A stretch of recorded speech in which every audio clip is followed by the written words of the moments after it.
just a little streamer. Wait, what happened? No. 1 second, guys.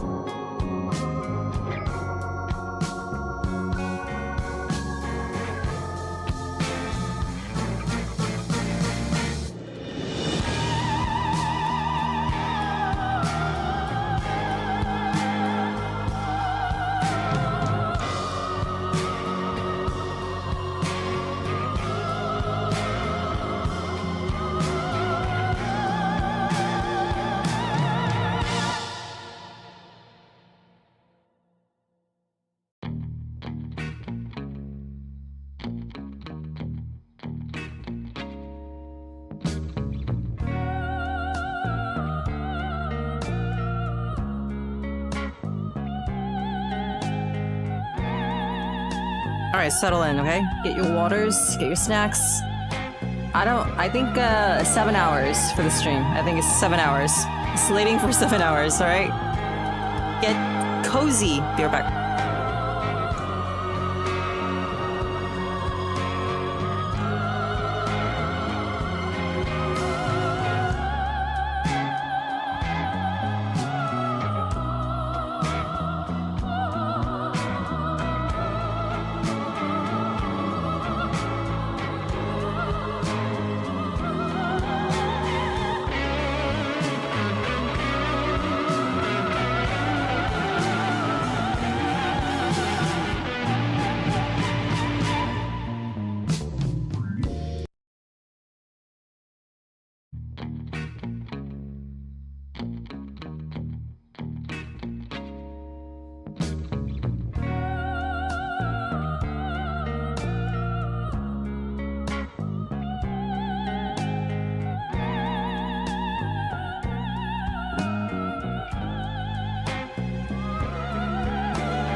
my gosh, it's Jafardo! Alright, I'm done.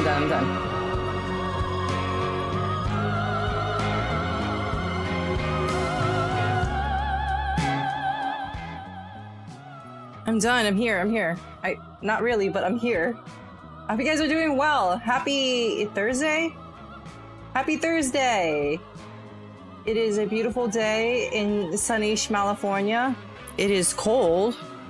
I'm wearing a sweater and sweatpants or pajama pants. I had my balcony smoke. I had lunch.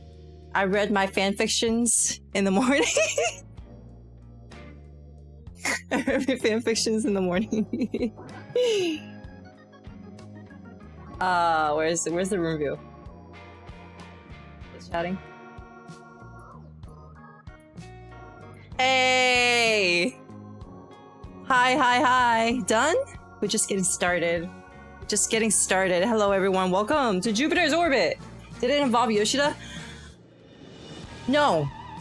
Actually, I read my friend Nishi. She's actually a pretty popular Yuri, I guess, fanfic writer. She's also a cosplayer. She's very pretty. She cosplays like Path to Nowhere. You've probably seen her on Twitter. She's got some. If you like are a fan of Path to Nowhere and you're on Twitter, you probably have seen her tweets.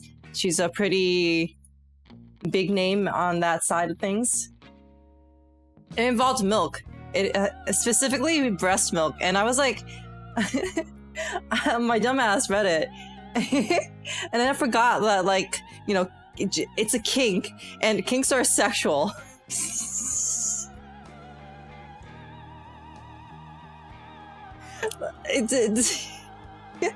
like maybe a little bit too early for that. My dumbass. I'm dumb. I'm dumb. I don't know what to tell you. Like, I don't know what I expected, but it's exactly what I should have expected.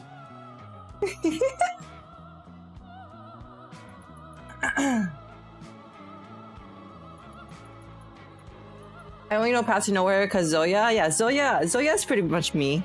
I could be Zoya. But anyways, welcome guys. I hope you guys are having a great Thursday.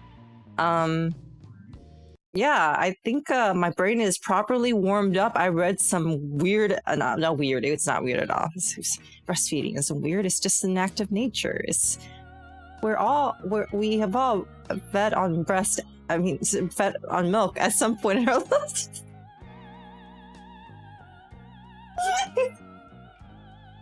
Haven't we?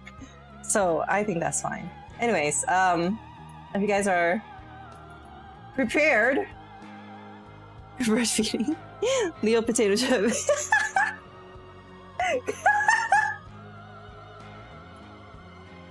Yeah, what? Okay. Yes, I know. It's okay. I was like, it's too early for it, but it's like 1:30. I'm already like half an hour late to my own stream. But anyways, let's get right into it. Let's get right into it. Hang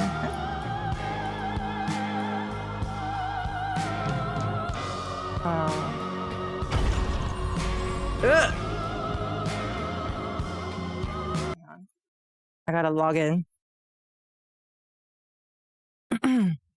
Which involves me signing in. Pat to Zoya. Oh! Wait, hang on. Where's the sound? Where's the sound? Oh, wait. I know where it is. I know.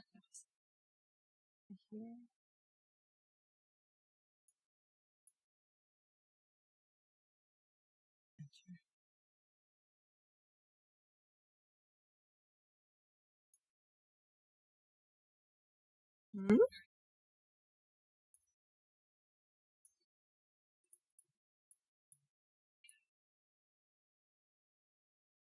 Why isn't it playing music? Oh, wait. Is it because I don't have this on? That's why. Haha!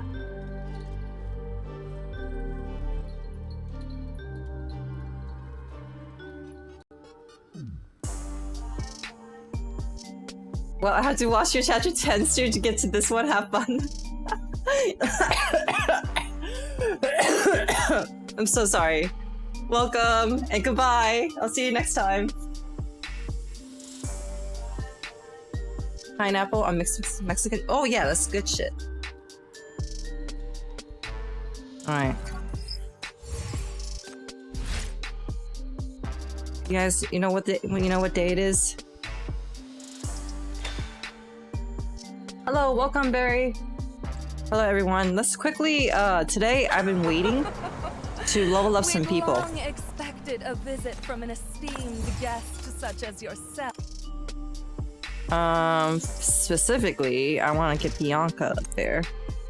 And look at this.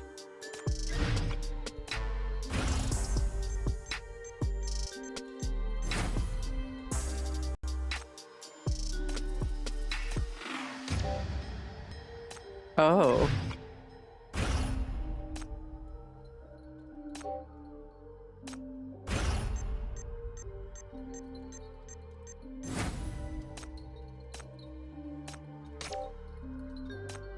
Okay.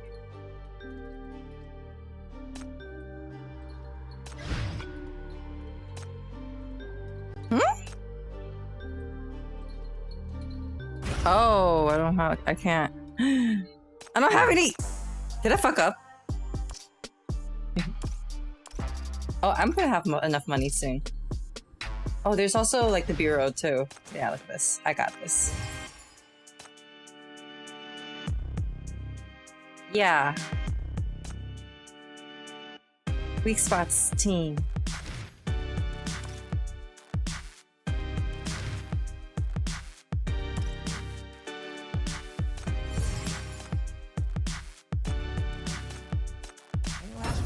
To go. I'm busy.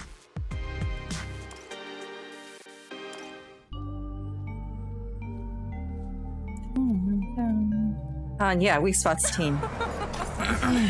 We'd long expected a visit from an esteemed guest. Oh, are you here to see Michi? Feel free to take the time to look at the new supplies, too.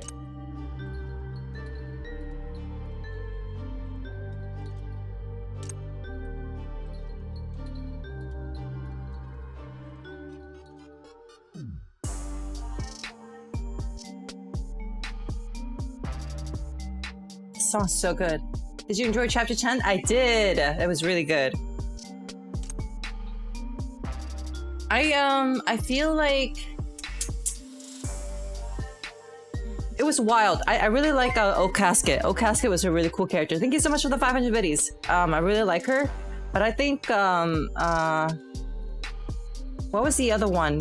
When the dancer girl. What was the dancer's name? What was the mania? That girl that we had to deal with was the dancing.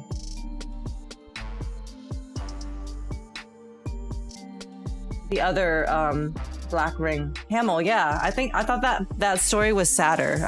That was more emotionally impactful for me. I really like that one. But I mean, I'm trying to think, like, there are other, like, some other memorable parts about chapter 10, but I just feel like, man, the Hamill story was so good. It was sad.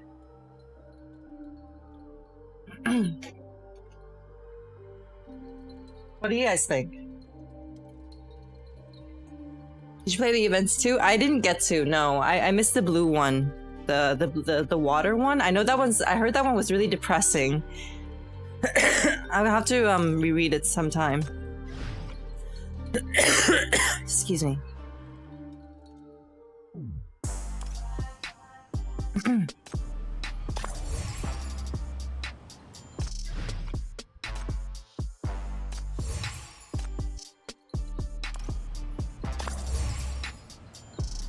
Yeah, I really like the Hamill story. That hit really hard. Like I think I actually cried a little bit.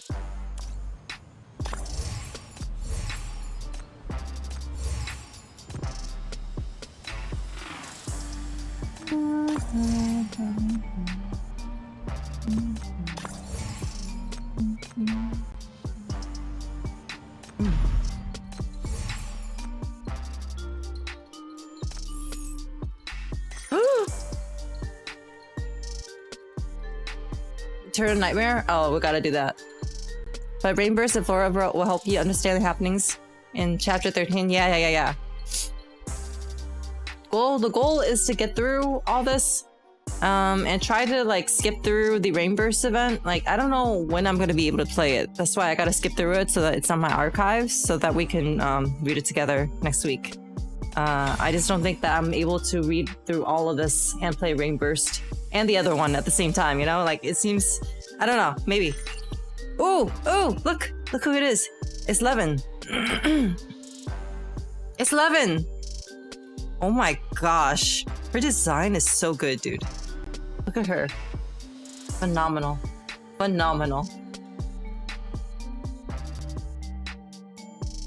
She's so beautiful. What the fuck? I'm having a little bit of a crisis here. I don't want to click away.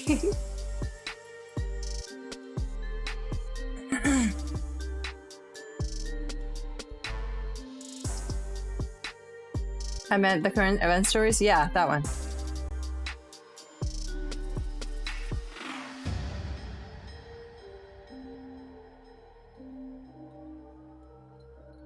Oh, Darren Oa? Oh. Dark circles? I know, the dark circles? I know, it's the dark circles for me. I like... All my favorite characters have dark circles under their eyes. I love it. A sign that they do not sleep. And also, I mean, I guess she does have a little bit of a light reflecting off her eyes, but can't wait to see you reading the Flora story. Ooh, okay, good to know. I'm gonna do like a post up. I'm gonna put a post up one of these days, and you guys can tell me like what stories I should read and in what order. Because I want to do the events. I want to read the events. There's going to be some that I don't have in archives yet that I want to read before the rerun comes. So yeah, let's try to get through this. I really like Paths of Nowhere. So hey, Lloyd, welcome. Chapter 12 is short. Here it is. 11 takes too long for hypnotherapy. About 160% more than average. Please investigate. Uh-oh. Please check the hypnosis room. Oh no, what does that mean?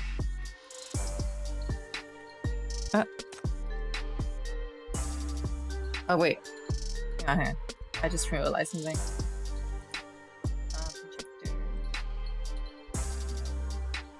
Here.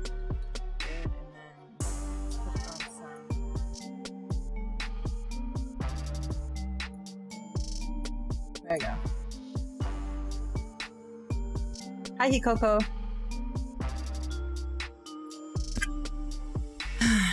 It so happens she seems to be receiving treatment right now. Better be early. Go check it out. I understand. It's okay. It's good to talk it out. Wait, what's going on here?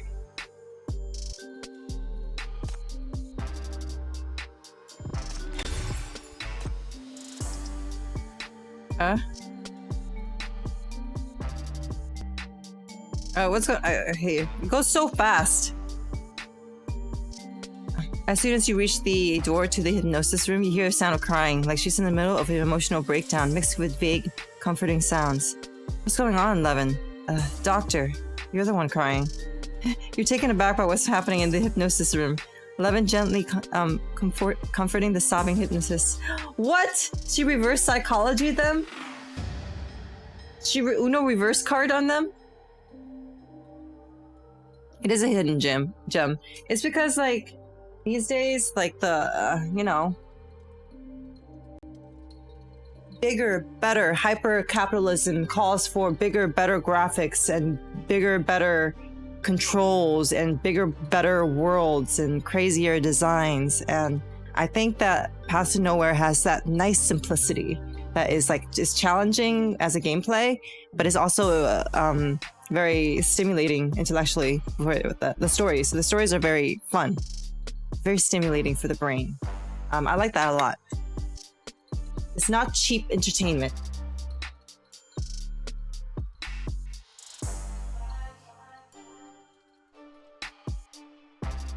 She said, no, you.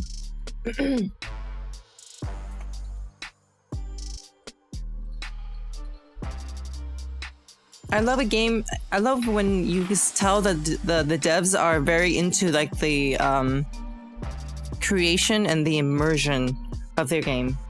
You know, I don't mind gacha games. I know it's a good way to make. It's good money making. It's a good money, but also.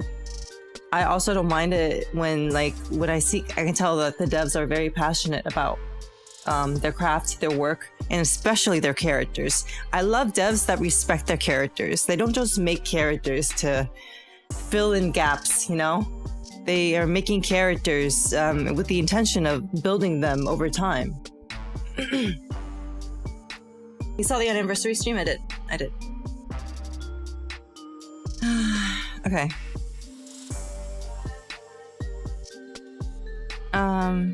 Aren't you here for the hypnosis treatment? Why are you acting like the hypnotist now?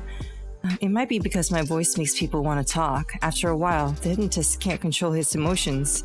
There's a hint of fatigue in Eleven's eyes. Yeah. It doesn't feel like... Yeah, exactly. That's what exactly what I mean.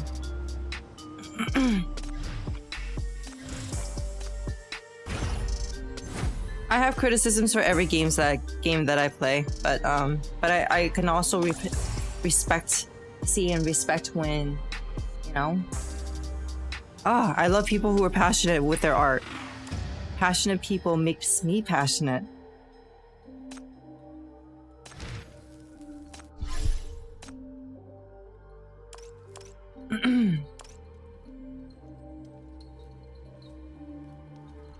Basically, yeah.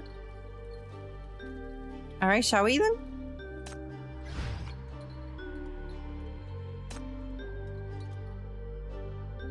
Chapter 11.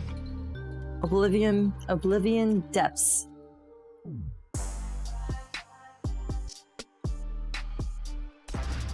Don't worry, I've got you covered. Did you see anything familiar when you defeated that corpseborn? Like fragments, cores, or inheritance inside his body? Whatever you want to call it. You should know it better than anyone else.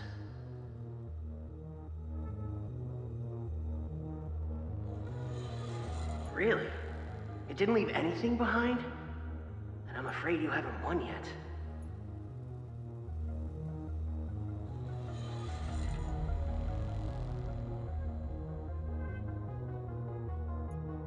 The FAC has raised the threat level for the DISC surveillance zone, and is also actively dispatching formal troops to support West District. However, there have been a lot of obstacles. Personnel attrition is just one of them. Mania cases have spiked across East Side these days. The 9th Agency confirmed they were all caused by Parma forces. City Council issued an emergency transfer order for the FAC's main troops to fortify East Side. Yes. Even though it's part of the enemy's containment plan, they still demand that we prioritize protecting East Side.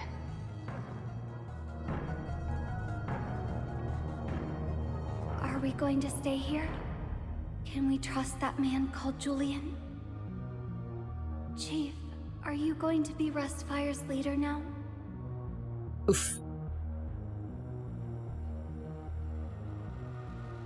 Of course not.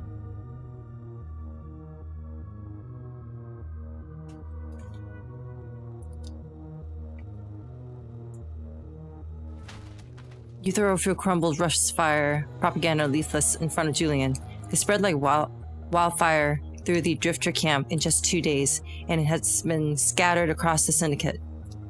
In the most conspicuous spot on the leaflet is a photo of you. I didn't expect you to do that. Why did they write it this way? You shouldn't be thrown into the public eye like I don't this. know. I don't want to be thrown in front of anyone's eyes. You people are using me. Gosh, Chief looks furious. What did they write to piss Chief off so much? The writing's too ugly for me to understand. Will you read it out for me, Hecate? Hecate takes the leaflet and starts reading it blankly. The executive officer's brutal mech has been totally destroyed. The mysterious beast is teetering on the brink of defeat. Shocking truth about the Drifter Camp's victory revealed.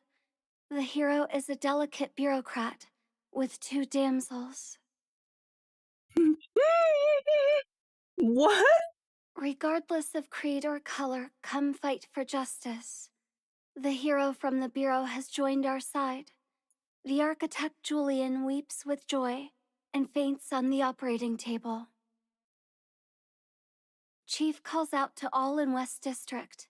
If the dawn does not come, let the fire burn. Embrace change and make Syndicate great again. You make the girls leave before Hella bursts out laughing. Now only you and Julian remain in the room. Rustfire's propaganda today? I'm great, style thank you. is a bit dramatic and sometimes stretches the truth. This is just to catch people's eyes. To win people over, we have to be seen first. I don't agree with this wording, especially the part where it describes you as delicate.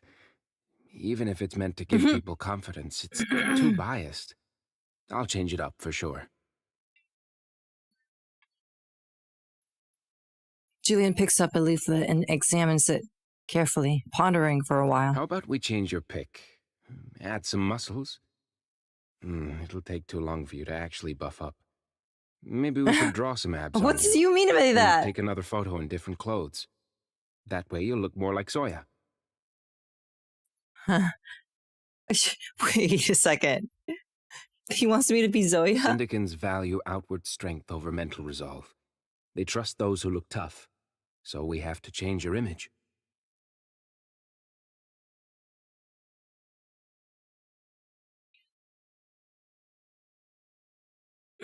Having made up his mind, he looks up at you, brimming with confidence. What's your take on this, Chief?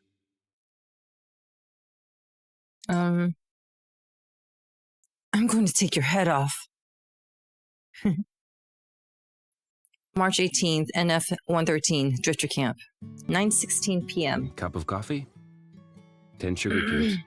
Here, try some.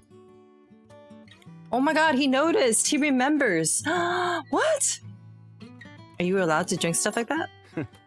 It's fine. Lavina's not here. No one will reprimand me.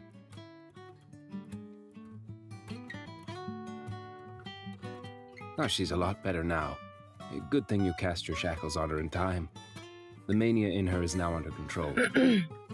Maybe she'll even become a sinner when she wakes up. Julian's tone is light and cheerful, in a stark contrast to his ashen face. His broken legs are hoisted high, and the bloody battle scenes are still vivid on your mind. Oh. Oh yeah. That was grim, wasn't it? Remember those times? It wasn't fun times. All in all, he broke his legs to save you. You sigh and respond to him in a sincere tone. You promise to tell me everything. Tell me about the corpse-born of this Drifter Camp, what happened 80 years ago, the Black Ring, and how everything links together. My target is the corpse-born. Corpse-born. I can't say this, dude. Corpse-born. Corpse-born. Corpse-born. Why is that so hard to say? Corpse-born. Corpse-born. My target is the corpse-born. That's why I stayed to wait for you to wake up to ask you about it. If you don't regard me as your foe, but as a friend who fought with you side by side, then please fulfill your promise and tell me everything. You're right. You've waited long enough. He turns and takes out an envelope from the bedside shelf and hands it to you. I've already prepared everything I need to give you. It's all here. To me and to Rustfire, you're not only a friend, but you're the one who led us out of the darkness. You take out the envelope. It's quite heavy, as if there's a big stack of papers inside. You're touched, but also a bit embarrassed. I'm not that great. They need someone like you, a warrior who'll go to hell and back for Syndicate, or someone like you, a loyal guardian who'll shoulder the pain and burden. I'm just an ordinary person. Everything I did was just for my own purposes. But the hope you brought to everyone is real. You were the one who saved the Drifter camp that day, not Zoya or anyone else. His smile is warm and sincere, almost blinding. It's hard to imagine this is the same despondent guy you'd negotiated with a few days ago. Really feels like your heart got younger. Really? Maybe it's because I remembered to follow my heart again. I'm really happy to have you here.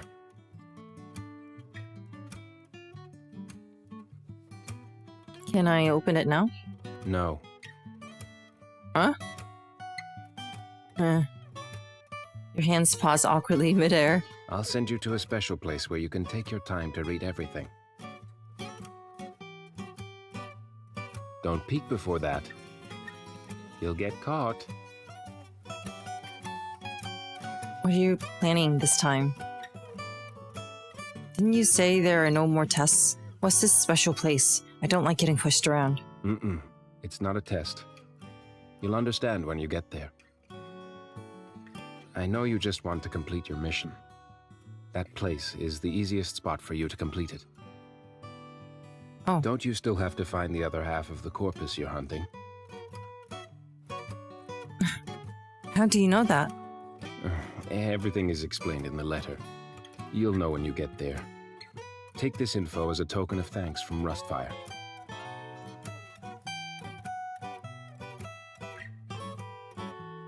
All right. Are you coming with me? I'm not going. I have to stay here. I have surgery in a bit.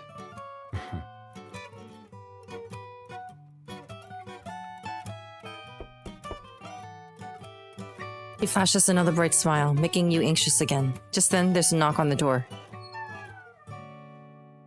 Terran comes inside. Your presence surprises him, but he quickly regains his composure and nods to greet you. It's about time. I'll escort you to the car.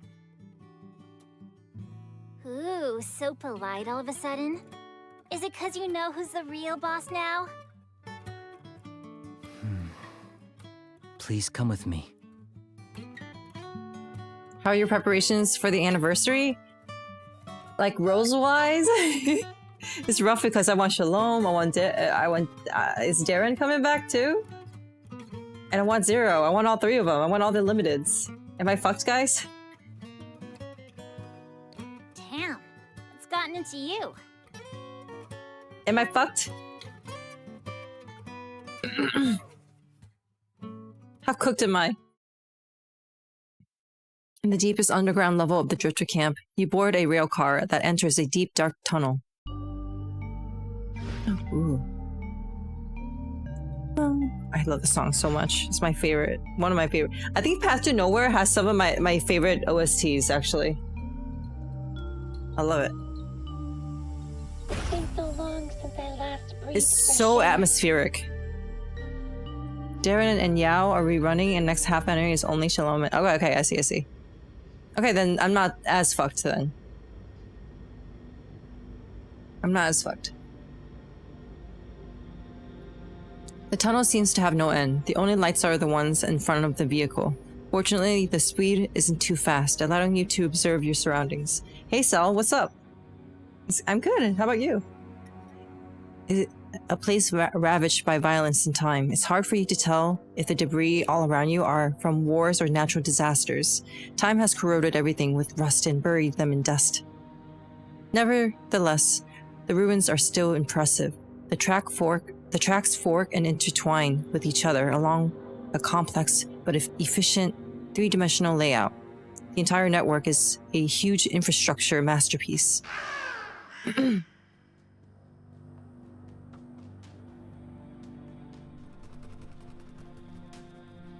That black raven flies over your head, lands onto the rail car, and looks down at you.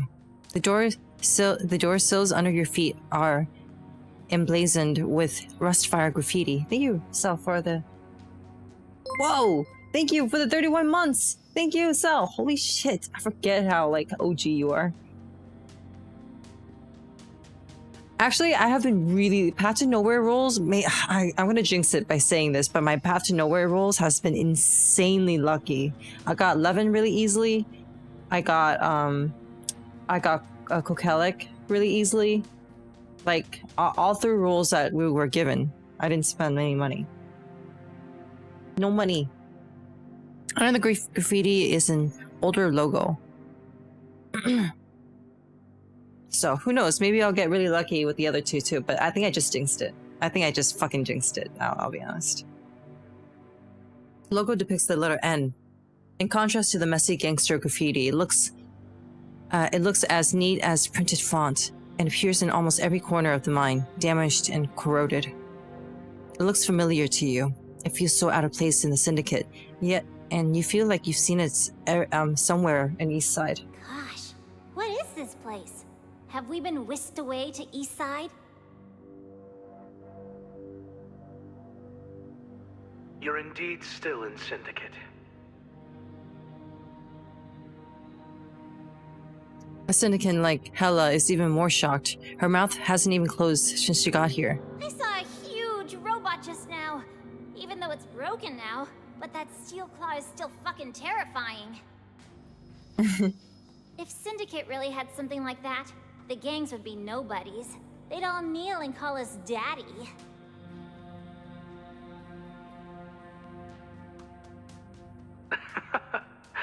Well, times have changed. The mech you saw was an old model from 28 years ago. That was the golden age of Syndicate. The Inner Bay Rail is a special rail track for transporting hypercubes out of the mines. It's actually a few years older than Keelon Square. Too bad it was too close to Dis-C. The big explosion destroyed everything.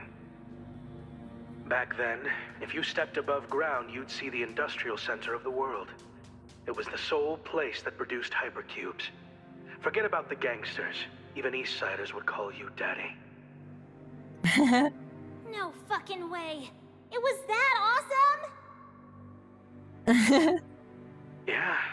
Unlike now, it was an honor to work in West District back then. The best and brightest fought to come to Inner Bay. Were they really talented? Extremely. On average, one of them equals 10 Zoyas. You can calculate for yourself how many Hellas that would be. 10 Zoyas? Wow! Then that would be... Stop messing with me.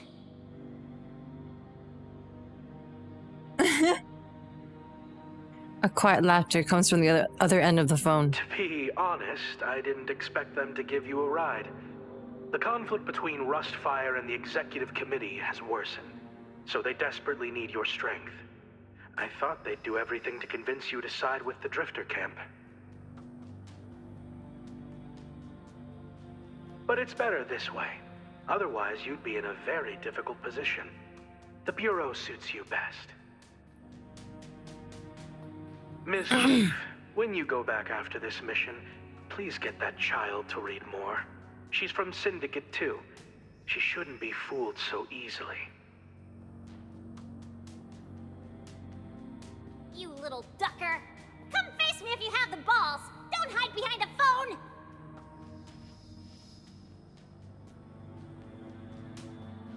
Quiet. You'll attract the enemy's attention and put us in danger.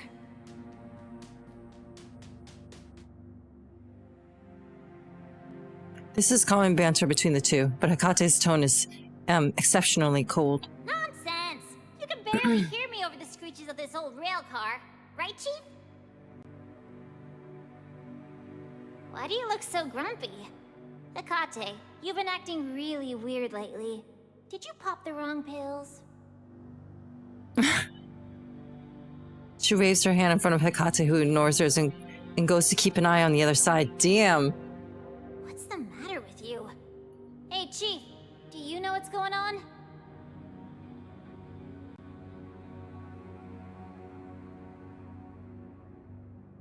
You checked her. Her physical and mental states are normal, and so are your shackles. But Hecate feels like a different person. Like she's been avoiding your questions lately. Is she mad at us? The only reason you can think of is the bloody battle with the corpseborn. This triggers your pain and guilt. Though they're battle-seasoned sinners, they're still little girls. Hecate? Stay She's alert. mad. There's contamination ahead. I mean, she's seen us, like, get hurt and die so many times at this point. Hella is like, whatever, but Hecate is probably, like, very worn down by that. She cuts off your question once again. You've entered BR-000's zone of influence. Though BR-000's core body is strictly controlled by the FAC, its radiation is expensive. The Inner Bay area is the most severely affected. I think you will soon. BR-2. Jammed. Uh-oh.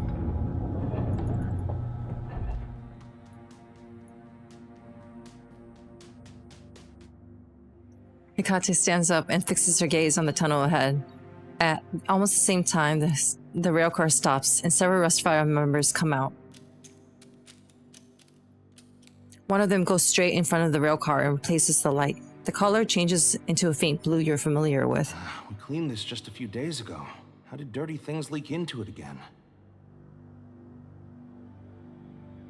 Be careful, Chief. You can't get hurt. The others aim the guns at the dark tunnel ahead. Something's coming.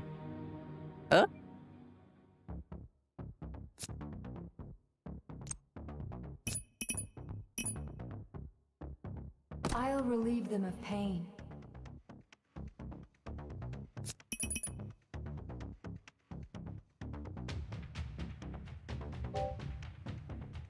Oh, I see. Yeah, that's fine.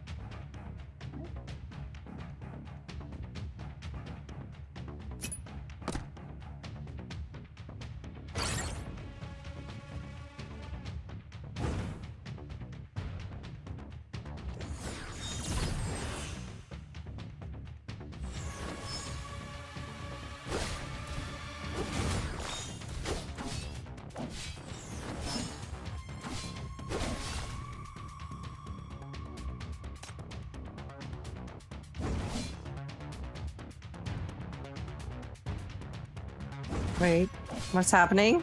Wait, why are they going out of the... Vanish.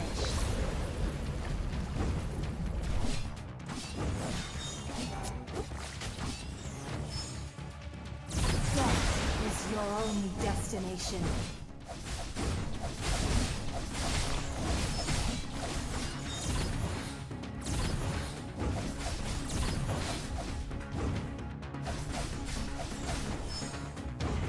Death is your only destination. Vanish.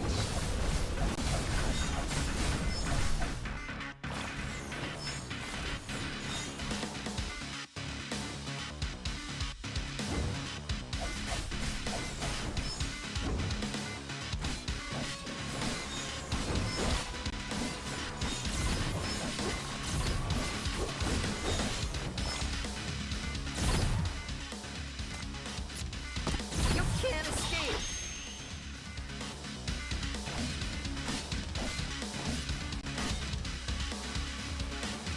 Nice.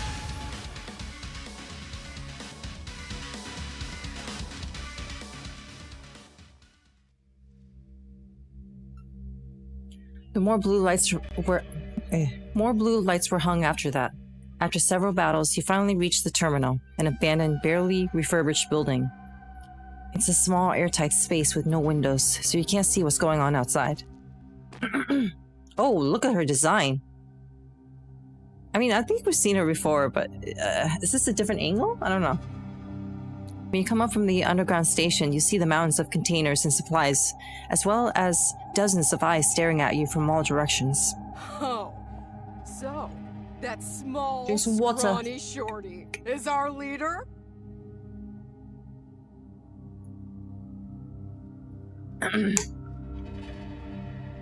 The one leading the pack of sneers. She tries to step forward, but someone else stops her. Don't make trouble. That's a very important person. The crowd stares at you with anticipation, excitement, hesitation, and fear. Many of them are holding leaflets. You feel a bit suffocated from the atmosphere. Oh my god. Excuse me, guys. I'm sorry. My voice.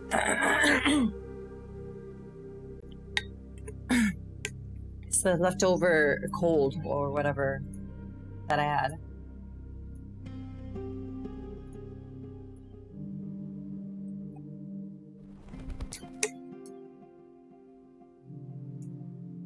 The black raven suddenly lands on your shoulder. It tilts its head, caws, and flies off to a railing. No one around you is surprised. You realize the raven is showing you the way. Follow it. The raven waits on an empty level. Only when you ask the two sinners to guard the stairs and leave you alone does it continue to fly onwards, leading you to an empty office. Once again, the raven disappears. The room is quite messy, with maps, newspapers, and photos sprawled everywhere. It reminds you of Julian's office, only there's no machinery. You wait for a while, but no one comes out, so you look around. On the desk, you see a familiar papers with someone's writing on it. The writing has been crossed out and revised several times. View? You here. You're here. Welcome, Chief. Stop putting up a show. You rip open the envelope Julian gave you and take the letter inside. Hope you arrived safely. Now, as promised, I will tell you everything you need to know. They will suffer no longer. That is good. The plot thickens?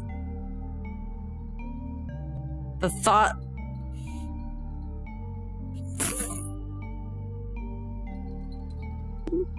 thickens? I'm sorry, guys. My auto-dashing wheel. You just came through this city's largest underground transport network. If you had the chance to go above ground, you'd have seen a completely different side of Syndicate. Grand buildings, meticulous design, stability, wealth, hope, everything was neat and orderly. This was West District's Inner Bay, the birthplace of this city's hypercube industry. People dammed the farthest end of this sea, carving out some relatively stable waters. They then dug deep mines in Inner Bay.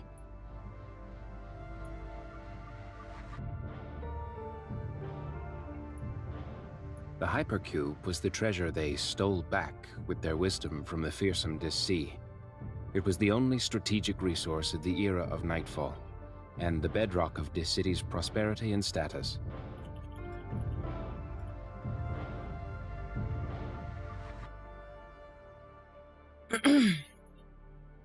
People were the foundation of Inner Bay's industry, and many talented workers gathered here. Back then, mech technology wasn't advanced to penetrate mania fields. Senior technicians had to manually operate mechs to dig one mine after another. In NF-84, the Dis Sea explosion occurred, giving birth to BR-000. By the time the Broken Front Line was formed, 95% of Inner Bay had been contaminated. Hypercube production plummeted, hitting this city's economic and political status hard.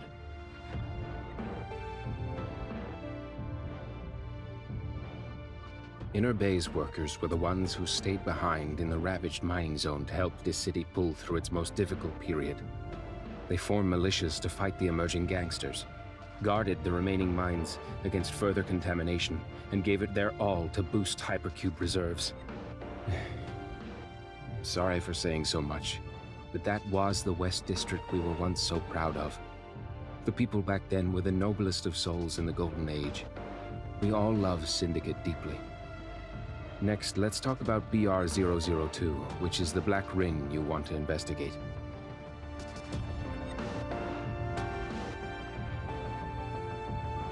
In NF-104, automated mining tech became common across East Side. On the other hand, due to contamination, outdated equipment, and work injury compensation costs, Inner Bay was deemed a negative asset by the higher-ups and was discarded. But the workers didn't want to give up. They begged the company to keep the mines and outdated equipment, so as to preserve West District's economic lifeline. In the end, the company agreed to the workers' demands on the condition that they gave up all claim to compensation. The two sides completed the handover of the largest mine, W31, on November 25th. Inner Bay won for Syndicate its own hypercube mine. But on November 28th, an incident erupted in W31. Workers got trapped, and contamination spread into the mine, which soon developed into a black ring. BR002. We have very little data on BR002. BR000 and 002 were too close in proximity, triggering the mass spread of mania. BR000 expanded rapidly and was barely halted at the FAC's third broken front line. The radiation from the contaminated zone continued to seep out, eventually covering all of Inner Bay. The industrial zone became completely isolated from the outside world. Not even the FAC could penetrate this layer of contamination. After a few years, they confirmed that the M value inside disappeared, but could not confirm the reason why. So, they just left. The survivors of Inner Bay, including their family members, total around 200 people. Damn. Afterwards, the Drifter camp was formed. That's a lot. As for those who were trapped in the mine, I could only confirm the names of 13,004 of them. The Romanesque monument was built in their honor. 13,000 people. You asked us about our relationship with BR002. This is it. I've also told you everything I know about BR002. If you want to know more, please go to the next page.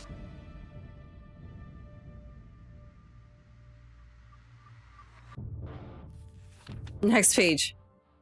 There's very little content on this page. Since you've made it this far, welcome to Shelter W31. Like I said, this is the easiest place for you to complete your mission. Once you leave the shelter, you can take a boat across Inner Bay to mine W31 in 10 minutes. This is also the ruins of BR002. This was once the Corpseborn's base. You said the half that fled is great at hiding because it leaves no traces, since all the contamination gets transferred to the dead half. Well, lucky you. Because the dead half is at the bottom of W31. Oh shit! Once you destroy this half, the other half will no longer be able to hide its contamination, naturally exposing itself. Rustfire will show you the way. The fighters here are at your command. This shelter, which has been a sanctuary for Inner Bay's workers since before the broken Holy shit, it's ramping up, you guys. Your back. We couldn't let go of our past, so we up. came back and did what even the FAC couldn't. We used Inner Bay technology to resurrect the shelter and stockpiled enough hypercubes to hold off the contamination.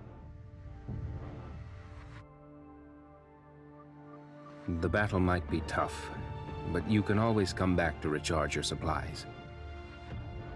If I told you this is your reward for helping the Drifter camp, you wouldn't believe me. You're always such a cautious person. Yes, we each have our own goals, but they're all for the future of Syndicate. If you're willing to guard our secret from your superiors, then please read on. Next page. There's only one line on this page. Rustfire wants to recapture BR002. Eliminate the corpseborn, get rid of the Black Ring, and rebuild West District's mines. You freeze for a second. Just as you're about to flip the next page, the paper sticks to your hand. To your credulity, you realize the ink is moving. You hear a woman's voice. Uh-oh. Will you play? Yes, I will. I mean, I can't. I don't think I can. I'm able to play it within the time frame. Like, You're reading too slowly, Miss Chief. Let me read it out loud for you. what the fuck? I don't think I'll be able to like play it live, but I'm gonna try to skip through the event on my free time so that it's archived and we can experience it together. I'm gonna skip through. I won't read it because I won't understand it, but we'll read it together on stream next week. The woman's voice snaps you out of your shock. The ink blots suddenly jump off the paper. Some wrap around your hand and some gather in front of you. Oh, sir. Incredibly, they shapeshift into a form of a human. Executive officer? When did you... I came here together with you, Chief. I read the rest already. Let me tell you their real motive. They want to take over a Black Ring and turn it into a mining zone for West District. Their next step is to engage in smuggling and collude with the Outlands to undermine the economy and security of this city. This is a serious crime. All of this city's hypercubes belong to the state. Any Black Ring ruins or leftover mines in West District are under the jurisdiction of the Executive Committee. Nirvana is the only company legally entitled to use them. Chief, you've made a great discovery. Come, let's wipe out these traitors together. Wait, no, what the fuck? You want to cover for them? You've made new friends since the Legion Rebellion? You want to betray us, the 9th Agency, and this city again? The ink wraps around your neck. You can feel the power of the sinner from it. That's not the scene. In front of you is a phantom of ink coalescence. Coalesce. Oh my god, I can't say this word. Hang on. When in doubt. Coalescence? Coalescence. I was right. I was thinking too deeply about it. It's coalescence. Okay. The real mastermind is behind you. Shackle. You cast your shackles backward, piercing through a larger mass of ink. A figure dodges your attack. The ink raises her high, and she looks down at you. Good reaction. Eternal nightmares? Good reaction. Whoa, this is a cool art. Relax, I didn't come to fight. I just wanted to make this once-in-a-lifetime encounter with you more dramatic and memorable. Now let's have a proper introduction. Huh? Hello, Chief. I'm the shelter liaison. Whoa! Whoa! I'm also a Rustfire publicist, Syndicate War correspondent, renowned Drifter Camp author, Dis City ghostwriter, and the greatest romantic poet of our time. Oh shit! Oh, okay, that's really cool. That's a really cool power that she has there. So is Ink, she's like an author type. I am Ray, but you can call me by my beautiful pen name. Our sole registered teacher? Coalescence. Raven. I write poems with darkness, and I've come to record this magnificent mission. Wait, don't I have Raven, or am I hallucinating? I might be hallucinating. Don't I have Raven? Wait, let me see. I might have Raven, but I need to pee as well. So, maybe not. Okay, I'm delusional. I'm delusional. I don't have her. I have Mantis. Boo. All right, be right back.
Please bring peace for them.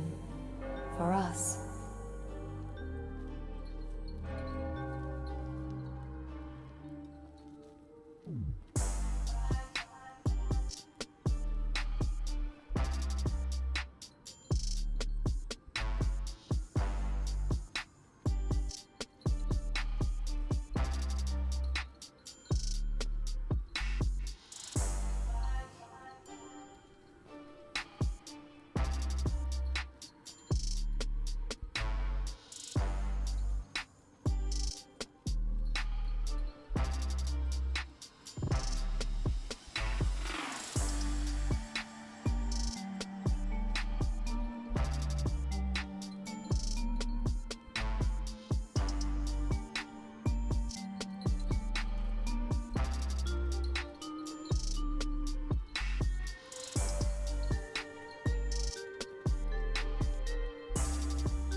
Darren 2.0? Who's Darren 2.0? Mantis?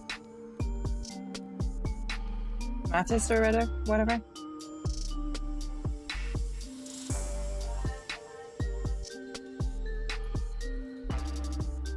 Eating a bit of my curry too. I'm not in as much of a rush as today because I don't have like I didn't have to rush towards a collab.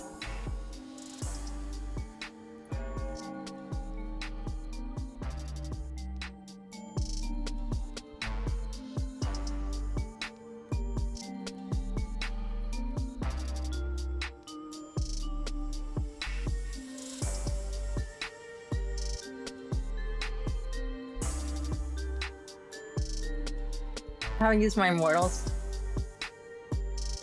Oh, are they like special?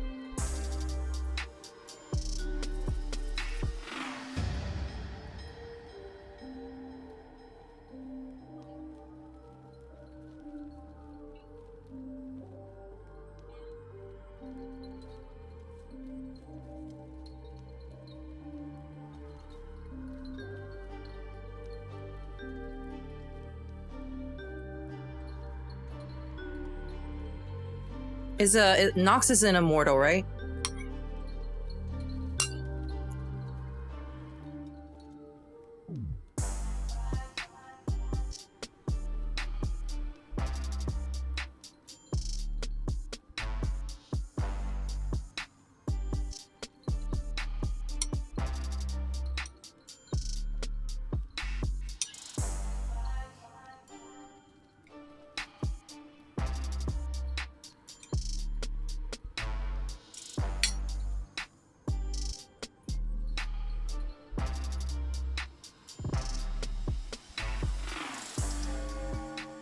Please bring peace for them.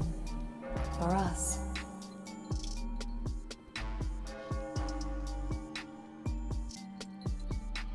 Oh, she isn't.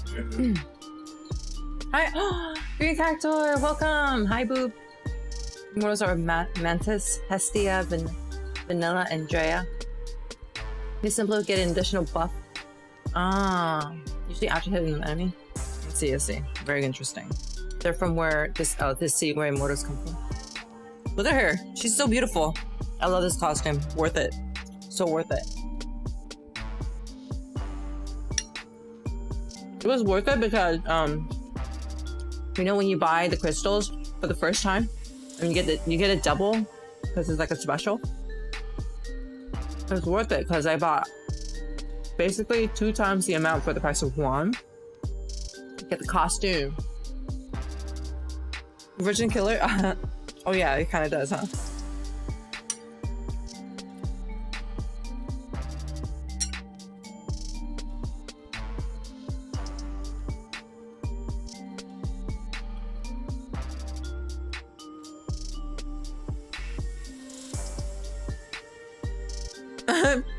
You're a virgin forever, so it can kill you.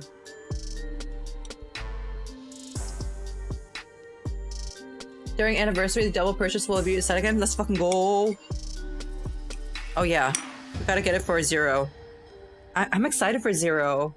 See, Zero is voiced by Allegra Clark. I think I mentioned it yesterday already. Please bring peace for them. For us.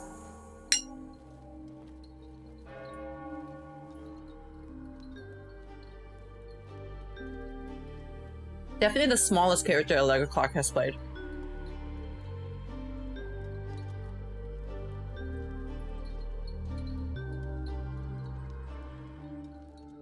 I definitely want Shalom.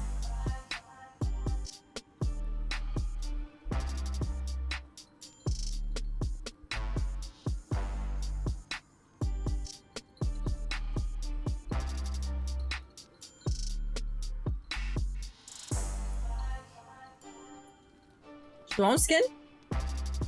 Be still my heart. Okay, that's it. That's the play. I think I don't know. Has your rolling experience in this game been good?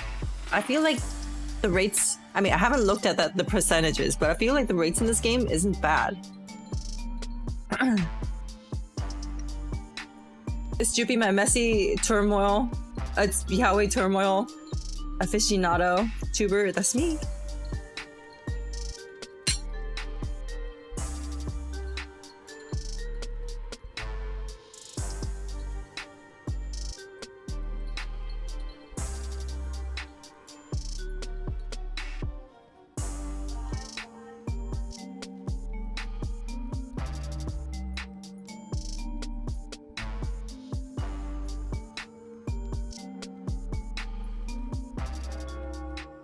Please bring peace for them. For us.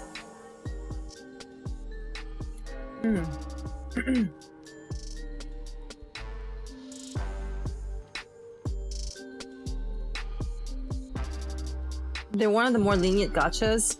I average about 40. Yeah, like it's really easy to get a character. I've never hit. I don't think I've ever hit hard pity ever. I can't. Like I've never struggled. I got Levin really easily. I got Kokelic really easily.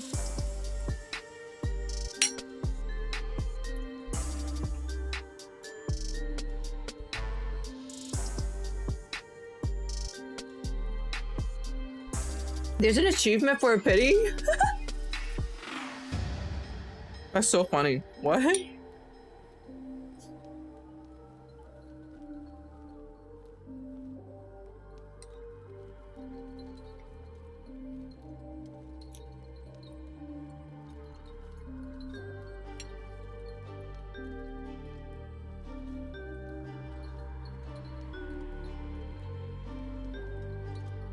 Shalom, Zero, More? Oh my god, More is another S-class, isn't she? And she's also voiced by Molly Zhang. Besides that, yeah, like, I have not struggled at all. At all. This game is, I think it is lenient. I wasn't sure if it's like streamer luck or whatever, but so far, so good. What? Please bring peace for them. For us. Oh, no one. Drink some water, guys. Hydrate, chat. Hydration time.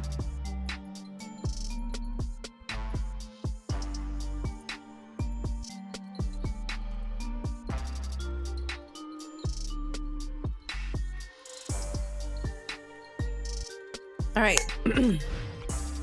Stay back. Don't poke your head out. Oh, there she is. Oh, I love her. I love her. Oh, look at that. I'm so into her outfit, actually. What the fuck? She returns to the ground. Half of the ink goes into the ink bottle on her right arm, while the other half turns into a black raven that she had come with you all this way. It turns to the black raven that had come with you all this way. The tall woman strikes a graceful pose, and the bird lands gently on her uplifted hand. A perfect debut. It'd be even better if the audience would show some excitement.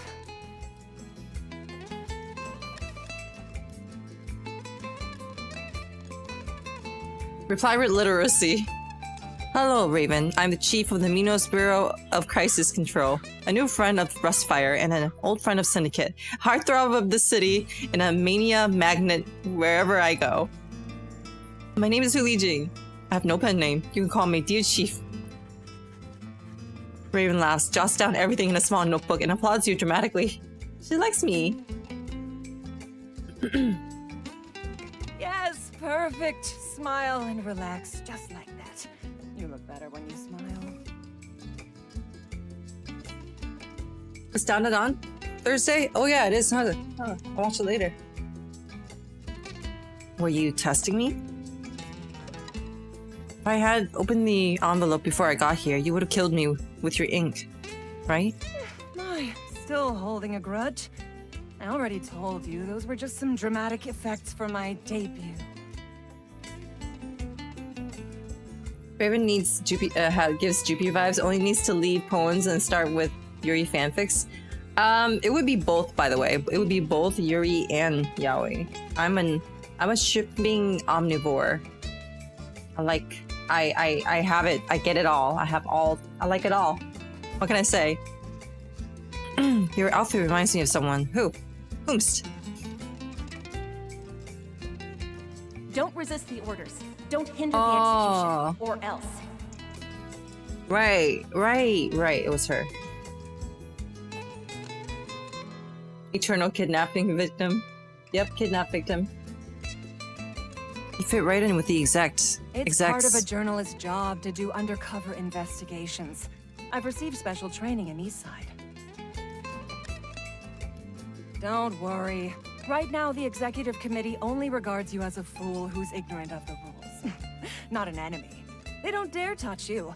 After all, you've got the MBCC, FAC, and 9th Agency behind you. I must say, I'm so happy that she doesn't have big bobas. This is this itty-bitty representation going on right here. Looks like you investigated me as well. I'm a top-notch reporter. Getting the inside scoop, catching eyes. Not that this is itty, but this is anime itty-bitty, you know what I mean? Do it all. This is small for anime girls. Are you a member of Rustfire too? Yes, but I have an office job. I don't like violence. I go undercover to collect intelligence and make my mark on the battleground of public opinion. More importantly, I witness, record, and broadcast those magnificent feats to ignite hope in people's hearts and attract more like-minded companions. Yeah, looks good. I like it. I like it. She represents me, IRL. You know, this is kind of like me, IRL. People often praise my radiant presence by calling me grandiose. Grandiose. If they are the fire upon the rust, then I am the wind that sweeps the land. My words can spark a raging wildfire. Oh, she is going in it. She's in it.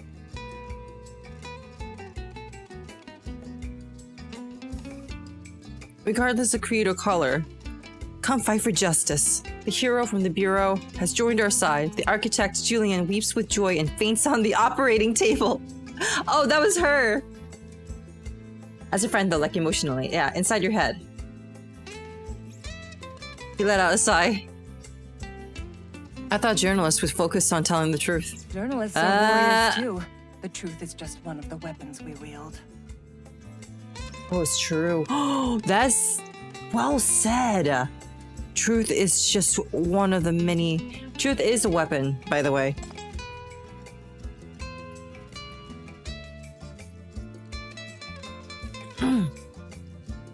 You fight injustice and fate like Rustfire. You also want to take back what was lost? No. I fight Kaiser, thank you so much for the raid. Welcome, raiders. Sick Duck raid, Sick Duck raid. Weapon is the truth. Yes. Oh my god, it's just like Succession. Everything just goes back to Succession. Oh, you got the. Thank you so much for the shout out. Thank you. I don't know which mod that was. Oh, yeah, that was Cat Bro. Cat Bro, you're not working today? Are you actually around? Karasit, welcome. Suddenly edges close to you and stares into your eyes. I love those who struggle in the dark. I love their souls that are torn by despair. No, I'm here today. Hey! I love their eyes that are awash with tears and how they shine after suffering pain and torment. Okay? Okay, wait, I need to take a screen cap of this. This is literally me when I write. This is how I write my... She's just like me for real, for real. I need to show this to Keisha. Keisha. If not suffering, what's the point? What is it?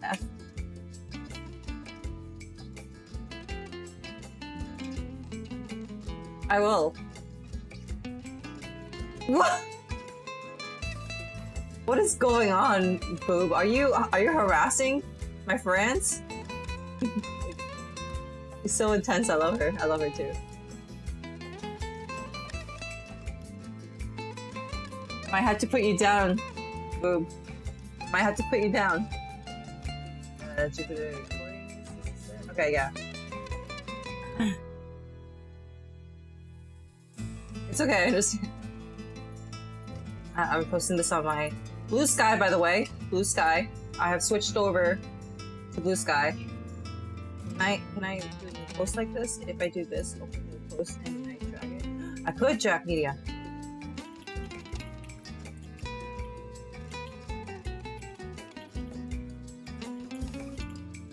She's just like me for you.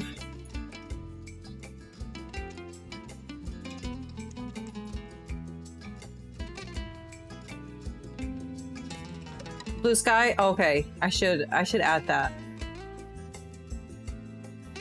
I should add that. Do you mind real quick? I'm not in any rush today, so I can take my time. I'm not in any rush today. Where's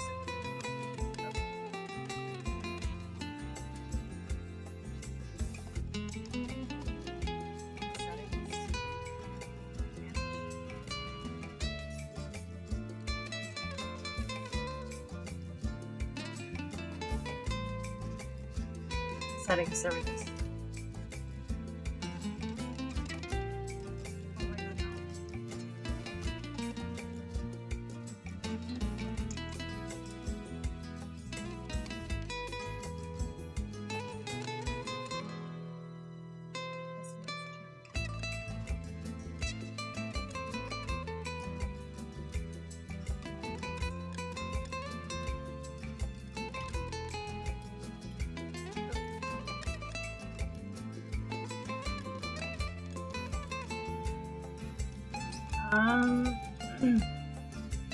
I'm gonna do my main.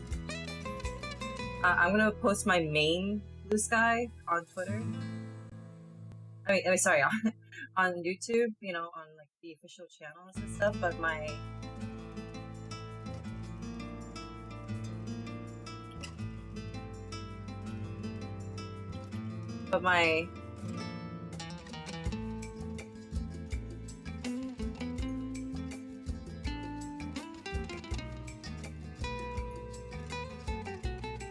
But in order to get my alts, you have to ask me on stream. Because I'm embarrassed about my alt. My alt is my safe zone where I talk about Yoshida. Welcome back! Good thing I was on a tangent, so you didn't miss anything. Hang on. I gotta update my Twitch and my YouTube links.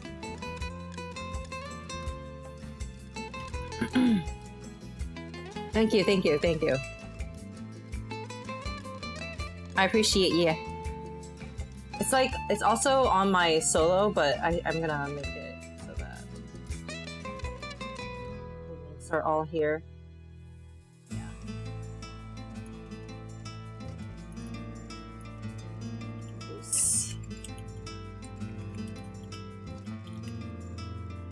Add me on Blue Sky. Blue Sky's fun. I really enjoy Blue Sky right now. It's like how social media should be. I complained, if you even go back to earlier, I complained about certain things that they had that wasn't super...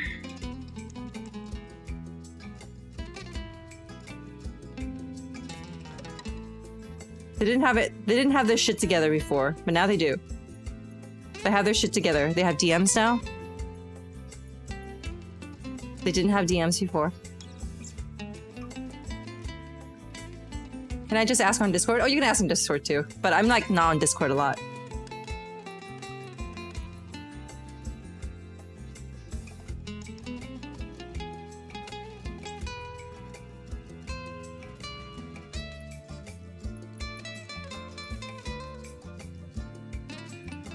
Thank you for following, by the way. Oh my god, I'm so happy that people are actually going on with this guy. I'm so happy. I've wanted to leave the shithole that's Twitter for so long, and I'm like always ready. I'm like always packed. Every time people are like, "Let's go to Blue Sky," I'm like, "Oh yeah, I'm packed up. I'm ready to go. I'm ready to go, guys. Let's go." And then people are like, "Well, maybe not. Like, following on Twitter, blah blah blah blah blah." Anything.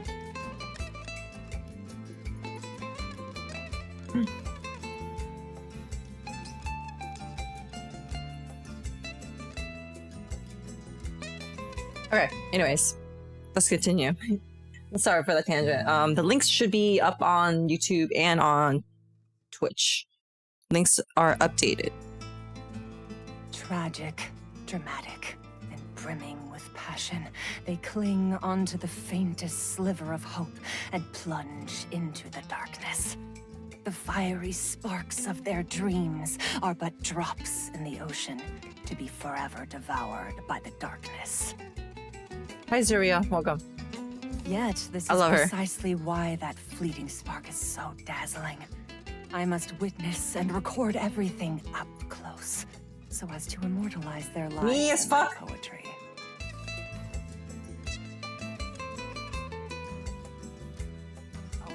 Found one of my Yoshida artists on Blue Sky, and I gotta follow them ASAP. Yeah, let's go. They don't draw Yoshiden anymore because Yoshiden does not exist in Chainsaw Man anymore because the the school arc is pretty much over. Yoshida. That's Anyways, right. sorry, I shouldn't get. I'd rather be regarded as the Dis-City poet than a renowned journalist. My dream is for my poems to be read across this land for all eternity.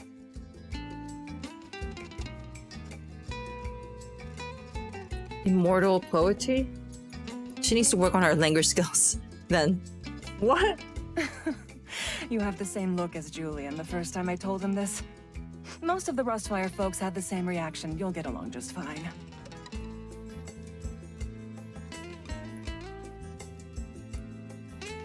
Sheldon squeezes your chin. But I actually looked forward to your arrival, dear Chief. Or should I say, I looked forward to the shackler of sinners, the destroyer of black rings, and the shepherd of Dis-City. Is that what I'm called these days? God damn.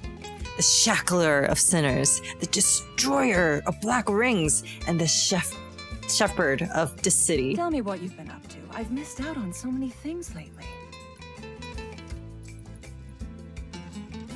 Tell me about that riveting speech you gave in the Drifter camp. Tell me what you were thinking when you almost died from that fall. I love her design. That's what Raven calls us. How did you convince the Legion? And how did you face Zoya's wrath?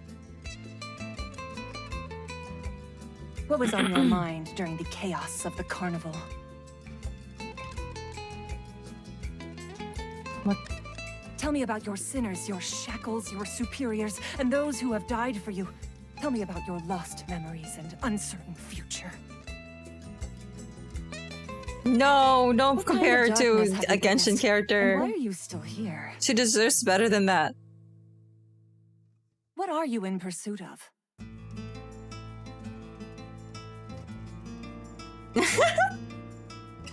She edges closer to you as if she wanted to devour you alive. Tell me. I will use Nobody wants to hear that, by the way. Nobody wants to hear you say, "Oh, this character looks like this character from Genshin." It's just fun. I'm just sorry, but yeah, I won't be looking at it for a while. They look up to your resolve and yearn for your guidance and long for you to lead and enlighten them. If I use my pen and paper to craft you into a star, to an idol, I'd definitely be able to create a heroic epic. Those in the dark yearn for light and hope the most. They need a hero. Will you be this hero? Become the object of my odes and realize each other's dreams?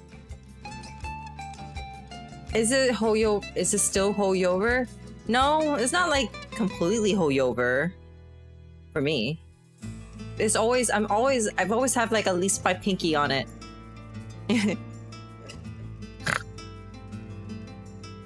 Hanging on by a pinky. Didn't do it on purpose.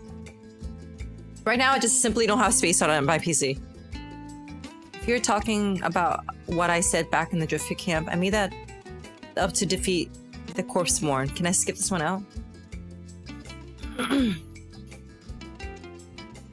Oh, I refuse to play ZCC. That's gonna be the one game that I won't play. It looks fun, but I just won't. No problem. Remember these words then. Play your role well.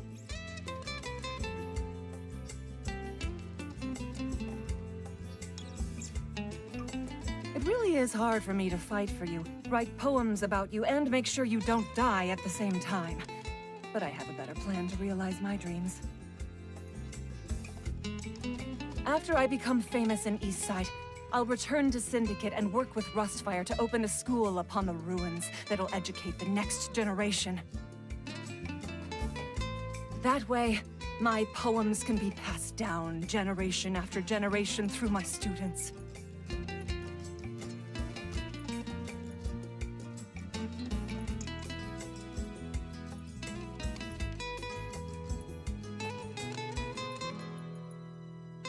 I've got my eyes on those two little sinners of yours. Children shouldn't be on the battlefield. Why not send them to be educated at my school?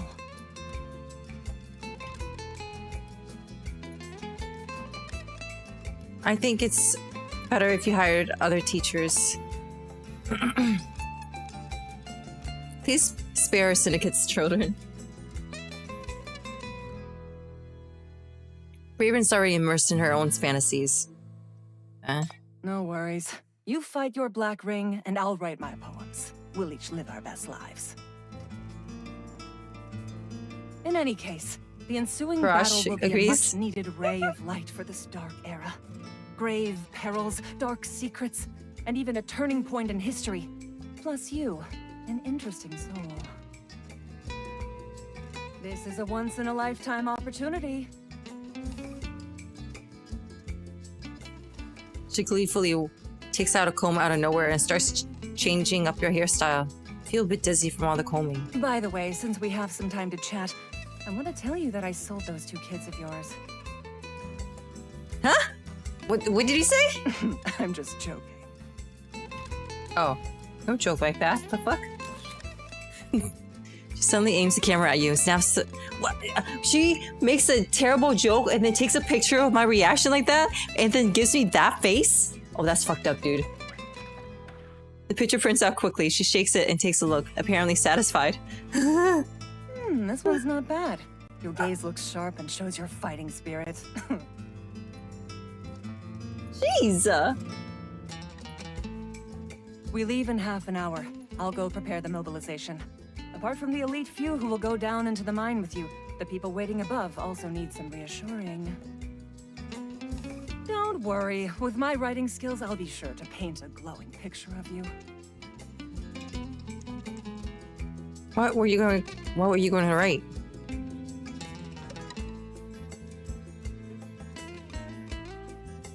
She's a menace. You find out for yourself soon enough. It doesn't take long for everyone to get their hands on identical leaflets, hot off the press. The darkness of West District rears on its head again. The mysterious force that destroyed the Legion and nourished the gangs appears in the Drifter camp. Why is the executive committee ignoring it? Was the Legion really destroyed? Or did they just go into hiding? Exclusive review, the Drifter camp's mysterious savior is actually Legion Captain Zoya's. You feel everyone's burning gaze on you.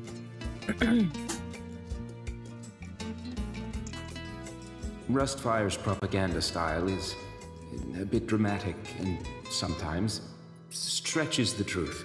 This is just to catch people's eyes. To win people over, we have to be seen first.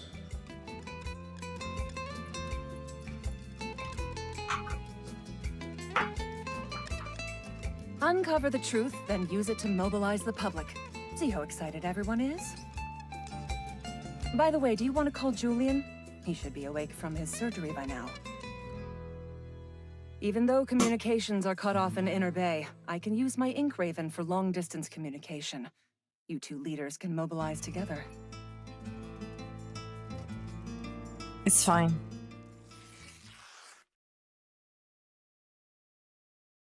You rip out the leaflet in your hands to shreds, and also confiscates the ones in Hecate and Hella's hands. Raven laughs and waves behind her. Everyone, next up is the battle for BR-002. The future of Syndicate is here!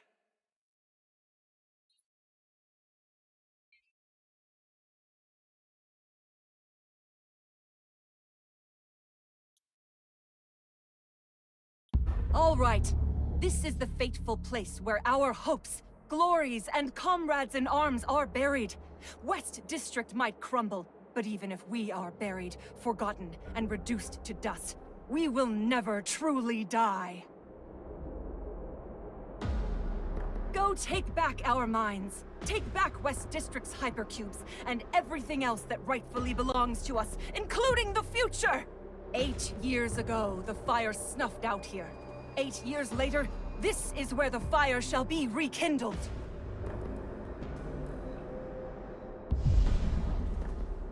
Her passionate proclamations echo throughout the mines, stirring up the crowd's fighting spirit.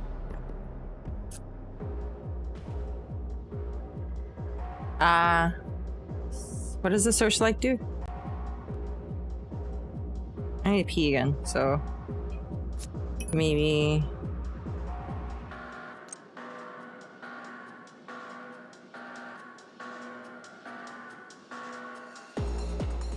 Oh. Fuck, dude. We go outside?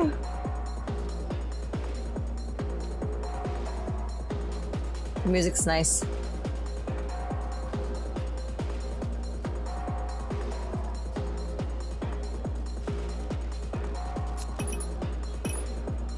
Maybe we should just like, if the searchlight, let me,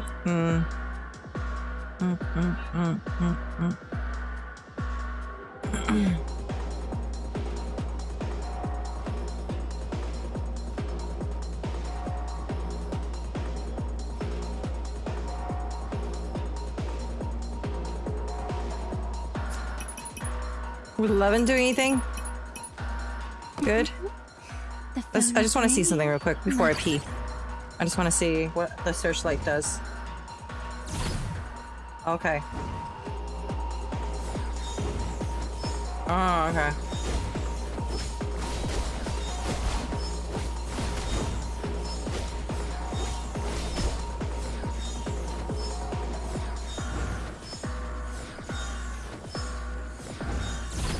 You can't escape.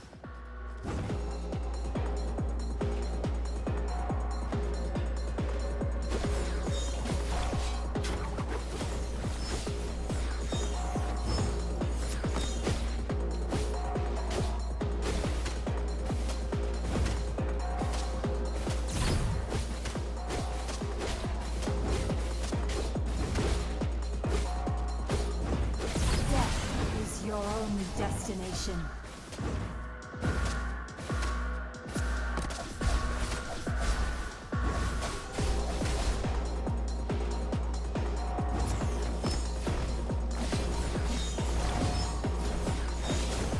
You can't escape.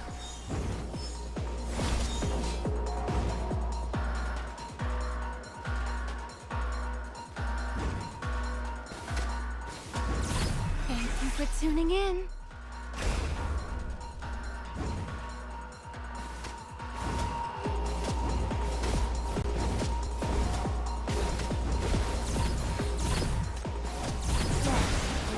You can't escape. Easy. Wow. I need to pee though. I'll be right back.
Go piss.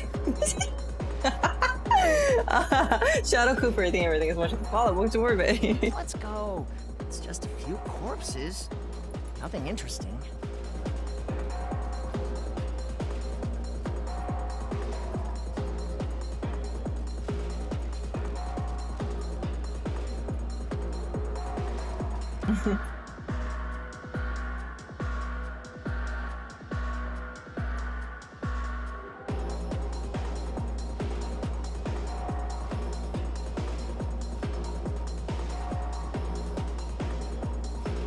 Particularly rave music, yeah, I love it. I love this shit. Path to Nowhere music does not miss. Alright, we're gonna lock in now. I've been fucking around a little bit, but we're gonna lock in. I wonder what surprises await me here. The mine is an inward-facing ring-shaped structure that dams the contaminated waters to form a hollow, tiered interior. Each level ranges between a few dozens to 100 meters high and cascades onto lower platforms and a dozen meters wide.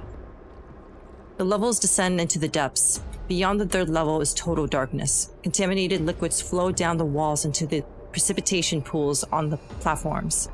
As long as the mine's mania field is kept relatively low, the precipitation pool can continuously produce hypercubes. Too bad this grand structure has long stopped operating. The precipitation pool is now dirty and clogged, while the huge elevator on the side is broken. You can only use the safety rope to go down level after level, passing by remnants of the black ring that are suspended midair. Finally, you land on the wider platform. In this windless abyss, only echoes are of the only echoes are of Hella's complaints. Finally here. That's good writing right there. Whose idea was it to use that kind of rope to come down? What if a monster attacked in midair? Don't worry, there aren't many monsters at this depth. People haven't come to Inner Bay for a long time, so there aren't any new corruptors to be born, while the old corruptors have all gone to Dis-Sea. It's not that scary here. Oh, if you're really scared, I'll warn you in advance. There are only two things to watch out for. Oh? 1. Machines that can still move. Oh. Huh? She picks up a rock and hurls it into the contamination precipitation pool a few meters away. Thud. A lump of scrap iron suddenly jumps up from the ground, bursting with sparks and flashing red. It dashes towards the crowd before managing to tackle you. A couple of elite Rustfire combatants knock it to the ground. You see some familiar symbols on its rusty metal shell. Nirvana. You've probably seen a lot of them on your way here. It's the sole hypercube-producing giant, and has a complete monopoly over the industry. It controls the Inner Bay Rail, all the mines and the mechs, as well as the entire trade network. Their power is formidable. The robots here are all old models. When no one is around to control them, the mania field will cause them to have all sorts of malfunctions. But they have really incredible attack power. Regular gangsters are no match against them. She puts on her gloves and presses a button. The robot stops moving and becomes a piece of scrap metal again. Raven wants to take a photo, but gives up when she discovers her camera isn't working. She looks up and see you staring at her. Why are you staring at me? Do you have to wear this outfit out here too? No need for you to carry out missions here, and I know that Rustfire hates the executive committee. It might be useful. There are some Nirvana security codes on this executive officer uniform. Maybe those cute little robots won't do anything to me. I thought you didn't need to scare these things. I know you're very strong. Yes, I am strong. I can control ink with my mind and make them do anything I want. In other words, every word I write is my weapon. But... Wow. how can I use them as mere tools of violence? The ideas they hold are what truly gives them power. My writings should not dissipate like gunsmoke. They should last for all eternity. That's fair. She's very, yeah, she's so real for that. With her level of poetry? Am I me, the chief who is not a poet, judging her writing? Yes. That's bullshit. I'm a poet after all. As the saying goes, I can wield the sword to protect you, yet I must let it go to embrace you.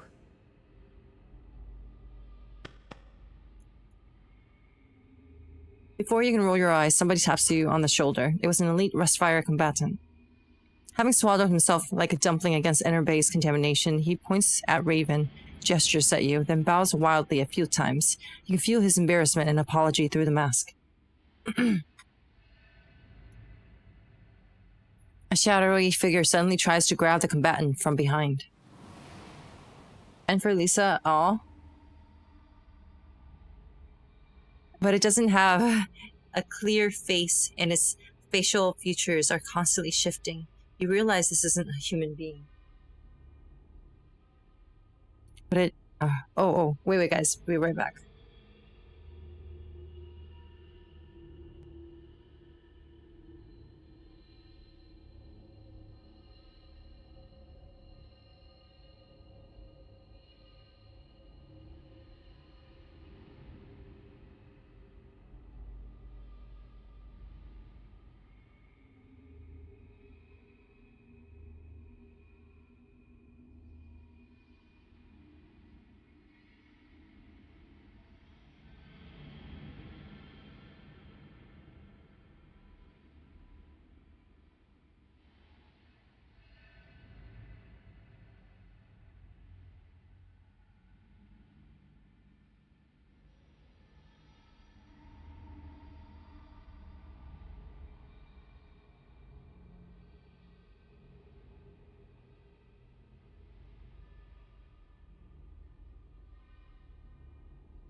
Typhlosion.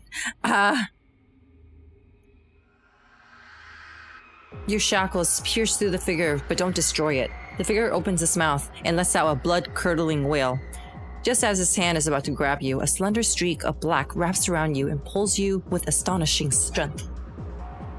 And that's the second thing to watch out for. Chapter 13 done? Let's fucking go, EXP.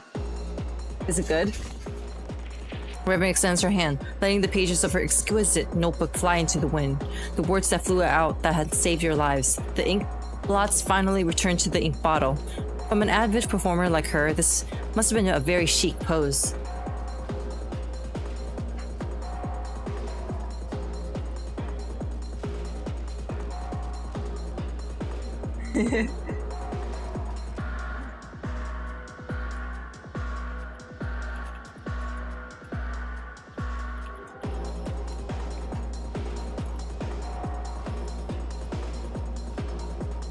It doesn't last long. The sonnet I just wrote is gone. Uh-oh. Why? Okay, fighting time. Getting my hands dirty could be fun. I'm here. My eyes, they hurt. I'm gonna turn blind. Do you still want me to go like this?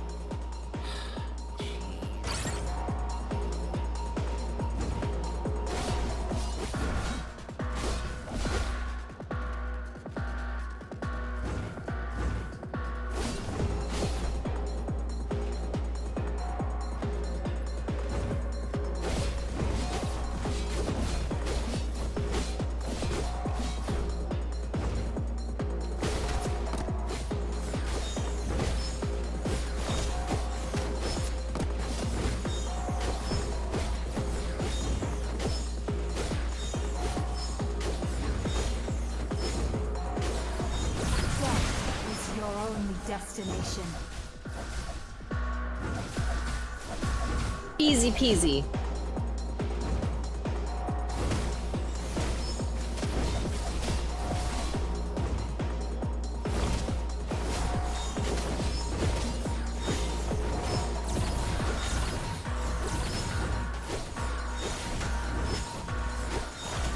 Death is your only destination.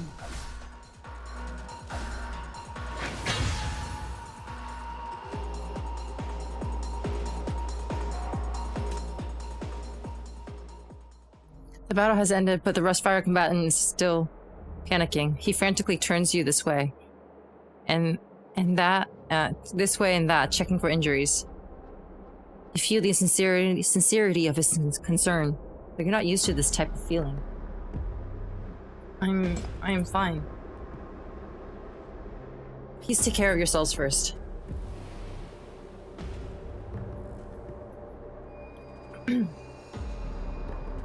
few meters away, a faint figure appears. Hecate raises her hand to attack, but Raven stops her. Don't do anything rash. It hasn't attacked you yet, and it might not attack at all. Look. The apparition trembles a couple of times and trudges forward, lifting its arms wildly and swaying from side to side. You quickly realize it's laughing with its friends. These aren't corruptors. They're more like concretized spiritual contaminants. Memories from this mine. In most cases, if you leave them alone, they'll just repeat the motions of their past lives. Don't provoke them. Conserve your energy and keep going. It's actually quite entertaining to have them with us along the way. Plus, if something does happen, your chief will protect you, right? Yeah. Hecate frowns upon hearing this. She slaps away Raven's hand from her shoulders and walks away without looking back. She's angry, you guys.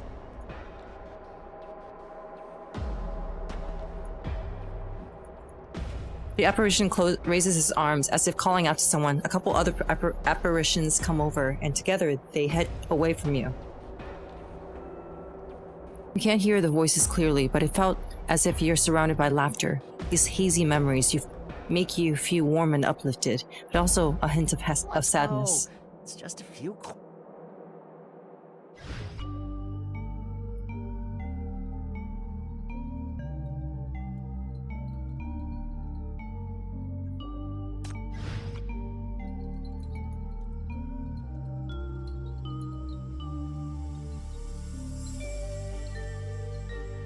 There's gotta be a better candidate than me, right?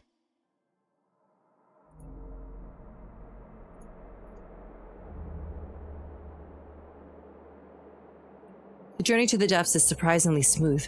Though the area is severely damaged, it's obvious that someone had cleared the obstacles ahead. Most importantly, there aren't many enemies. Even when the Nirvana robots try to attack you occasionally, the Rustfire combatants would destroy them faster than any whack-a-mole game. They really are well prepared for this trip. Those apparitions also appear from time to time, and you can now make some of their voices. Score! The handover was a success. This mine is ours from now on. We don't have to worry about hypercubes anymore. Wait until we finish transferring everything before you celebrate. With so many machines, who knows how long it'll take. I'm hungry. Any burritos left? I only want the ones I made.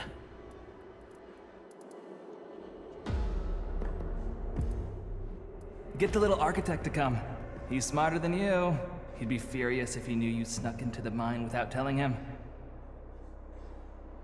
No thanks. You know how slow he is. If there was a contamination leak, he'd be a goner. He'd probably say, with round, what's there to be scared of? Even if the sky falls, we'll catch it. He's a leader, after all. This one is activated. On to the next one. Come with me. Laughing and throwing their arms over each other's shoulders, the apparitions pass through you and vanish into a distance. In front of you, another group of apparitions appear. To your surprise, you feel no fear traversing amid these shadowy apparitions. Instead, you feel like they're odd friends who had time traveled to keep you company. Their hope and trust for each other makes your journey into the abyss a bit less lonely and depressing. Those are the workers from before? Yes, the heroes of that era. After the Dis-C explosion, Hypercube production collapsed. The remaining reserves simply could not meet the demand. This city was really on the brink of implosion. These workers were the ones who risked their lives to go into the mine. They worked during the day and guarded the mine from gangsters at night. After a while, they organized their own militia, Rustfire. Scores of people probably got infected with mania, but there weren't many reports of them turning into corruptors. The BR-000 had just appeared, so there wasn't much knowledge about mania yet. But I imagine quite a few of those infected in Inner Bay became sinners. There were people who mined at the foot of Dis-C's Black Ring. They refused to bow their heads, even in the face of the Great Explosion. They had the skills, and they had perseverance. Weren't they cool? They were the ones who gave it their all to keep up Hypercube production and replenish the reserves. They were the ones who helped Dis City pull through its most difficult period. Quit bragging, you lion bird. How come I've never met such noble syndicans before? They're all here. The last witnesses of the Golden Age. The Inner Bay heroes who fought with hope. I've been wanting to meet you for a long time. River reaches out to an apparition as if wanting to caress his face, yet the apparition simply goes through her. The Raven isn't upset. She grins, swings her outstretched hand the other way, and slaps you on the back, making you stumble. It's your turn now. Back then, the Inner Bay workers created this magnificent project. Today, their successors can surely take it back. I'm even more sure of it because of your help. How is it down there? You must know best, right? Corpsicle isn't here. The Corpsicle isn't here. It's different from encountering inheritance. Here you can feel the presence of a huge mania body, but it doesn't have that terrible core. So at least there's no risk of a Black Ring explosion. However, perhaps due to the Ringmaster's power, the two half-bodies, one dead and one alive, are still somehow deeply connected. The living half out there is spreading mania and devouring people's spiritual energy. The resulting contamination is transferred into the dead half. It's only been a few days since the tragedy in the Drifter camp. Where did the spiritual contamination from all those victims go? Huh? Are we at the bottom of the pit?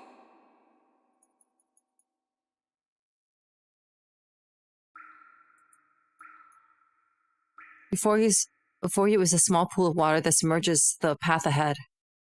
Is it water from the sea that had flowed down from above? No, upon closer inspection, the water level is slowly rising. The swarming liquid gives you a sense of deja vu.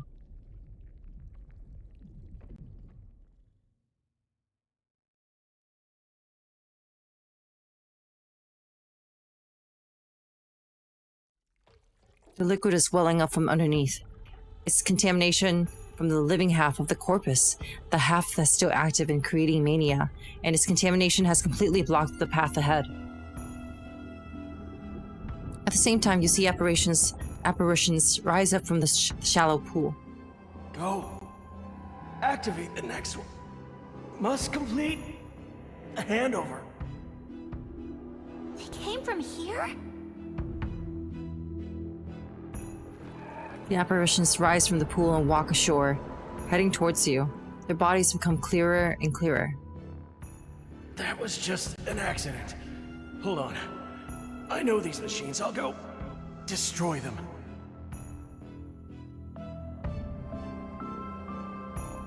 I'll take care of the injured. You guys continue. Hurry. It's not a problem. It's not a problem. We're almost done. There's still hope. Hang on. They look so strange. Is it the contamination? Was that the reason? You reach towards the apparition heading towards you. Is this something that physically exists, or... Shackle. The shackles quietly penetrate the apparition, whose face suddenly wraps and becomes incomparably murky. Even its voice becomes blurry. There's still hope. There are illusions mixed in this? These aren't just concretized contaminants. The reason we can see these apparitions is that our minds have already infected the mania from the mine. Leave now. Your nervous shouts seem to have attracted the apparitions around you. They turn around and move towards you with their hands outstretched. Chief. Wait, don't provoke them.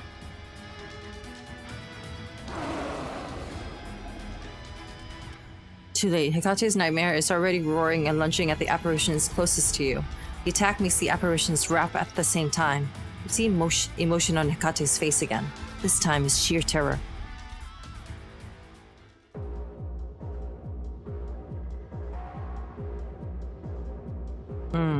Okay. Do this. That.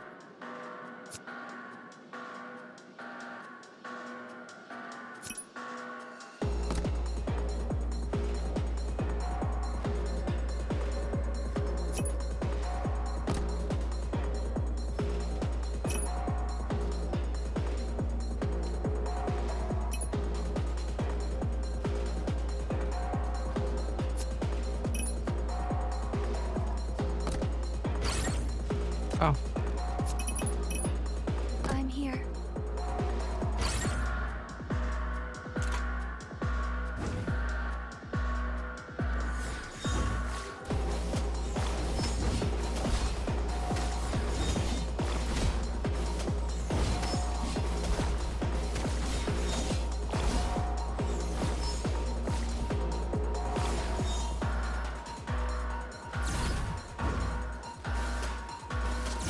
Can't escape.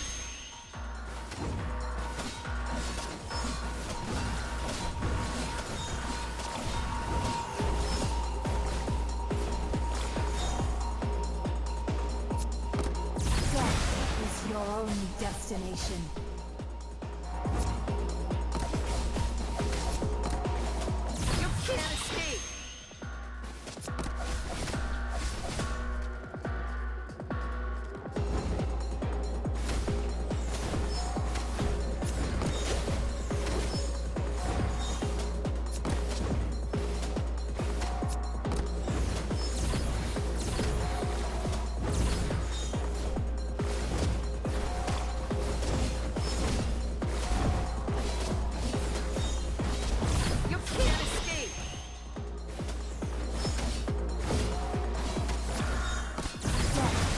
your only destination.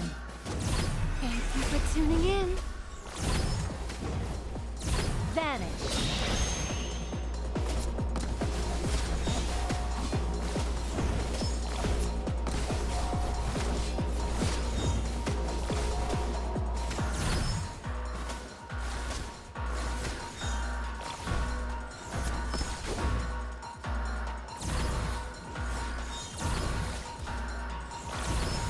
Death is your only destination. Yay! Easy peasy.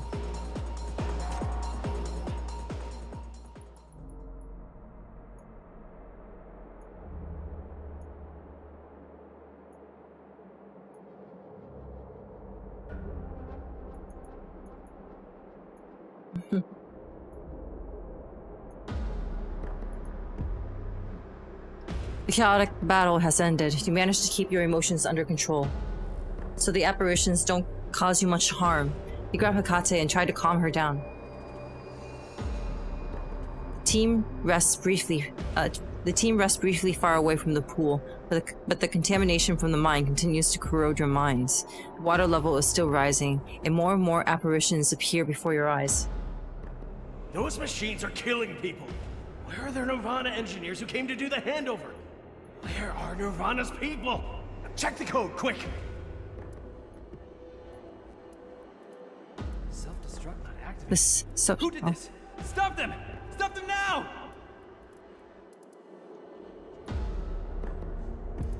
Protective mechanism failed? Lost contact with group B27. D7 turned into a monster! The M value readings are off the charts. Something is coming.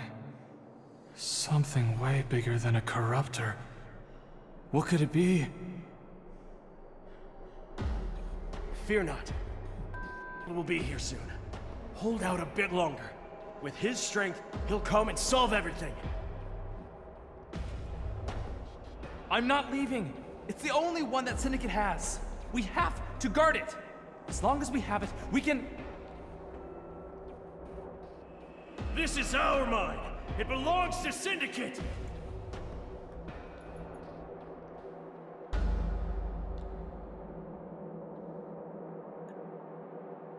As the anger, fear, grief, despair, and an intense paranoia entangling them assaults your mind, you suddenly realize something. These aren't the Inner Bay heroes brimming with hope. These are just the ground zero of BR-002. 8 years ago, the Corpsicle devoured them and gave birth to the Corpseborn and Black Ring. Yeah, I did. I got it. Because I got her. I got her. It's good. It was free anyway, but I got her too. This was no coincidence. You look at the busted mechs half buried in the ground. Deep in the Mania field, they have long been paralyzed. The robots here are all old models. When no one is around to control them, the Mania field will cause them to have all sorts of malfunctions.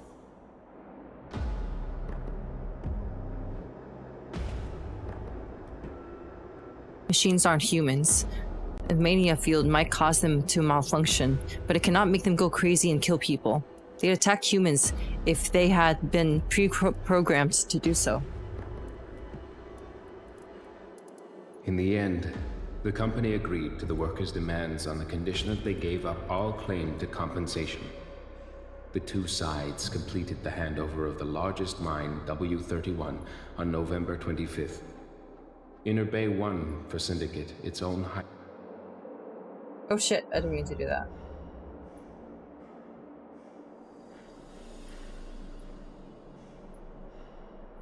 An organization that built its wealth from monopolizing hypercubes would never share their pie with workers who were about to be discarded.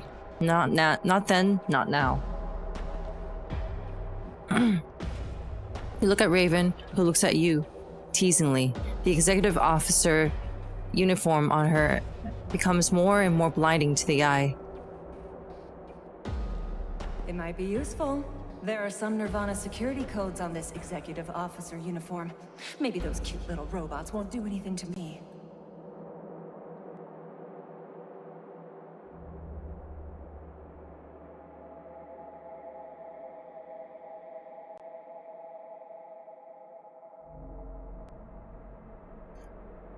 Looks like some traditions have survived until now. Are the executive committees linked to Nirvana? PR-004 has been destroyed, and the ring zone has been brought under control. Soon there will be new hypercubes production, a new hypercube production zone. Nirvana will not let it fall into other hands.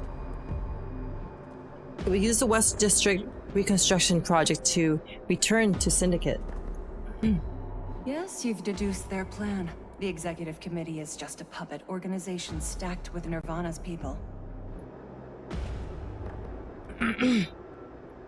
That's why they keep targeting Drifter Camp. Since Rustfire members were once Nirvana workers, how could Nirvana spare them? If Nirvana gets a hold of Rustfire's plans and realizes you still want your own hypercubes, surely they'd... She bursts into laughter and starts to applaud. Chief, you've got what it takes to be a journalist. But think bigger. For instance, Nirvana doesn't need to get a hold of Rustfire's plans at all. What a powerful Dis City corporation needs to crush a bunch of downtrodden syndicants is opportunity, not evidence. All they need to know is that Rustfire has been weakened by the Corpseborn. That's more than enough reason for them to totally exterminate us. Does it mean that... Don't worry. Interbay's contamination functions as a sturdy barrier. Without meticulous tracking, no one will find us. Plus, Rustfire's leader is still back at the Drifter camp. He'll attract all the firepower. What do you mean, attract all the firepower? What do you mean? What should you mean by that? I'm not going. I have to stay here.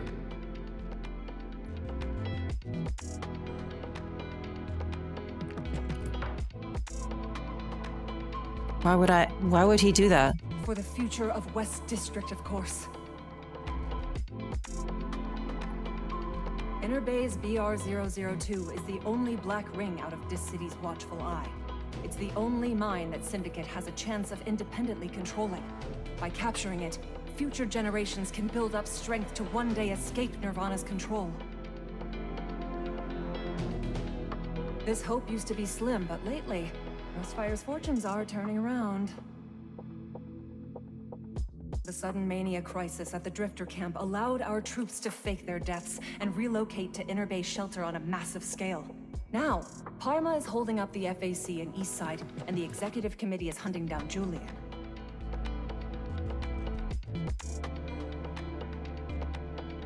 And you came here. This is the closest that Rustfire has gotten to our dream in 8 years. As long as you destroy BR-002, change will sweep Syndicate. You are everyone's hope. So, just focus on completing your mission. Rustfire will assist you at all costs. Yes, S1, let's go. She looks up slightly at the broken sky beyond the mine. Perhaps Julian's already dead by now. If so, he must have died full of hope. He truly believed that you can destroy BR-002. Though we'll lose our old leader and home, our new victory will inspire the people who won't grieve for long. They will take the resolve of those who sacrificed themselves and rally around you. Soon you'll be Rustfire's sustenance. Let's go. It's just a few corpses. Nothing interesting.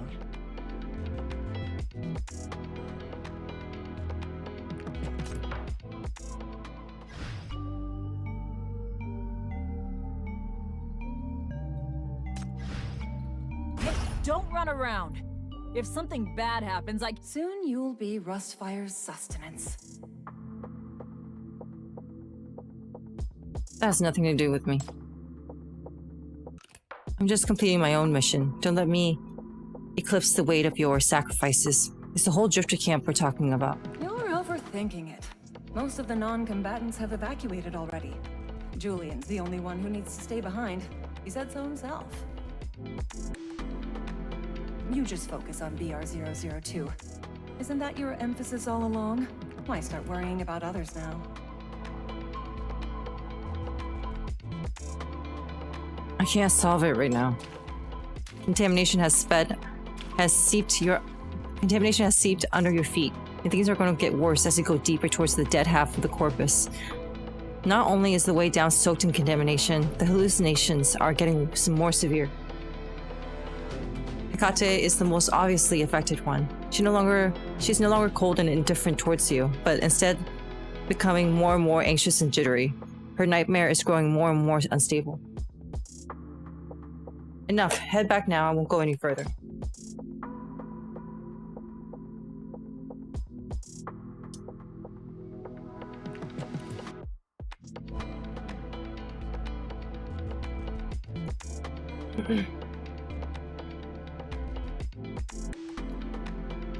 We're figuring things out, whether it's saving Drifter Camp or tracking down the other half of the corpus. I won't give up on my mission. You guys don't need to do anything so extreme. It won't matter much, my dear. A sudden rescue mission now will only make the executive committee realize that Rustfire has other plans. As for you, if you don't destroy that monster below, how will you find its other half in Syndicate?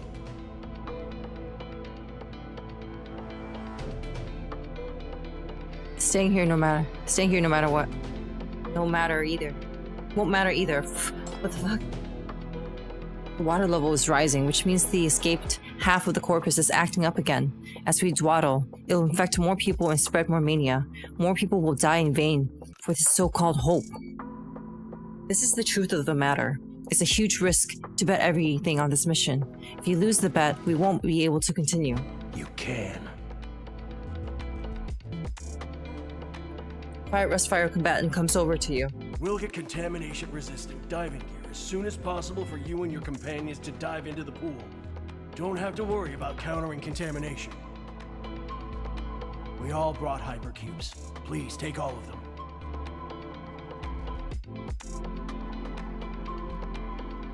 And what about you guys?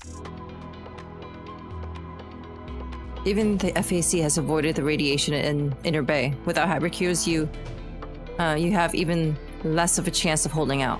That's fine. As long as you can take back the mine. If it's still not enough, the shelter has the rest of Rustfire's reserves. Raven can send the signal for them to bring it all here.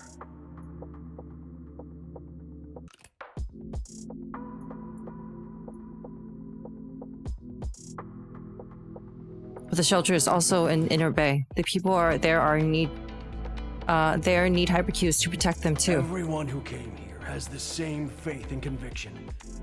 You are the hope of Syndicate. We will give you everything to help you succeed. What difference would it make? Even if all of you sacrifice yourselves, I still can't guarantee that I'll be able to give you the results you want. But his eyes are determined, almost fanatical. You can't help but take a step back. The situation is beyond your comprehension. You want to ask Raven, but she starts to talk first. Why do something so extreme? Is that what you want to ask, Chief?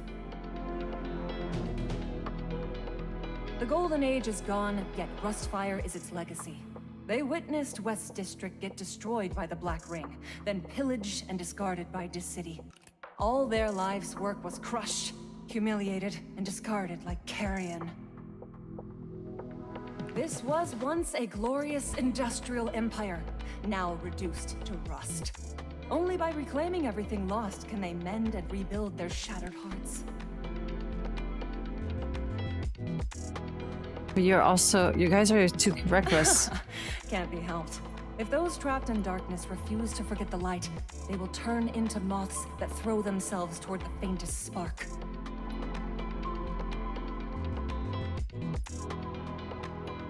False hope is a death trap. Do you see them die? Is this the kind of tragic poetry you enjoy? But if you deny them this faint spark of light, what else can you give them in this darkness? Can you give them real hope after extinguishing their false ones? Besides...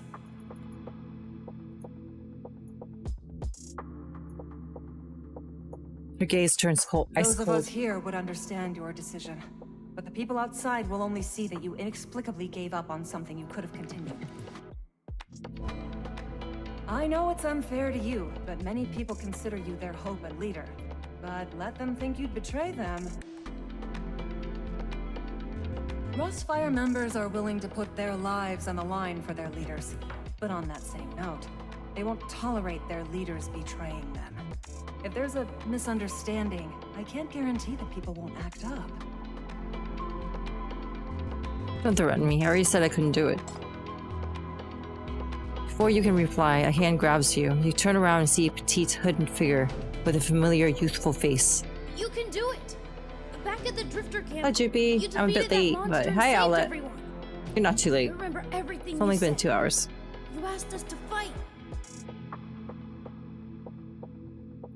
I'm here to fight now, miss. Oh, it's the kid. Huh? Are you the lady who came from outside? Do you know where all the people the execs took are? Can you take me there?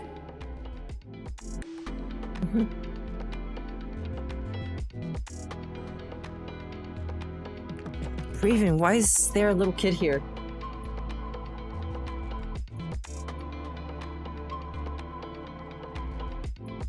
You ask Raven angrily, but the child tugs on you again. I'm not a little kid.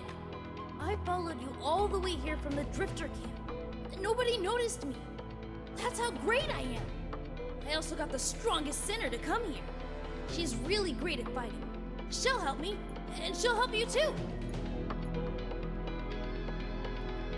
I'm part of Rustfire too. I also want to fight. I want to avenge Mommy and Daddy. His excited shouts echo through the mine. At the same time, there's a slight rumble under your feet. Waves appear on the pool and more apparitions appear to rise. Take all my hypercubes. With you, we'll definitely win. Take back Syndicate! Taking a break from PTN due to Arc Knights? Oh yeah. Yeah, I heard about Arc Knights happenings.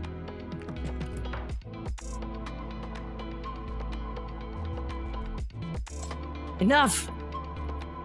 Oh. You grab him and back away. What's happening here has crossed the line. You can't tolerate it anymore.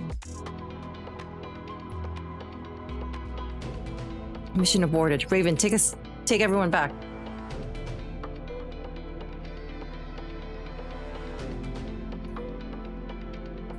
The woman listens to your urgent shouts for some time before responding. Yes, leader.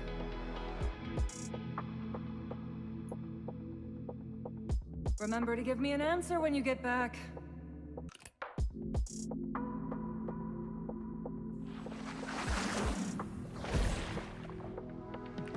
The apparitions surge towards you all like a tide. Raven holds up her notebook and countless streams of ink flow out to drag everyone away before you completely devoured. I don't have enough ink, so I can only hold them off this round. The rest is up to you. Good luck fleeing. I don't want to flee! Let me go back! I want to fight!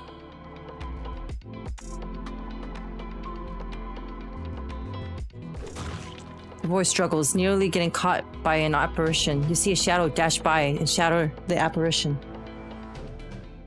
Hi. Hello, welcome.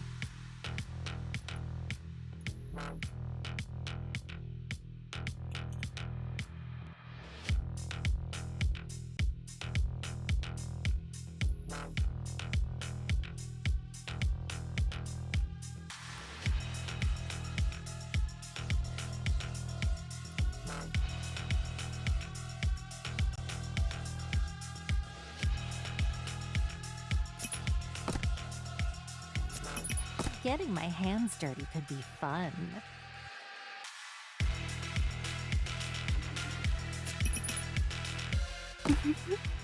The phone is ringing, my dear.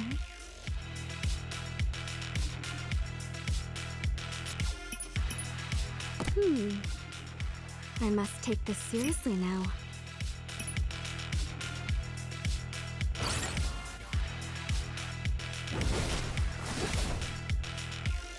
Easy, right?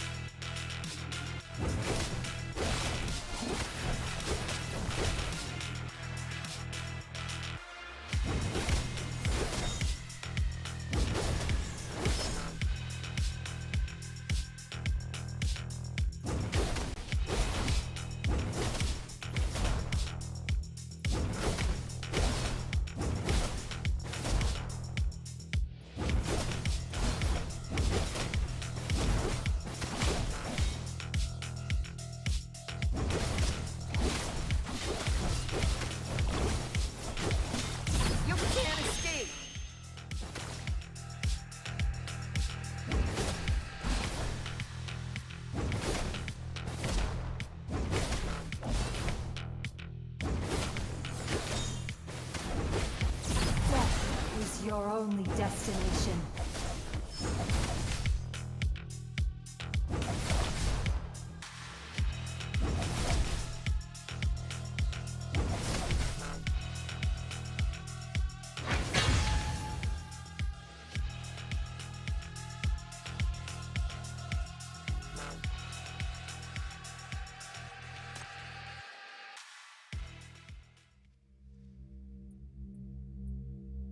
Inner Bay Shelter Lounge.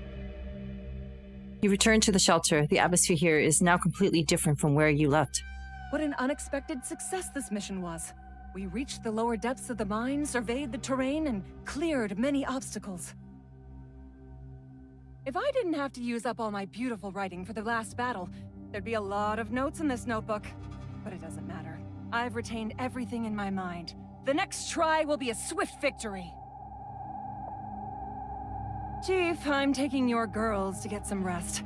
You should take a nap and then come find me. We still have a lot of things to discuss. She winks at you and takes the sinners away. Some of the combatants have been affected by mania, but luckily you can control it with your shackles. You'd never forgive yourself if these people who put their lives on the line for you to turn into corruptors. Everyone thanks you for their shackles, but no, there's no joy in their voices, only fatigue and despair. Their eyes that had been focused on you are now shattered, full of doubt and anxiety. You're not surprised. After all, the mission failed. You were unable to reach the bottom of BR-002 and failed to destroy half of the dead half of the corpus. The entire shelter is enveloped by worry and despair.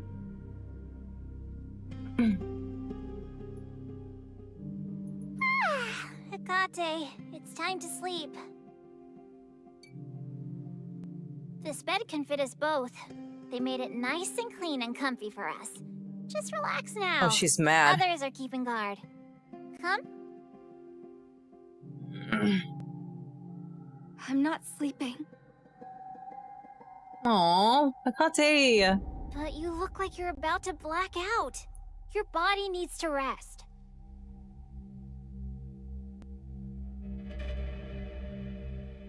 It's rare for Hella to be so polite. She gets no response. Hecate sits with her back to the door, facing Hella but not looking at her at all. Aww, look, they're bonding! The syndicate girl can't hold back her temper any longer. What the heck has gotten into you lately? You're mopey in everything you do, and you put on a grumpy face even with Chief. Plus, you keep picking fights on your own. What did we do to piss you off so much? No, I'm not angry. It's pointless to talk about this. It's not pointless! You're making me angry! I have no idea what's going on and I don't like that! We still have to be around each other for another few days. Tell me what's wrong now, or else I'll call Chief over too. Don't disturb Chief's rest. My behavior has nothing to do with you, Hella. Our mission is to protect Chief.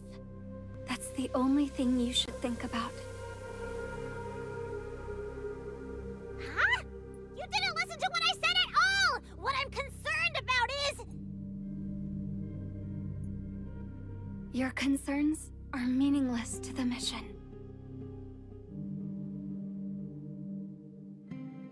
Go to sleep now.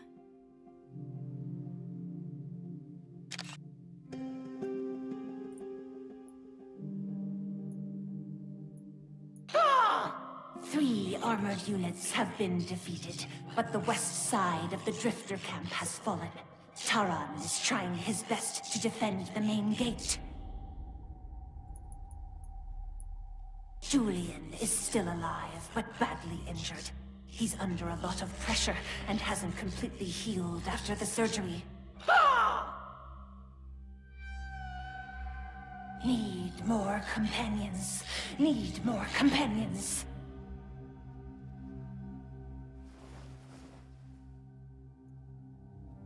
Raven paces about and mumbles to herself as she changes out of the contamination-stained executive officer uniform. What should I put in the next mobilization letter?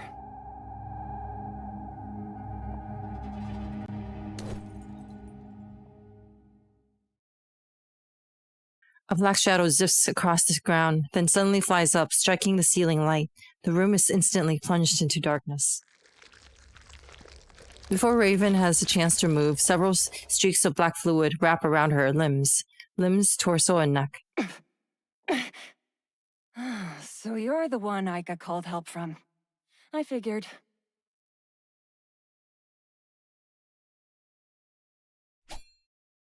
As soon as Raven finishes speaking, a sharp metal object presses against her neck. Somehow her quill pen had silently fallen into the intruder's hands.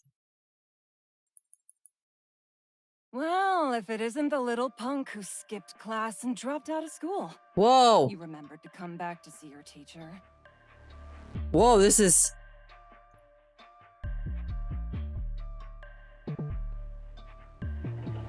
You've been on vacation for quite a while. The music! Did you finish all your holiday homework?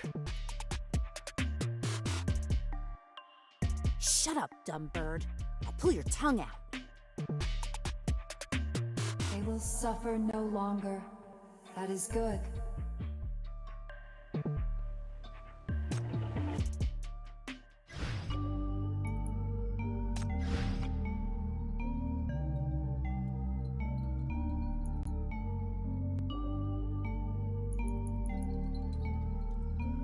I've locked onto my target prey.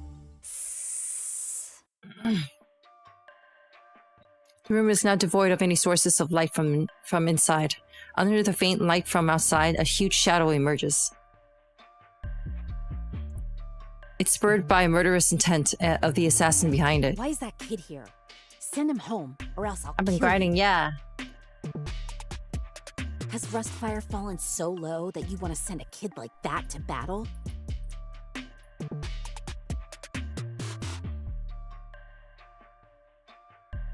The sharp tip of the quill pen gleams in cold light and edges towards Raven's neck again, but Raven just smiles. I already knew it was so you pretty. back in the mine.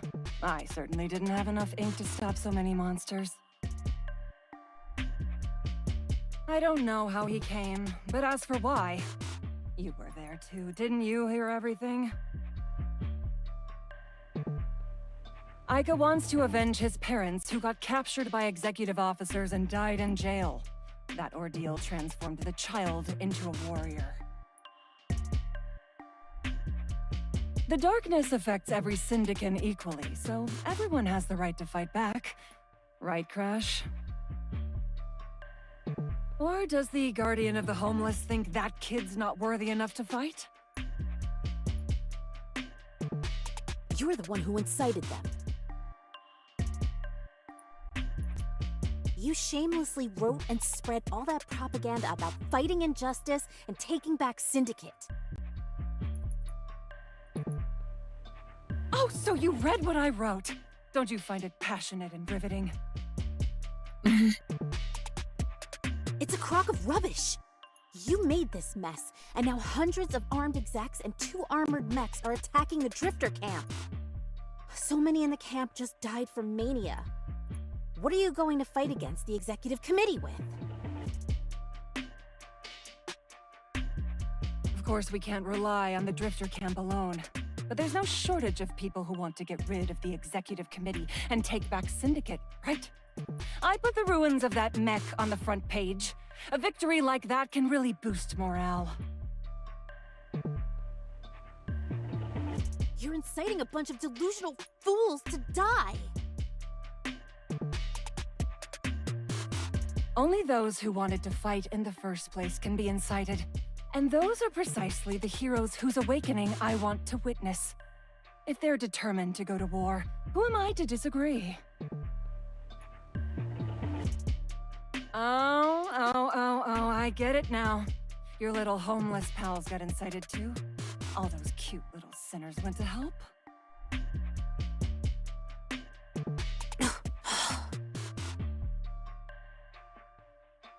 Oh, they really went. No wonder Julian's still alive. It's been a while since I've seen them. I'm glad how capable they've become. I guess that makes sense. Everyone except you used to be so sweet to their teacher. The homeless all love me, right? That hurts. Oh, fuck. Wartime, yeah, pretty much. The shadow strangling her, the shadow strangling her throat grows even tighter. You've got some nerve to mention that. Why not? I look fondly upon those times. Oh. Loosen up a bit. My whole purpose of coming to Rustfire was to open a school. I took good care of you guys. I wrote all the teaching materials myself.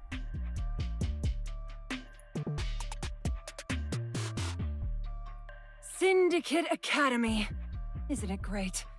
I can realize my dream and protect the homeless at the same time. Giving them knowledge is giving them strength. That way, they won't ever be misled or bullied again, right?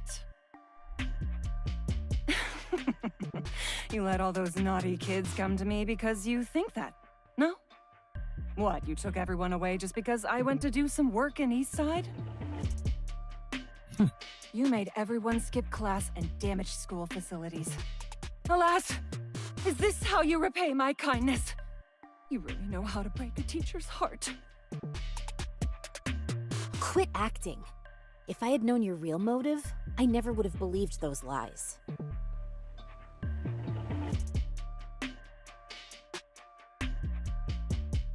Supplies are short, but if we work hard, we can still afford to support a few dozen kids. More importantly, they all show a lot of potential. Angry, unyielding, and trusting of each other. A couple of them are powerful sinners. The next generation of Syndicate all believe in her. They'll become the best Rustfire warriors of the future.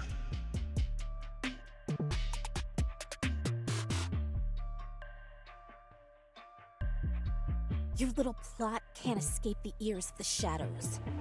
The gangs who oppress the homeless are indeed scum. But the hypocrite who exploits them is even worse!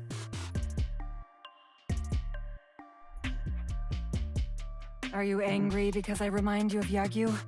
The one who used to call you daughter. You spied on me?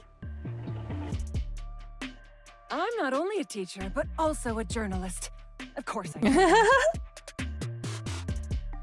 We're about to wake some kings. I know, there's a lot. You loathe Syndicate. You want to keep the homeless away from strife, away from the center of the storm, and away from a world where violence endlessly repeats itself. You don't believe that the...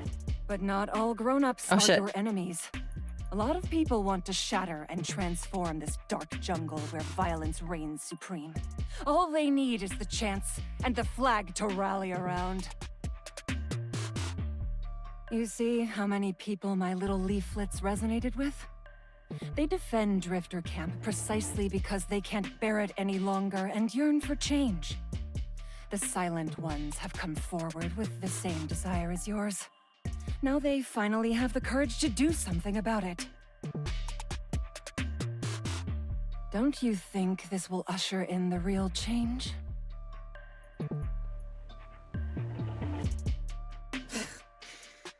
You don't like violence, do you? Then you also know nothing about Syndicate. Even if you incite everyone in the city who wants change to be your cannon fodder, nothing will change for the better. Everyone says they hate violence, but violence has already been ingrained in their souls. The more you want to realize a dream, the more shortcuts you're willing to take. As someone who's willing to become cannon fodder and incites others to do the same, don't you realize you're no different? Rustfire hasn't found a way to change things at all. You're bound to fail. Just wait and see. It's so sad to hear these words from a kid like you. It's because you don't read enough. What did you say?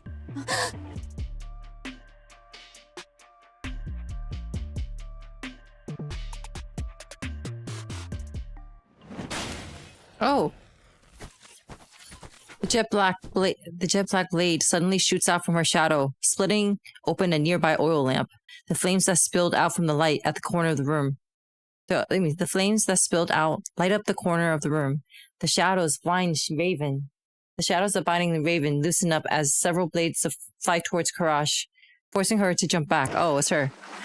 But as soon as she lands, the shelves behind her suddenly shakes. Black streaks shoot out from the pages of the books, turning into a pitch-black Raven that attacks Karash.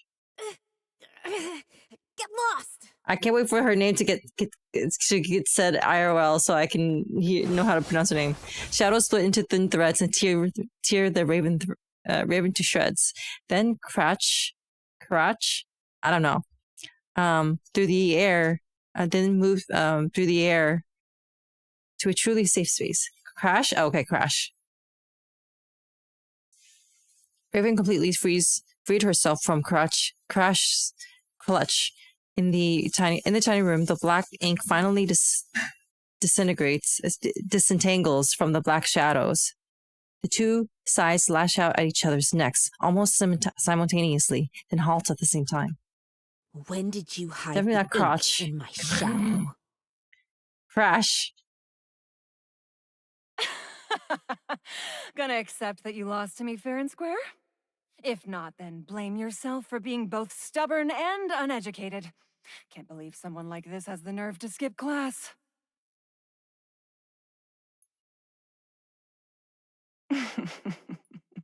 You're still so naive, little guardian. You can't outwit a grown-up. Crash, clutch. I can't do that. I dare you to try it again! No thanks. Raven reaches out and effortlessly grabs the shadow, trying to attack her neck. We're really made for each other. We both manipulate dark substances, shred the darkness, and live in this broken land. You became my favorite student the moment I saw you. You're the most bipolar child I've ever met. You can't see the light, nor can you fall into the darkness. You've been struggling alone all these years. You're a lot like my friends. So miserable and adorable at the same time.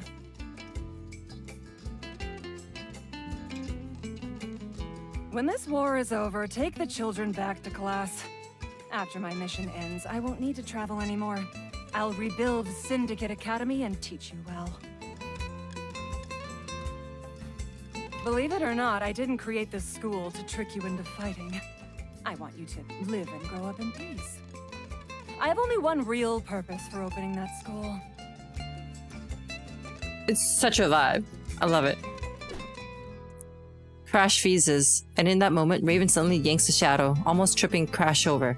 As Syndicate's great romantic poet, I must personally teach my works to my students, who will spread them to the world. That way, my poems will be immortalized for all eternity. I'm gonna pull out your tongue, you lying bastard!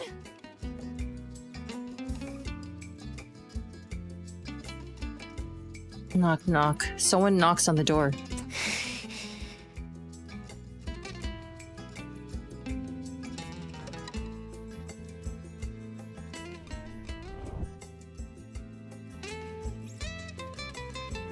After realizing who it is, Crash flashes a look of fear.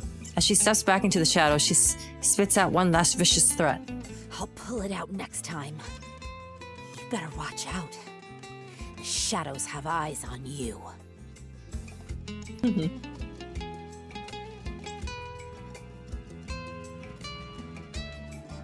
She disappears. Acting all tough in front of me, but fleeing at the sight of her? What's there to be afraid of? Such a little cutie.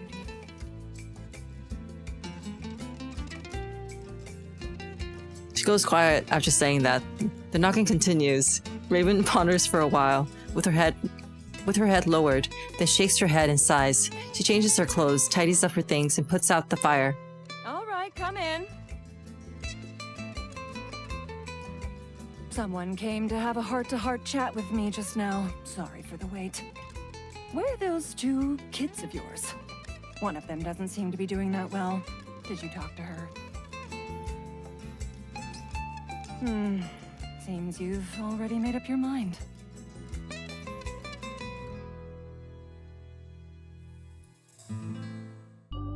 I need pee. Oh, thank God. I can pee. Whew, be right back.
Okay.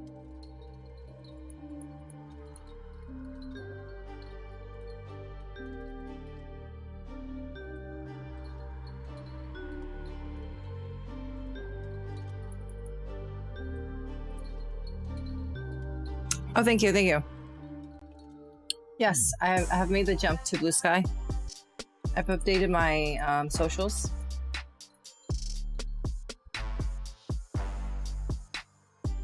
Oh yeah, I have to do this first. All right. Oh, this is just a cutscene, I assume. Out?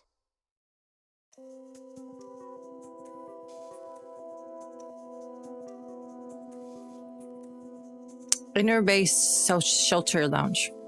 Lounge. Though your emotions have nothing to do with me, they'll get in the way of our mission if you don't control them. You're erratic enough to begin with. It'll put Chief in danger. Go to sleep now. She gazes straight ahead, completely ignoring that Hella is on the verge of exploding from anger. Oh shit. You make me so mad it's almost funny. After being worried sick about you, all I get is, it's for the mission? Who are you kidding? It's not like you did that well on this mission either. Oh shit. Kate doesn't respond, but her eyelashes quiver. Uh-oh. You think it's cool to keep a straight face? Did it make you stronger in battle?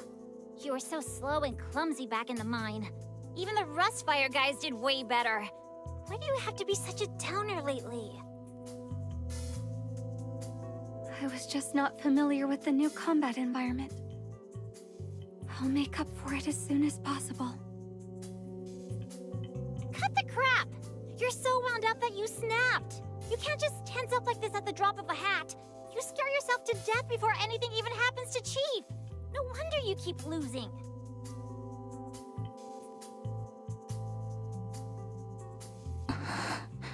Your mind is a mess, yet you still want to act all tough. Who are you squaring off against? And you have the nerve to tell me it's none of my concern. Fine, it's not! Do whatever you want. I won't care about you anymore. Good night. Keep it up and pretend it's for the Chief's sake. Can't wait to see you get humongous dark circles under your eyes and completely fail at everything tomorrow again. Holy shit. Them fighting words. After Hella finishes her rant, she dives into the sheets and goes to sleep. The girls are fighting! After a long, painful silence, Hecate speaks up. Am I really that useless? Oh no, baby girl. She's already asleep. I already reflected on my mistakes and making corrections.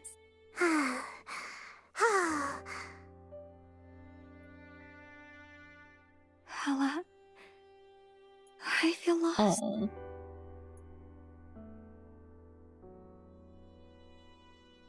She clasps her hands together, uttering each word slowly as if confiding in someone for the first time. I was born and trained in a lab to become a controllable and useful sinner, someone who can successfully carry out any mission. My skills and knowledge have all been cultivated for this purpose. But I've never been good enough. Not skilled enough. Not stable enough. Not safe enough. No!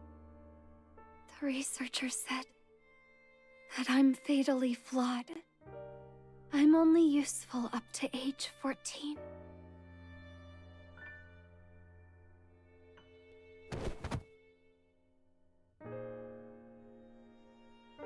Whoosh, the covers get thrown aside as a black shadow rushes over and grabs Hecate by the collar. Who said that? What lab? What age 14? Does Chief know about this? Ugh, there's no way that dummy knows. Why don't you tell anyone? I thought you were asleep. I'm asking you, how much longer do you have? I'm already past the expiration date. No! Huh? Hella, how old are you? I don't remember. 15? 16, maybe. Do I look younger than you? Oh.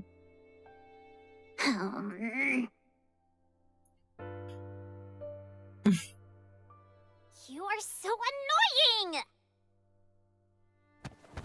Hella hops back into the bed and wraps herself in the covers, poking her head out only after she cools down. She purses her lips, signaling Hecate to continue. They said what'll cripple me isn't age, but mood swings and overthinking. What? That's just puberty! Even with intense training, there's a part of Nightmare that I can't control, which will go manic easily. Adolescence is an especially dangerous time. The researchers thought I would no longer be able to control my mental activities after age 14. At that point, I'd either be killed by my out-of-control nightmare or disposed of as a dangerous failed product. That's what would have happened. But then they found a solution. The researchers removed my emotions through surgery. Oh. Oh. Hella sits up and stares at her with wide eyes. This time Hecate doesn't stop and continues to mumble before Hella loses it. It was the right thing to do. Feelings and emotions are as dangerous and uncontrollable as the mania inside us. Only by eliminating them can I safely exist. As the first successful case, I was transferred to the MBCC to complete missions and achieve my worth. Ugh, that makes me so mad! Missions? Uncontrollable? You're not a tool! That's fucking ridiculous! But all of this has led me to meet Chief, so it has been meaningful. I'm very glad to have gotten this mission. My existence is worthwhile, as long as I'm useful to her. But Hella, I failed. Back at Drifter Camp, my nightmare was shattered by the corpse-born. I should have tried everything to summon it back right away, because Chief needed it. Yet I failed to do that. I failed to hold on to Chief's hand, and failed to get Nightmare to protect her. I watched as Chief fell from such a great height. She almost died from that fall. Mm-hmm. Someone once told me that my emotions weren't an unnecessary burden that would constrain me, but can instead become strength for Chief. Yet at that moment, I couldn't control my emotions. I lost my senses and couldn't move. I didn't know if the shackles were still there, nor did I check up on Chief right away. I failed to rush to her side. My mind went blank. I couldn't make a single decision.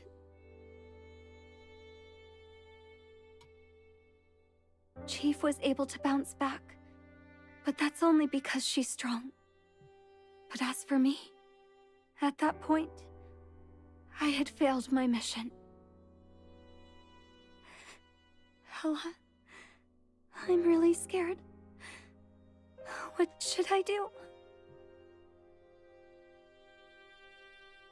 She covers her face with quivering hands, falling into silence as her shoulders tremble. Hella looks at her quietly, then lets out a sigh. Why are these dumbass labs everywhere?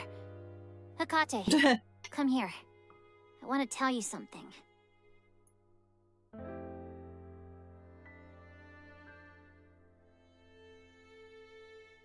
Hella pats on the pats on the bed. Hecate goes over meekly and looks at her, waiting for her to talk. Not being able to summon nightmare is normal. During training, you fall into a long daze every time your nightmare gets shattered. I'm a witness to that. It has nothing to do with your emotions. Whether it's because the enemy is too strong, or because you're too young, or whatever other reason, we all fail from time to time. All we have to do is try again. It's the same for me when I try to learn how to read from you. You feel bad right now because Chief almost died. It's the first time you've encountered something like this. So you're scared and discouraged, but don't know what to do. You're like a headless chicken, searching for non-existent reasons. And even started blaming yourself.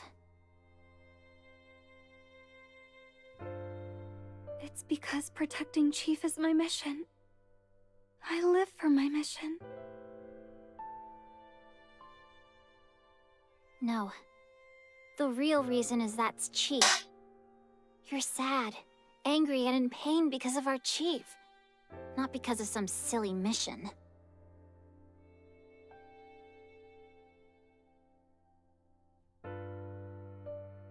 It's because Chief is the first person that Hecate met outside that dark, terrible lab. And Chief is the first thing that you met and chose for yourself in your own world. What's going on with this connection? Why is it doing that? The first thing I chose for myself in my own world. What's it doing? What's up with the audio?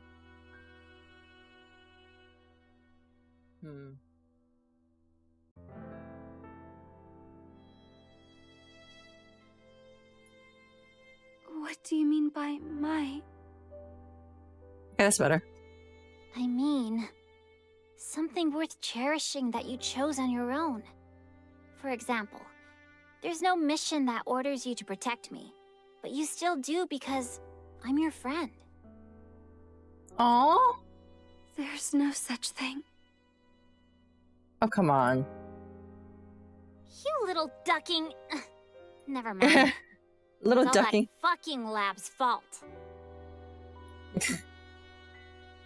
I don't expect you to get it right away. Even someone as clever as me can't learn to read all at once. But we have lots of time. You'll encounter more things worth cherishing and embrace more of the world. With Chief around, you won't get locked up by those bastards again. She'll protect you. You'll be free. I don't need to be free. Nor do I need to be protected. I just want the strength to protect Chief. That's fine too. As long as you make your own decision, you're free. Chief must want to see a Hecate like that too.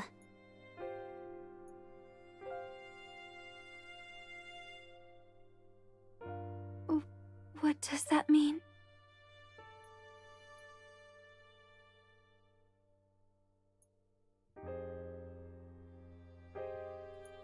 Hella lifts her head smugly. Something very profound indeed. Remember, we're sinners. We have hearts of our own, and that's what gives us strength. No one can control our... Once you're able to leave that dark place behind and become the Hecate of your own choosing, you'll be stronger for sure. Will I really be able to become stronger? Of course. Trust me. But you have to take care of yourself first.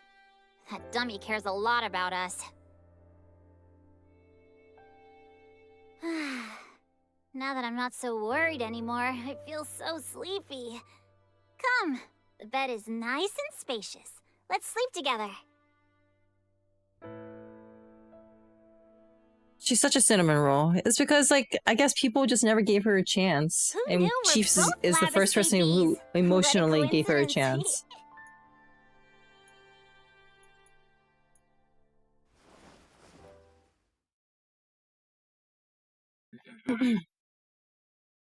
On the bed, Hecate moves a bit farther away from Hella. No thanks. You're a bed hog. You were in the detention room across from me, so I already saw how you slept before Chief came. Every night you'd flail about and hog the sheets. I hate you.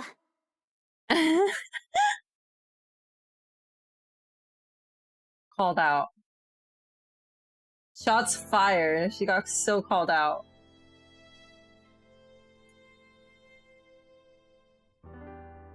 Good night. Oh, well, oh my god, that scared me for a second. I didn't realize that was a face mask. Look at them! Babies!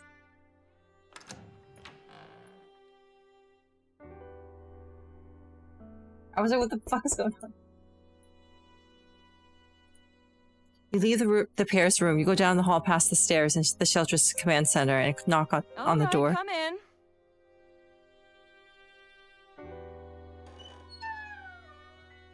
Go inside and see the dark poet. She kicked her off the bed. For real.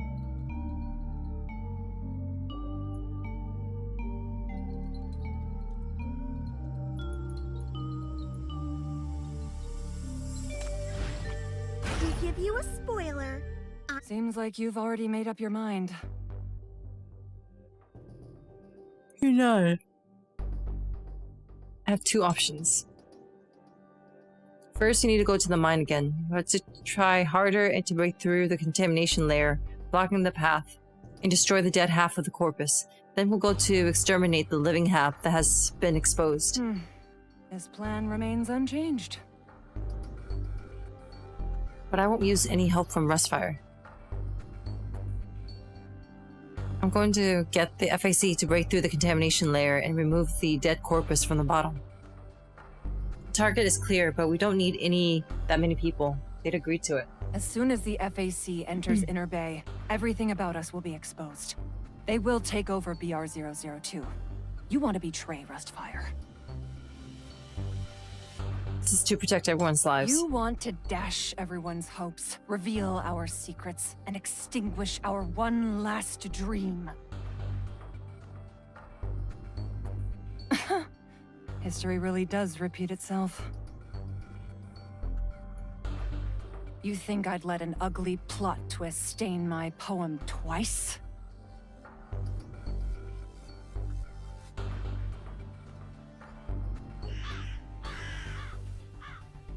Her ink condenses and something lands on your shoulder.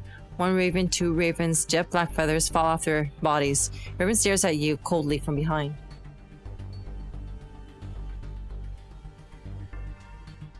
Take a deep breath. If you don't agree, there's still the second option.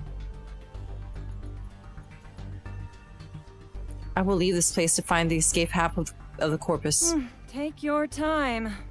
By the time you find it, the executive committee would have razed the drifter camp to the ground. No, I can buy more time for Rustfire. I already have a lot of information for BR-002. I will use any means necessary to get the executive committee to stop the Black Ring. I'll make them drop everything else they're doing to focus on tracking down the living half of the corpus. Since the incidents in Eastside were able to contain the FAC, it shows that the city council cares more about those incidents than the West District. Let's just fool them then. We'll use intelligence to give them a story. We'll say that what happened on Eastside is closely related to BR-002. Let's use abnormal fluctuations of major black rings and our old friend Parma. Both are quite mysterious anyways. In short, we'll scare the consulars into thinking that they can't stop the troubles in Eastside. Rui! Sukiyaki! Oh my gosh, hey! Hello, a lot of familiar faces. Welcome. Hi, everyone. Welcome. Thank you so much for the raid. Welcome, raiders. My name is Jupiter. I'm a cyborg Hulijing. That's a fox spirit to you. And I'm here to cultivate good karma in order to free myself from the Void Frost curse and become human again. Welcome to my orbit. Hello. Have you been well? I have been well. I hope you have been well, too. I've been seeing you. Let me give you a shout out. Oh, wait, okay. Mods are here. There are mods in chat.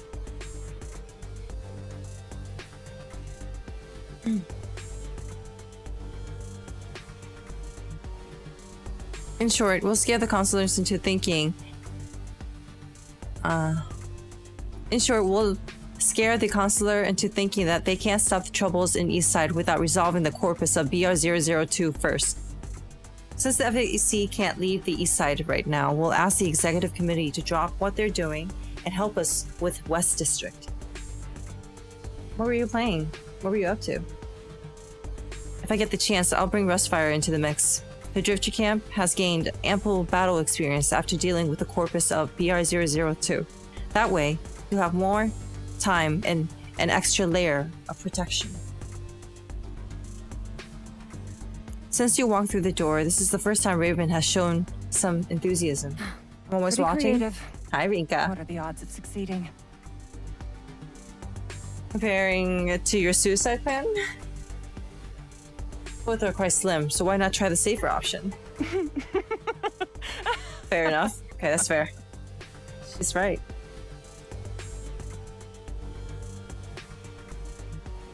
Sorry, I just remembered someone accusing Rustfire of being stubborn and knowing only how to be cannon fodder. So it would seem like she has a point. You may? Good. I'll join in and also speed things up. I don't want that monster wandering out there for too long. I have a pretty good idea. If the apparitions at the bottom of the pit are contamination caused by the living corpus devouring humans from the outside, then the people it devoured might also appear as apparitions at the bottom, near the center. While humans cannot penetrate the contamination, my ink can. This star journalist here can help you ask around where the living half of the corpus is. What do you think? She surprises you with her frankness.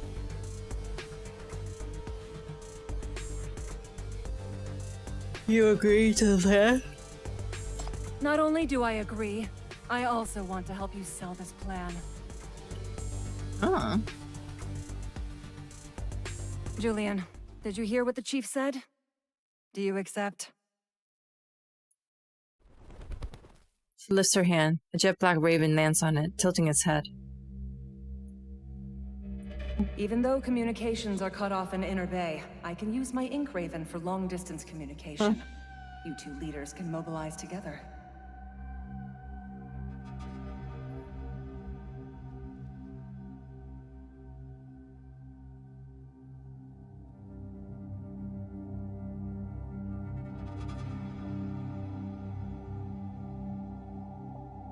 You realize that Julian is on the other end of the raven. After a brief silence, he decided to speak anyway.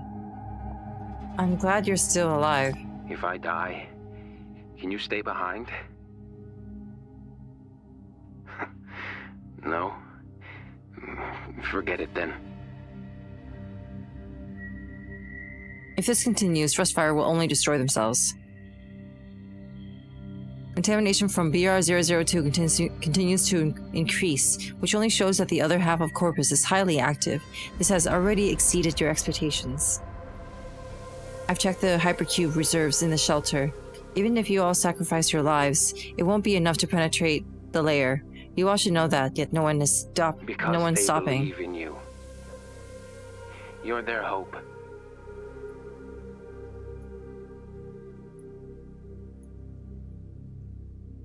Enough false hopes.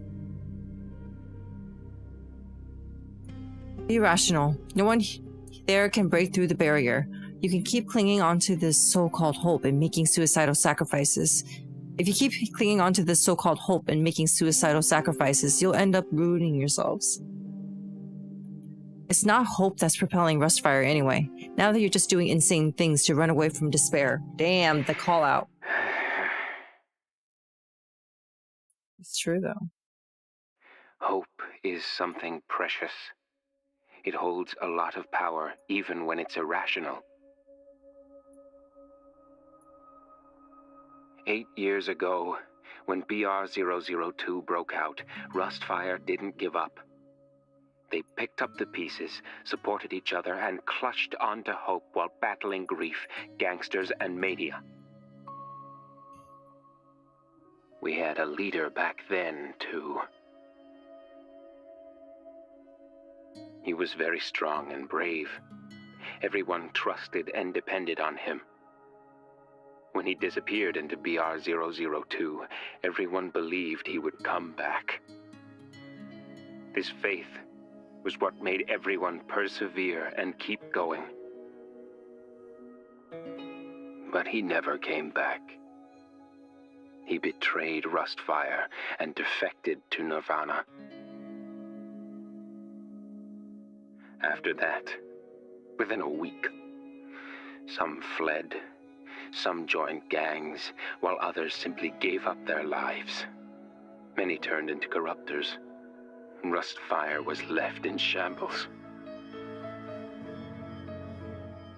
BR-002 didn't kill Inner Bay.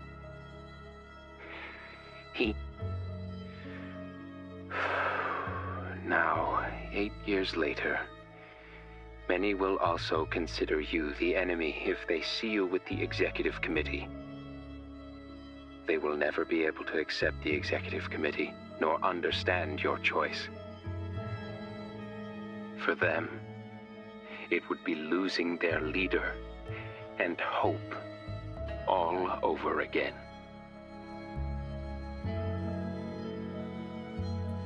But I was never your leader. Yeah. You're right.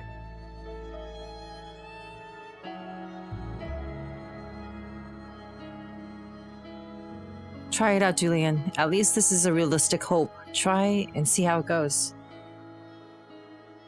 You say something else, but Raven gently covers your mouth. She waves, and then Raven dissolves back to her bottle as ink. Leave the rest to me. Though he looks aged and hasn't forgotten what happened 8 years ago, our architect has a pretty young mentality, especially after meeting you. Did I remind him of something? You make him remember a lot of things, but we have to look forward. No one will make things hard for you. I'll get someone to escort you out of Inner Bay and let you know right away if we find any clues about the Corpseborn's other half. Thanks. But I have one condition. Leave your two little pals to me. What are you planning? Let's see. How about I keep them as hostages? With these two cuties around, I can fool the others and also deter you from betraying Rustfire. After all, you've never ventured far from them. She grins and pats your shoulder. Her voice becomes gentle once more. You probably already know that the battlefield you're heading to is far too cruel for them. They won't be able to handle it. You should have done this a long time ago. Especially that girl. She cares about you too much. It'll kill her. To make things fair, I'll let you keep something of mine as hostage too. Here's my most beautiful and precious poetry book. She really fetches her poetry book. When things calm down, I'll find the chance to send them back to the Bureau. You can cast your shackles on me if you don't believe me. I have to go deep into the contaminated mine anyways. That way I'll have your protection. Put the shackles on her.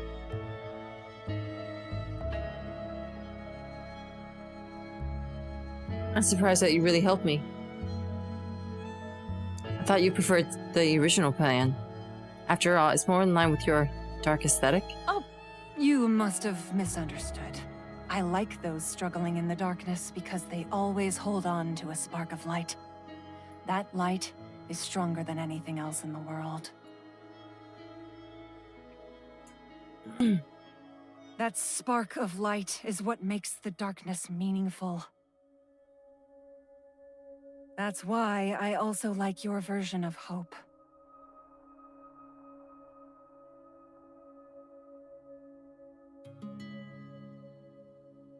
There's not much to pack. As you leave the room and close the door, the shadow beneath your feet quivers. A sinner, right? After a brief silence, a voice emerges from the shadows. You won't be able to catch me, Minos, Chief. Don't even think about it. I'll think about capturing you later. Right now, I have a favor to ask of you.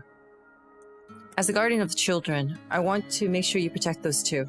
Why don't you do it yourself? I'm unable to do that myself right now. I'd only lead them into dangers. Please look after them for me.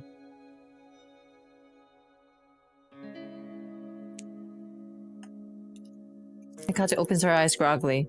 It's hard to tell time in the windowless shelter, but she feels like she has slept for a long time. She's slept for a long time and had a long dream. Hella's still kicking the covers with her feet. Hecate also noticed a couple extra blankets around her body that weren't there last night. Aw. Chief?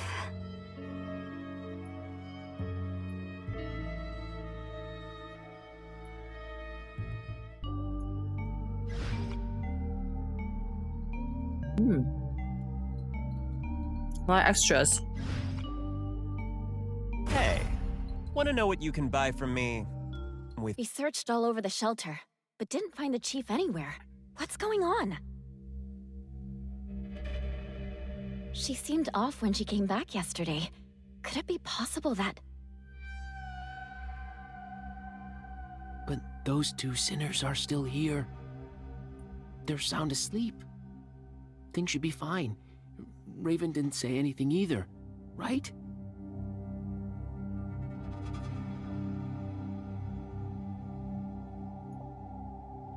Speaking of Raven, I heard she handed over several poetry books to the Ruins patrol team. The chief didn't want to sacrifice any team members last time. Did that lunatic go down into the mine alone this time?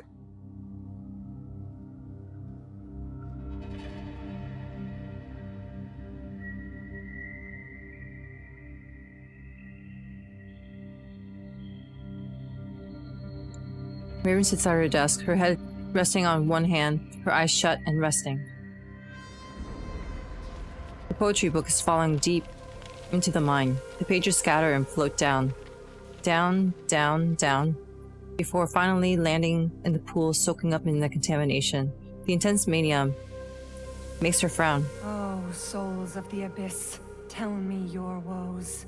Let me hear your unspoken cries, so that I may convey them.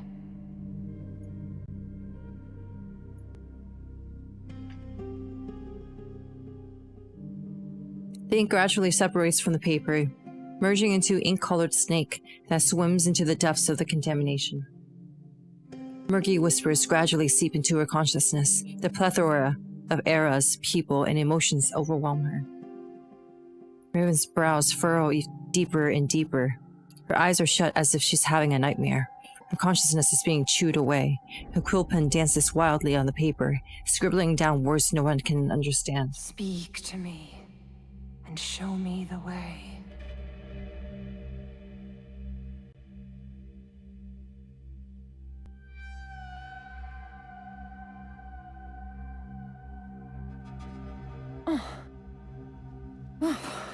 I dozed off. Consciousness in the abyss is terrifying. There seems to be some familiar faces. Raven is inches away from grasping the truth, but she has to take a rest first. This has been too mentally draining for her. Better go see those two kids first. Got a lot of explaining to do.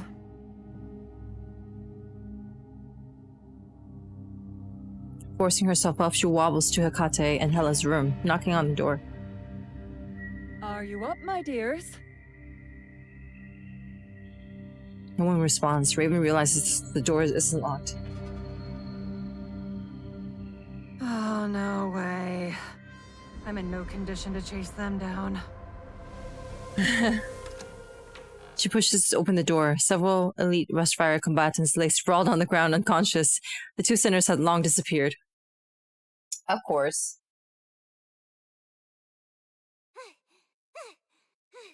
Hecate! Wait!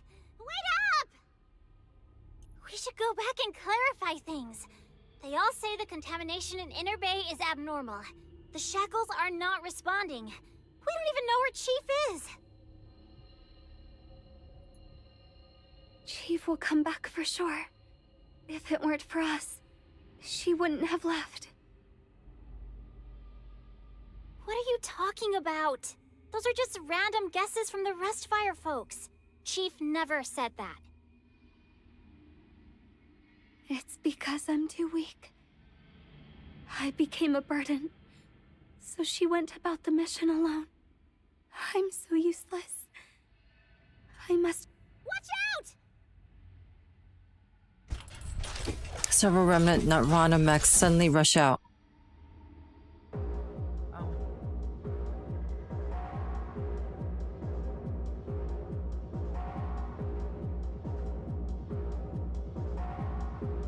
Well then.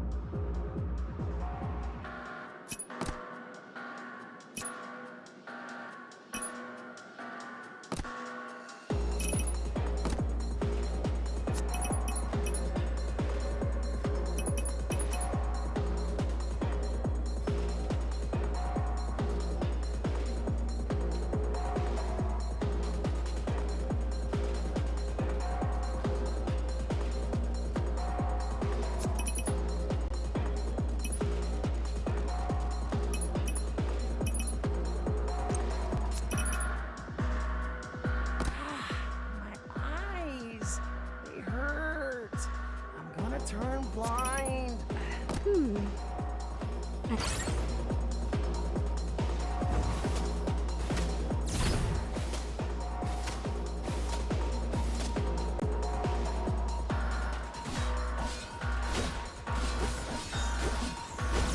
can't escape.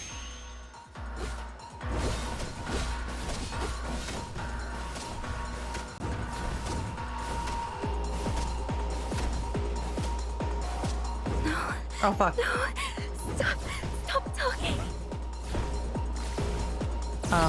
Vanish. That's unfortunate. You've gotten too close. I want to try that again, actually. How about Bianca instead? You're going on TV now!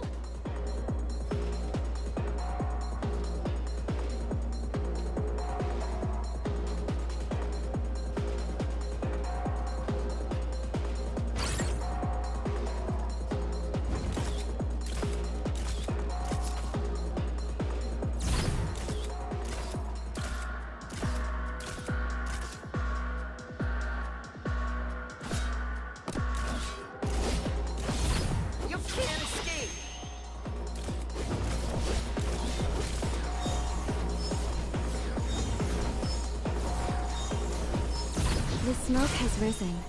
Oh shit. Now. The smoke has risen.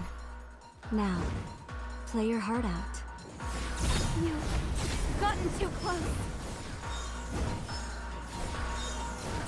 Vanish.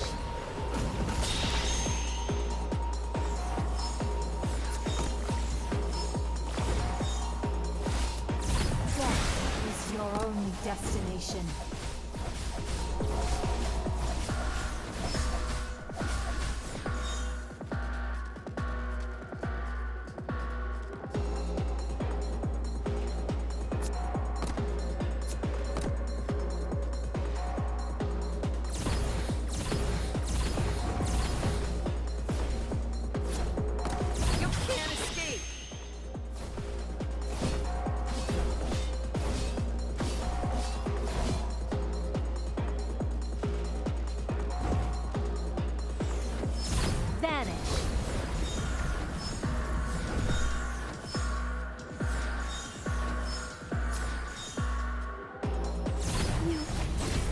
Too close.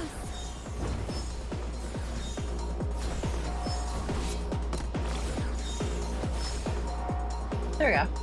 Burger, shrimp, or chicken? Burger. Burger. Always burger. How did we reach the bottom so quickly? I don't remember the water reaching here last time. Does this mean the other half of the monster has already... Hey, fuck. Welcome. Hecate, stop! Chief isn't here! There are only monsters and contamination here! If you keep fighting, you'll... Out of my way.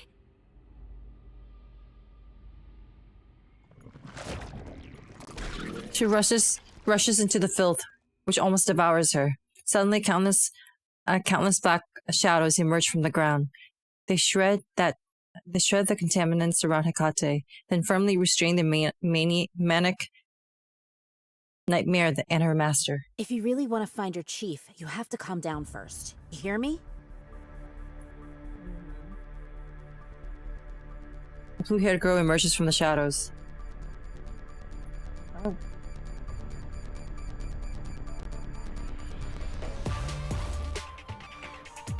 Oh. Meanwhile, on the edge of the higher cliff, a few black ravens land quietly on a broken Nirvana mech to observe them. It's just a few corpses. Up.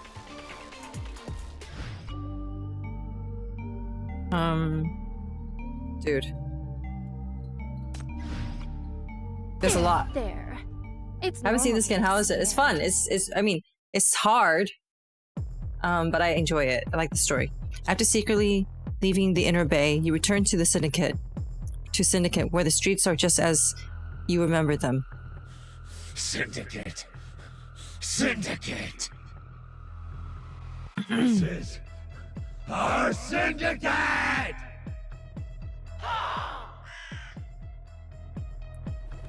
A black raven flies out from the poetry book and pecks on the gangster's eyes, repelling him. A few Rustfire combatants also rush over to cover you, giving you time to react. Shackles time. You effortlessly cast your shackles, repelling the manic enemies and saving several terrified refugees in the alley. At the same time, the area touched by the shackles show you another scene.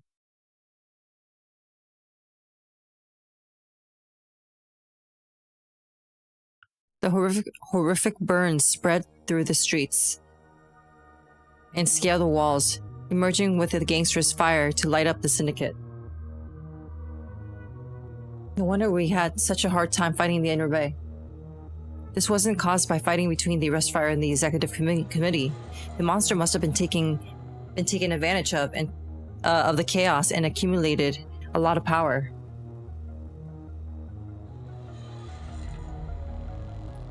The bad thing is, the upcoming battle will be very troublesome, but the good thing is you have some more bargaining chips. Mixed with the roar of bullets and explosions, the human shrieks sound especially distorted. Many have already undergone visible mutations and are hunting for any possible conscious targets to attack. It's only a matter of time before they find you. Before going to combat mode, you pick up a secret phone call. Long time no see, Chief. Can you tell me what happened during your absence?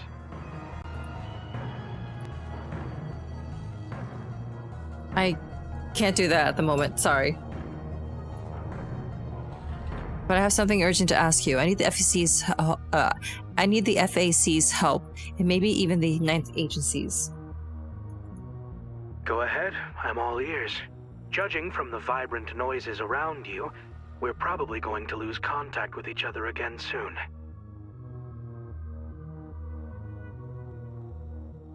Oh shit. Any help here? Oh, freaky. Alright, let's do this. This looks good. Do this, Getting right? my hands dirty could be fun. It's good. This might be good. Eyes, they hurt. I'm gonna turn blind. Do you still want me to go like this?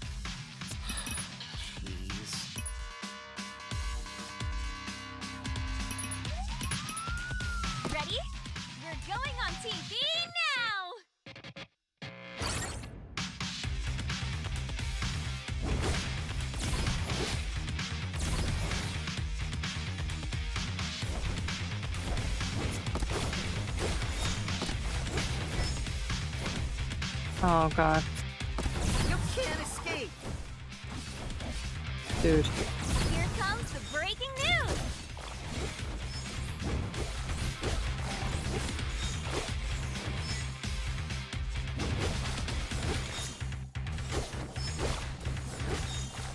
Death is your only destination.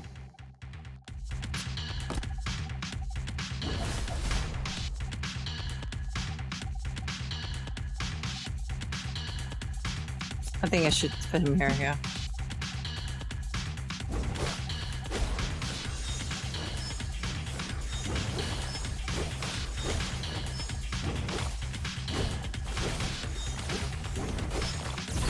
You've gotten too close.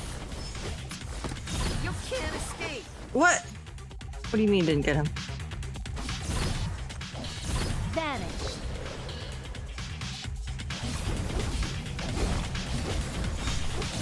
The smoke has risen. Now, Here comes the breaking news! Good, I got him.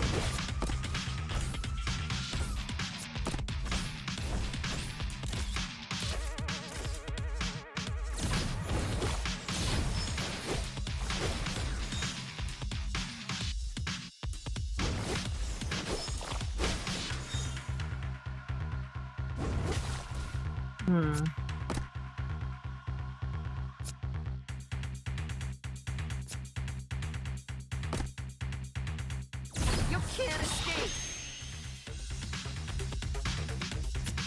Oh, can you really not? You've gotten too close. Nice. Okay, for the stretch reading.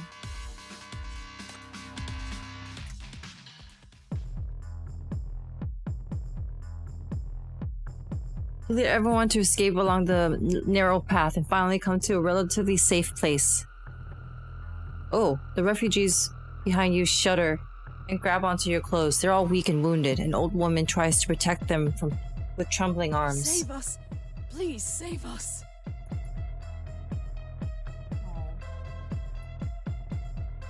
Her trembling hands makes you anxious. Finally, you calm down, turn around and take her hands and tell her, "It's okay, Rustfire will protect you."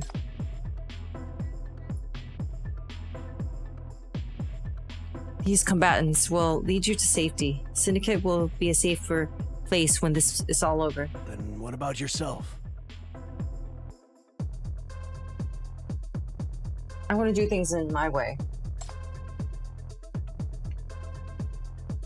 The long-awaited call rings. Chief, we're seeing progress on our side. Your plan succeeded. But please also be prepared for the executive committee to be furious. I mean, when are they not furious? Wonderful, please put me through. You take off the Rustfire cloak and put it on the old lady. Then you fetch your MBCC jacket from your bag and put on your usual attire back on. But at the moment, rustling sounds come from Raven's poetry book. Check the poetry book. Uh-oh. When you take out the poetry book, it opens itself and flips to the last page with the words, "Its stiff body is curled up in soil, leaving you in complete loneliness. There are still weird stanzas she usually writes." Uh-oh. What does that mean, though? The next second, the letters begin to move. The ink swims into a snake, forming the words that are clear and no longer dark. Found it. Eh?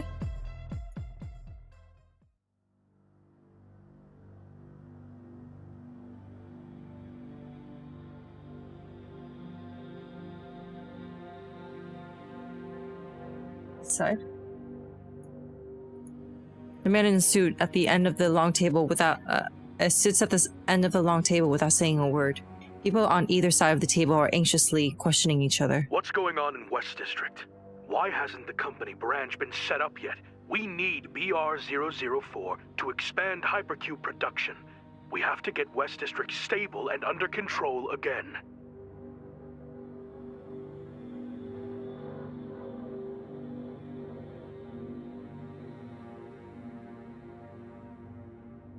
The gangs are easy to deal with. The Legion and Burns' forces are also in shambles. The Outland Affairs Bureau has its eyes on Quinn, and its president is now on the MBCC's watch list. They wouldn't make any major moves right now.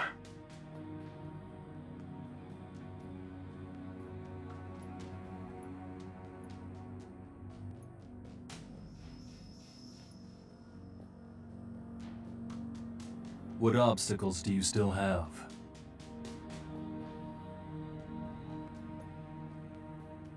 Is it those workers? You still haven't finished off the stragglers from 8 years ago?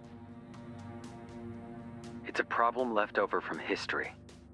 If I had been around back then, I would have totally eradicated them. Then what has the executive committee been doing these days? It's been half a year already. You still haven't been able to get rid of a bunch of rogue rebels with no money or proper weapons? Originally, we were going to settle everything these few days. But just now, we were ordered to prioritize locating the whereabouts of a mania monster.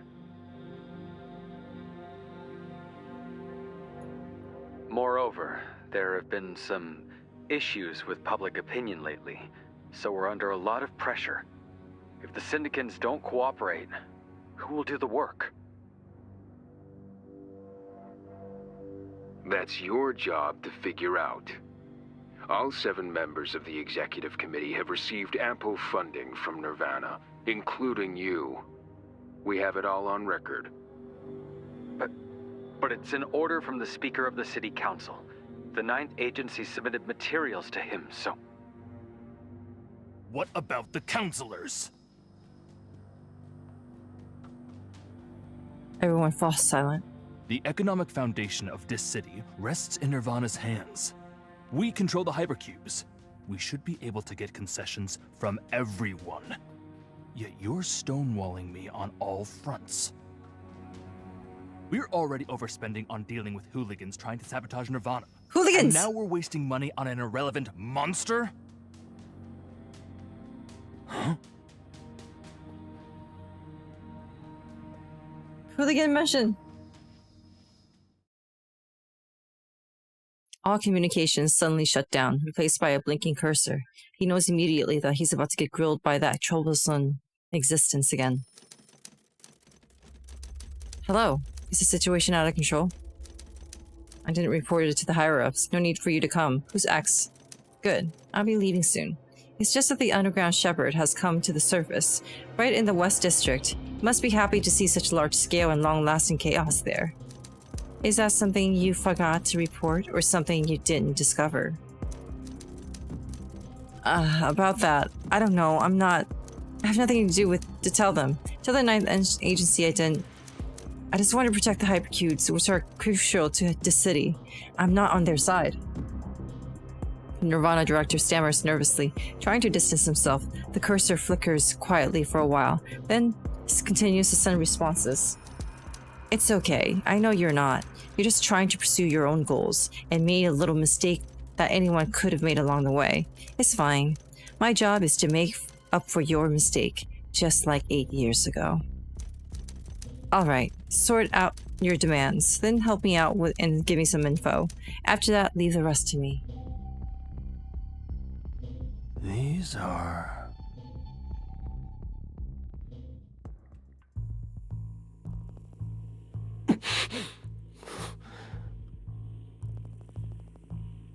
An ominous premonition runs through Julian's mind. His body shudders as deep feelings of hatred and fear rise to the surface. Woke up from the pain again?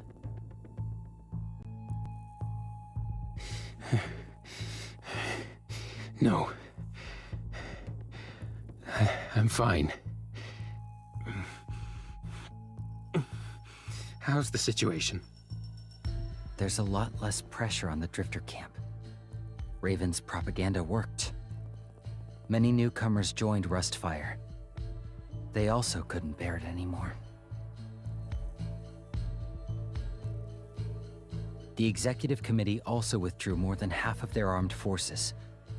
I guess Chief's plan really worked. We have some time to catch our breath. What about Chief? Raven said she's leading the formal troops to find the corpse-born. It's been confirmed to be hiding in a secret branch of the executive committee. Is that so? Julian buries his head into his hands, tormented by both physical pain and anxiety. Are you Thank you for the worried hydrate. the executive committee will attack her?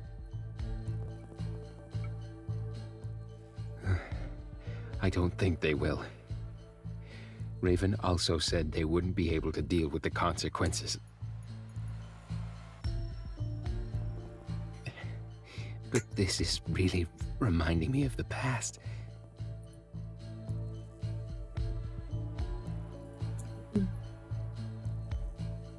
If you're really this worried, let me go take a look. I've dealt with the executive committee many times, and I've also fought that monster before. Tracking, protection, rescue, you name it. I can do them all. Since you say she's Hope, I'll make sure no one snatches her away. Let's go. It's just a few corpses. Nothing interesting.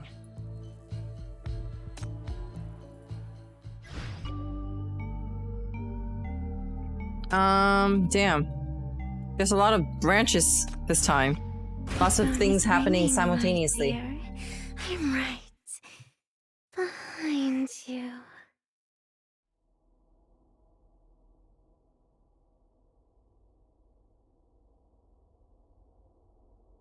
Escorted by executive officers and a small number of FAC elites, you arrive at your target location, the executive committee's secret branch. You feel uneasy, even though you don't see any visible signs of contamination. It must be in here, but you can't figure out why it chose Chief, this place. Our messages went unanswered. Something might have happened in there. Let's go. And be careful.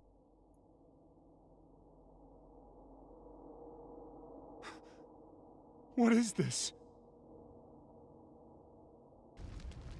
The walls have crumbled, and the ground has dissolved, and the whole place is blazing with icy flames. There's not a single living soul around. This is undoubtedly the work of that monster.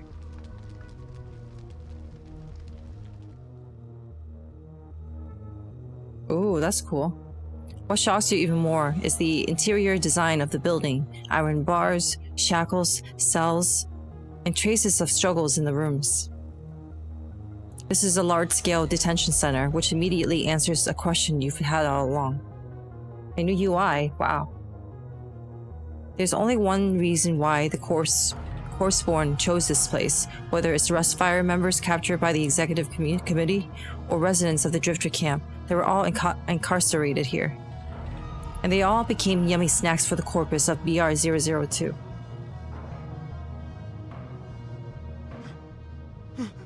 The guards are all dead. The monster. But where's the monster? Where?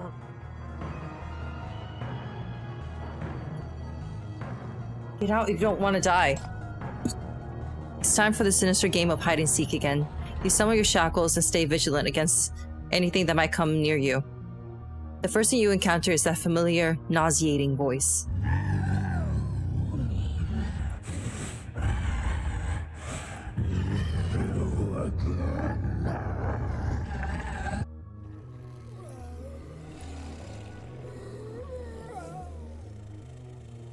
Distorted corruptors crawl out of the cells one after another, rushing towards you. You want to find the source, but the stench of the contamination surrounds you from all sides.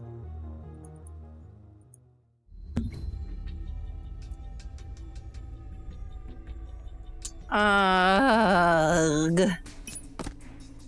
Ugh. Okay. I guess.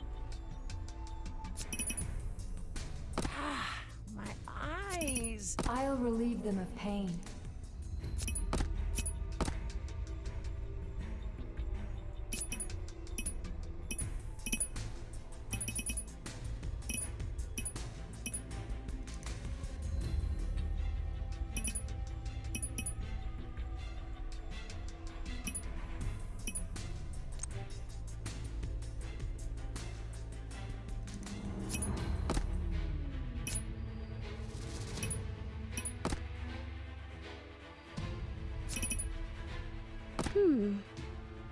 I must take this seriously now.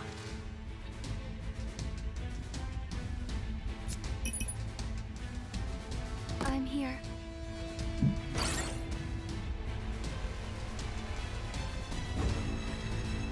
Wait, what the fuck? Hang on.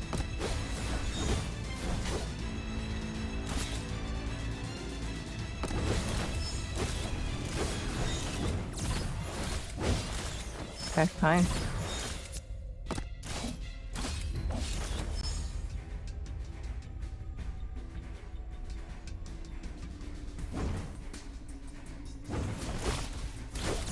You've gotten too close.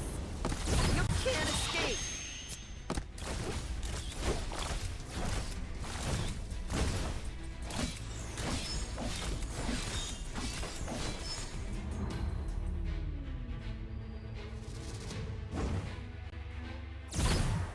Death is your only destination.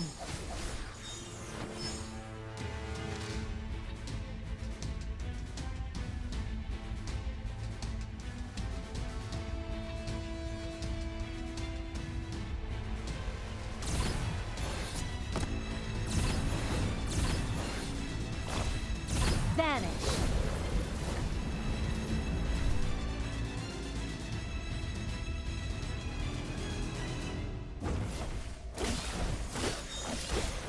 Death is your only destination. Hi, Lucius. Welcome. Yay. Guess what I caught on?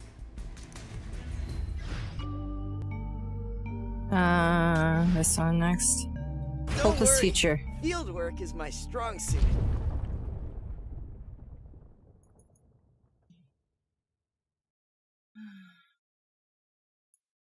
Violent tremors come from the pit, and the pool of contamination rises. Somewhere in the close surface of the pool, the three Sinner girls are looking at each other. The person you're looking for isn't here. She left early in the morning.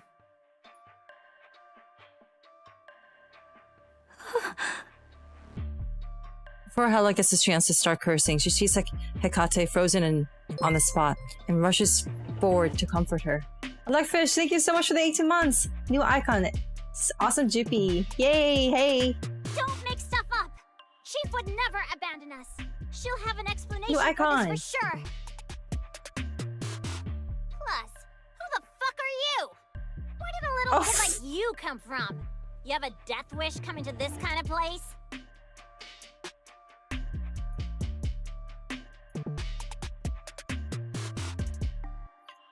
Crash's face darkens, and the shadows under her feet pounce on Hella. Asking you a question. Wait, hey!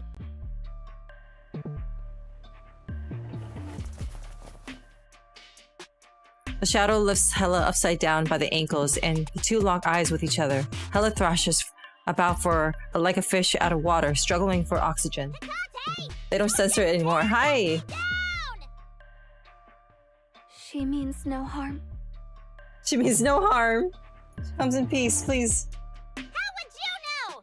Don't come crying for help if she picks you up like this later too! I promised that dear chief of yours to look after you. I can pick you up and throw you down there anytime I want. You met Chief? What did she tell you?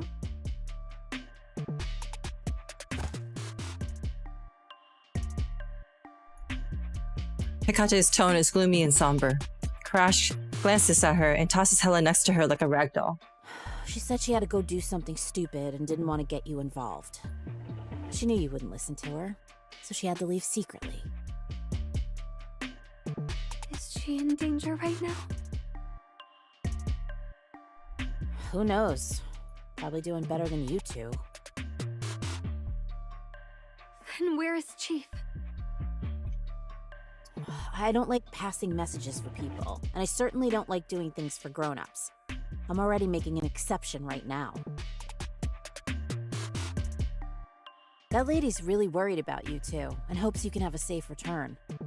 If you care about her so much, you should take good care of yourselves first. Syndicate is already in chaos. Don't run around here, and don't get whisked away so easily. This place is rotten to the core. Go back to the Bureau and never come back.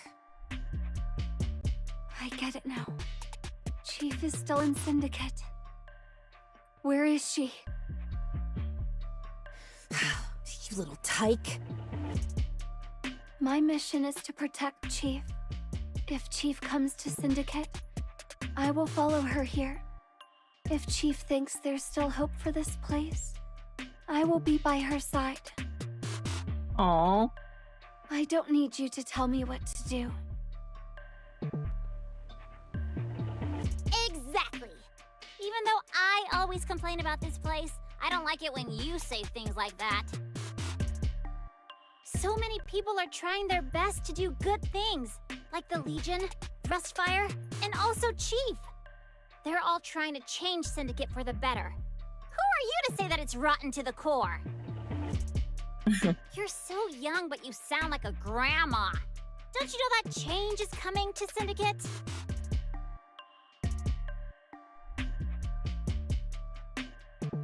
She starts using other people's catchphrases to boast. All of you are so naive. This is all your Chief's fault, isn't it? She seems like a daydreamer.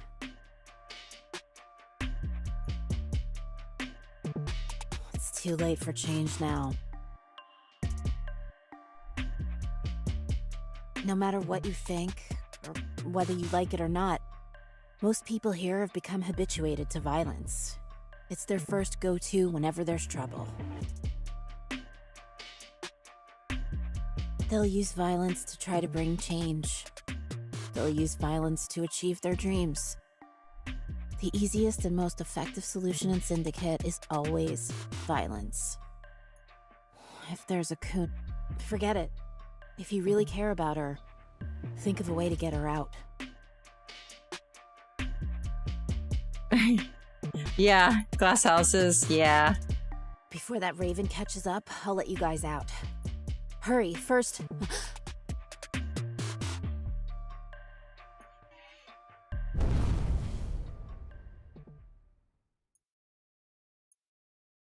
Boom.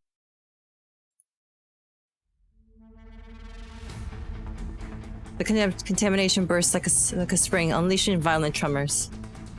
What's going on down there? I thought that monster's already dead. Could it be that the other half is...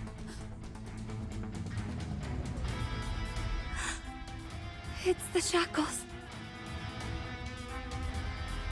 I feel the shackles down there. The Chief is fighting.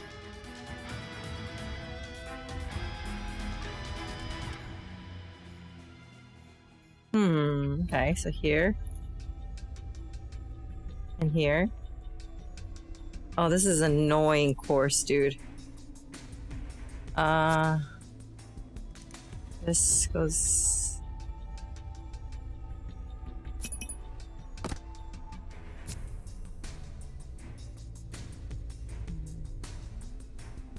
I think noche.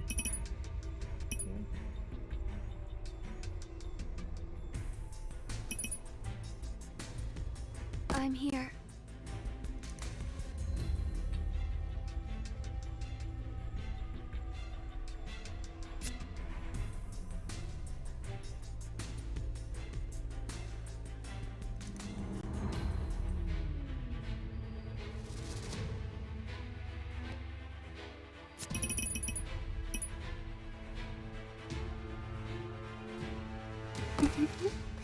The phone is ringing. For the posture check. My dear. I already did those codes, yeah. I did it all yesterday. I don't know. Usually I don't know until, you know. Let's see. Oh, that's fine.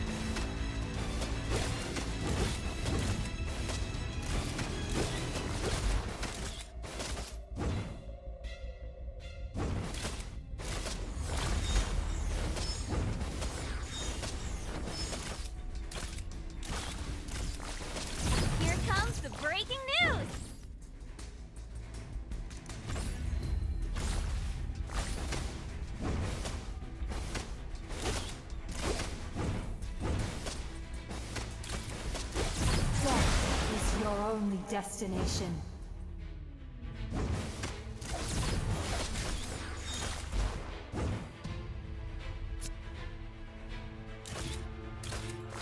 Here comes the breaking news!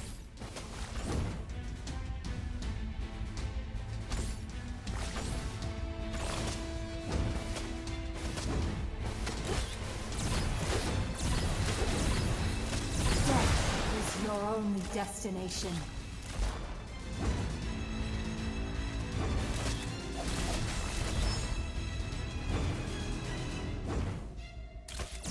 Vanish. Oh, that's easy. Goodbye, my Oh, dear. baby. I love her. She's so beautiful.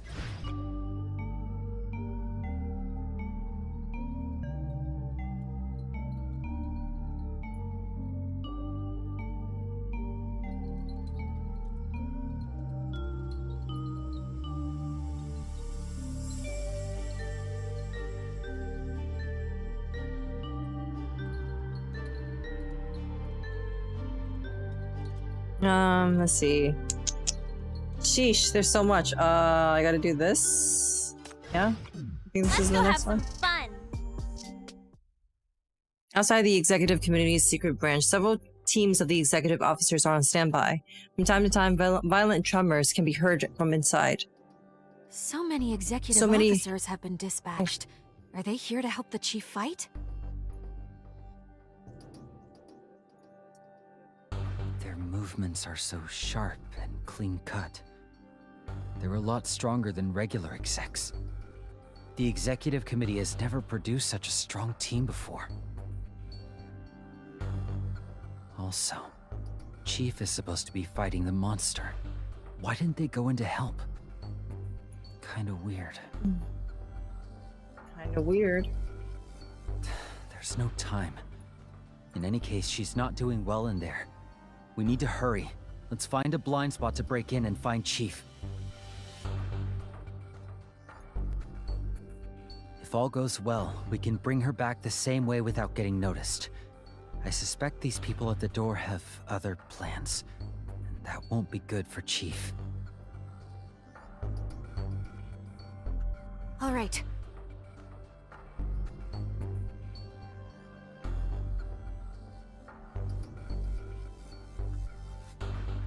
So this is an executive committee detention center. Could those imprisoned here be... Where did they all go? Did the monster already... Calm down! Don't think about the what-ifs right now. The first thing we have to do is find Chief. It's too late to think about anything else. Gritting his teeth and clenching his fists, he strides forward, hoping to concentrate. After running forward a bit, they hear feeble moans amidst the chaotic sounds. It's coming from a cell nearby. Someone's there? This way! Chief?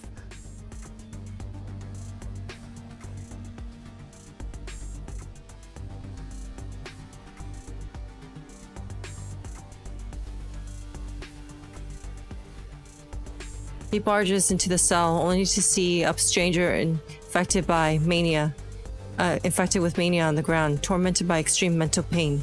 Several others rush in from behind, and the most decisive one quickly shoots the infectee to put him out of his misery. Is this just a coincidence?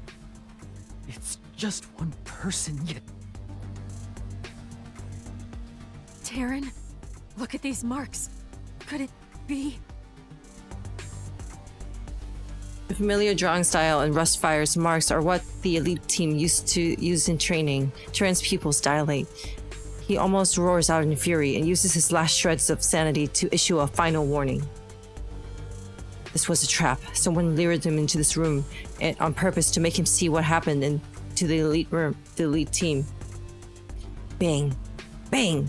The cell door suddenly slams shut, cutting off from their companions and locking them inside. A hologram lights up in the darkness and a woman's voice begins to speak. Uh-oh. Hello. Oh, It's X. The current situation's not looking good for you, but you have the chance to make a choice. Hi, Yuina. Welcome. Surrender. Everyone has the chance to make that new choice.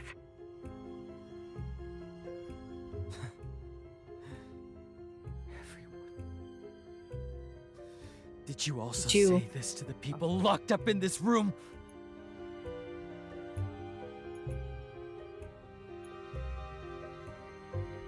If you're talking about the elite Rustfire combatants, then yes, they got that chance too. How are you doing, Jupiter? Good. Not They X, formerly all Trigger. surrendered.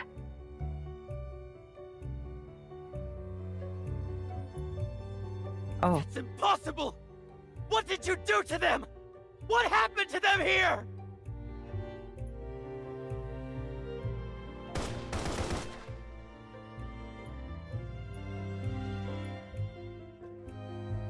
They hear a hail gunfire and scream outside the door, followed by silence. The faces of everyone in the room become as white as paper. Terran's sanity finally snaps. He whips out his gun, trying to find the source of the voice. While everyone gets a fair chance, we don't have much time to convince everyone.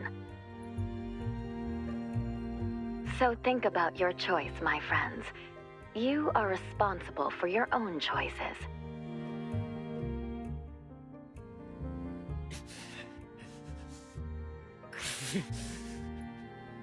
Kill us. Then what?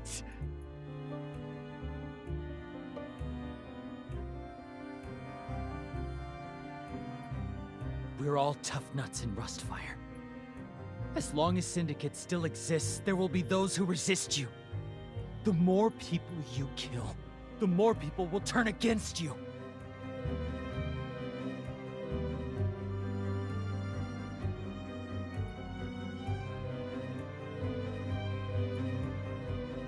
Don't think you can trample us under your feet! Actually, I can. I can issue a purge order, but it's costly. I had to optimize the plan and borrow your leader. Your beloved leader is here. The one you trust, depend on, and whose name you've used to recruit so many to join Rustfire. Her choices have great appeal. All we need is for her to join us, and she will do so soon. She's not that kind of person! She'll never be corrupted by you!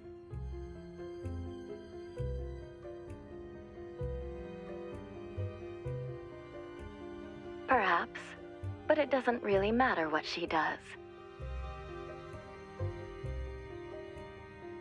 All we need to do is show everyone that she chose us. As long as we bring her back to Nirvana, we can publish whatever news we want about what she says and does. As soon as we send out this news, Rustfire will fracture from the inside. People will start to have doubts and think about other options. They will no longer be united and start to distrust or attack each other. Remember that leader who betrayed you 8 years ago? He released several public statements of capitulation. Those were all fake. He simply wasn't awake, nor did we need him to wake up to express any statements. Just making you think he betrayed you is enough. After all, that was your leader.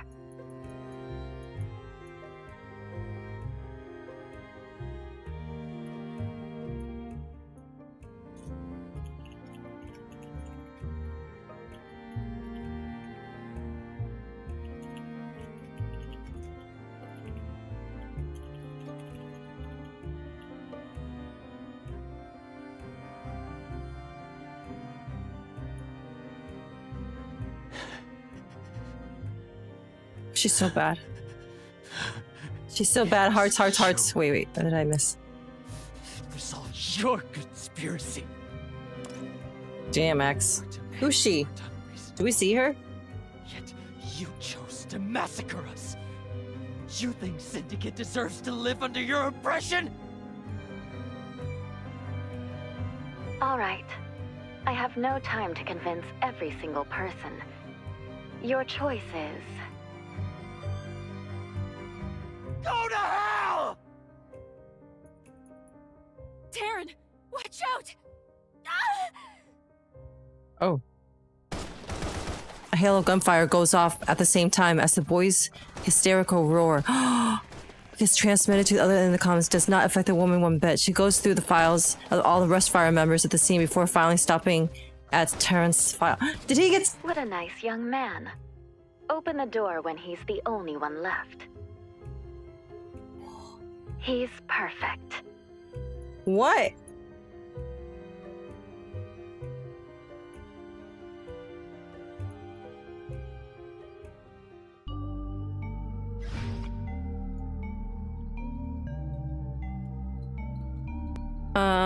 Competed. Gotta do 8 first. Shit, dude. Shit's going down. You need to keep up. I'm not going to wait for you if you fall behind. You try to find traces left behind by the corpus, but it's very difficult. This detention center is smaller than the Drifter camp, yet the hidden monster still makes one anxious and frightened. Where's the monster? Where's the monster? Give me hypercubes! Save me! Save me! Chief, stand behind me. The anti-mania field's not that strong. We're no match against this monster. Retreat first. Wait for troop redeployment. It's too late. If we let it escape, it will be hard to find it again. You guys go first. We'd like to work with the FAC. Yeah. The two gets crushed right in front of you. After a vicious attack, the monster swiftly flees. Only its abominable voice lingers in the room. Something is coming towards you.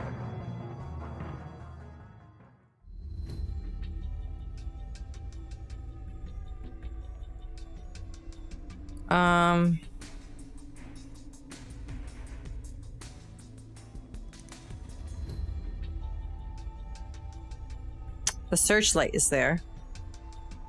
We do this. And...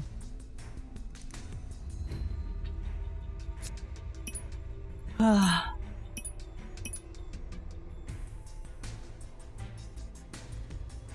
here. Yeah, how about that? One more.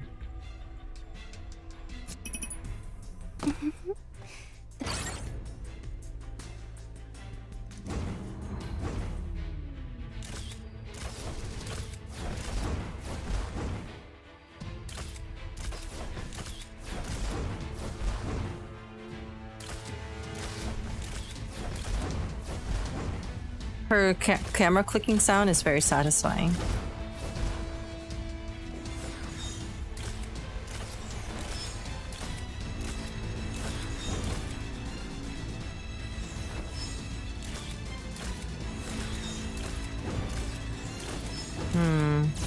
Death is your only destination. You've gotten too close. Vanish.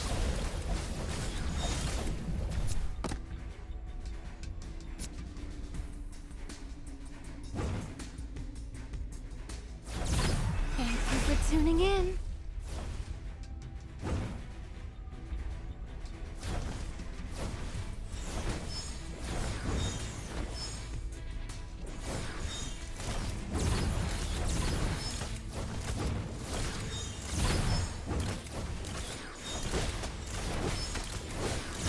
Death is your only destination.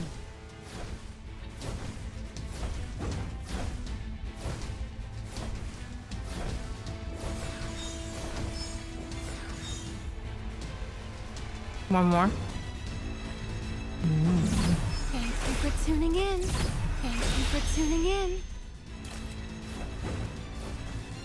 You've gotten too close.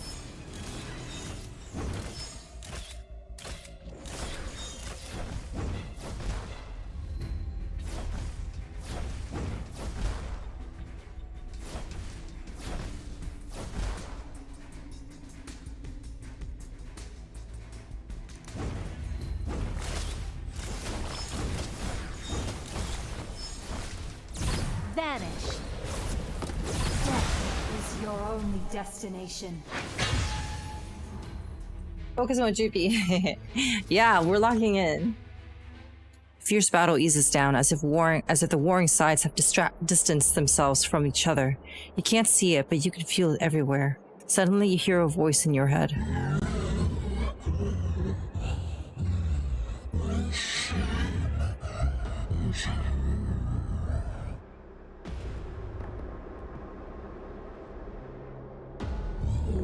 Holder of the shackles, you have been awakened just like us.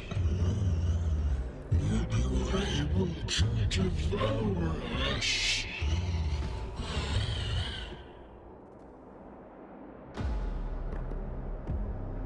His voice is weak, yet shows an iron will to live. It seems that the closer it is to death, the better it can hide. This perseverance is what made it able to survive for 8 years after it got cut in half. Who am I the same as? Who took it? Who took what from you? Where is she now?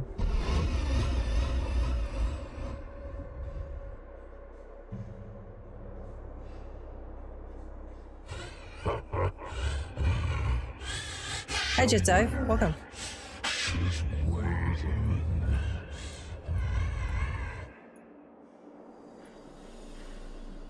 That arrogant devil. When it becomes chaotic, tyrannical, mad, and unrestrained on the surface, she'll come to finish the reaping as she always has.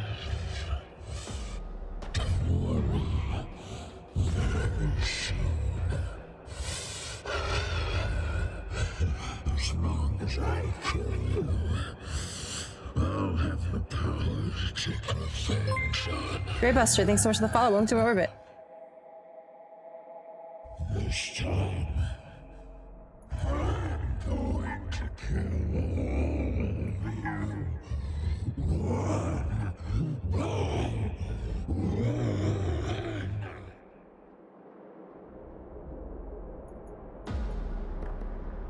Something with the suffocating force of another dimension is coming towards you. You try to block it with your shackles, but the moment you cast the shackles, space starts to warp. This is no longer the executive committee's detention center. As the huge half of the corpus appears before your eyes, the heavy contamination suffocates you.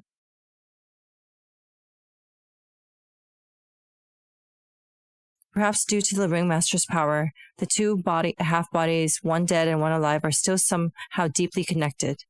The living half is out there, spreading mania and devouring the human spiritual energy. The resulting contamination is transferred to the dead half.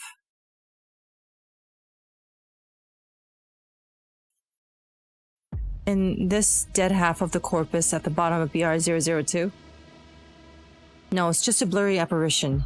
You see, you want to use your shackles to check if your surroundings are real or not, but at the moment, the blue light flashes and the almost instinctive fear makes you flinch.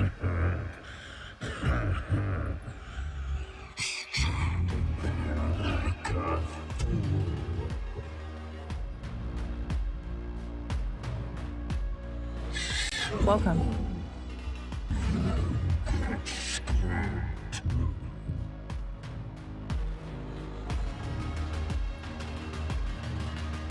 You'll be the first one to die. Chief? Uh-oh. Chief is really down there. I can feel it.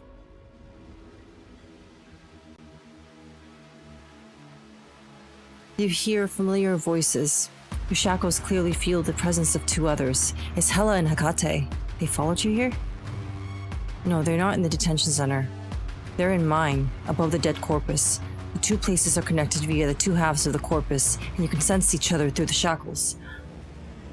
You see the nightmare above you, cloaked in shadow, desperately trying to penetrate the precipitation pool to find you. Its intrusion is making the corpse-born panic.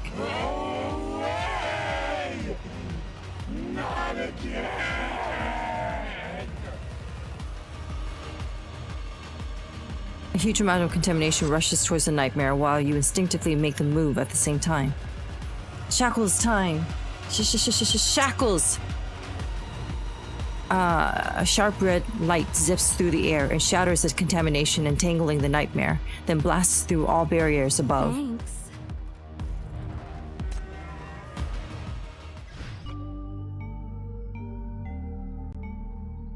Whoa. Look at all this stuff happening at the same time. I love it, though. I love it. We're so close to the end. I need to pee again, though. Be right back, okay? Stretch your legs. Time to stretch your legs.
Alright, alright.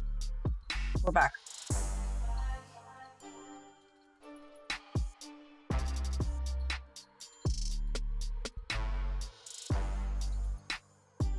Alright, alright. Are we ready? Welcome back, thank you. Let's see, we gotta read this one. As long as I can protect those who I love. Something zips through the space and obliterates the contamination, wiping out all the accumulated— Ah! It's good, I didn't spill my water. Sorry, that was my water. Juby, hello, confidential.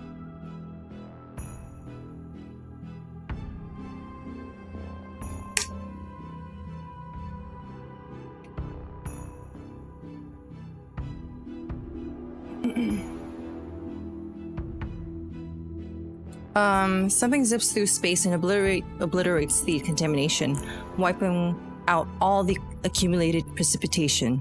The ground collapses, and Crash barely manages to catch the two sinners with their shadows.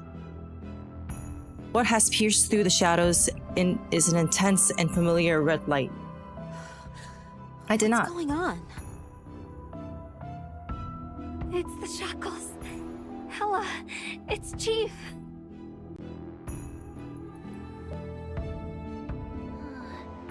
I see it, and I feel it, but it seems different from her usual one. Hey, Hecate, where are you going? Hecate breaks free from the shadows and jumps down alongside the nightmare. Hey!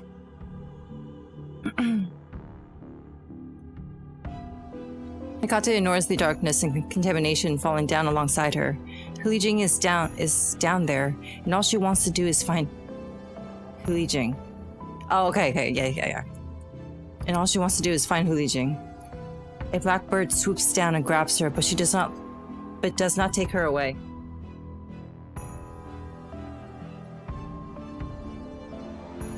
The blackbird escorts her all the way down. When they finally reach the bottom, Hecate hears Hulijing's voice. Ooh. That's the other half. I see it now. Hecate? Why are you here? I want to fight for Chief. I want to stay at your side. I promise to get stronger. Please don't abandon me. Hecate! Oh my god! Where are you, Chief? My heart! Please answer me. Oh my god, that's so sweet! That's the sweetest thing anybody has ever said to me. Hecate runs around in the center of the contamination, but fails to find the one she wants. Overcome with emotions, she lost all her reason and judgment, making her more vulnerable than ever. The nightmare screams, as if about to go on a rampage. Suddenly, she hears a familiar voice and feels warmth on her collarbone. I'm so sorry for making you worried. I did some stupid things that I didn't want you to know about, but it's good that you came. From afar, you hear Hella's voice, Crash's angry roar, as well as the flocking ink-black bird. You know that Raven is nearby. She has kept her promise to protect these children. After sighing in relief, you tighten your grip on the shackles and speak softly to Hecate. See that monster with a half-body? Defeat it with me. We must win this together. Neither of us is allowed to die. I need you, Hecate. I need you to fight for me, and I need you to protect yourself even more. Don't fall where I can't see you. So cute!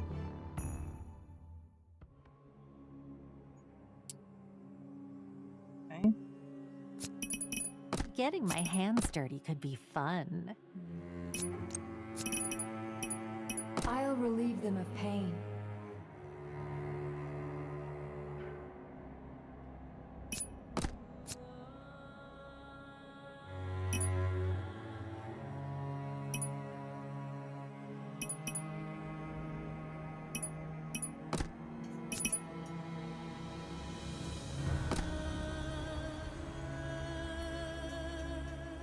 I don't know.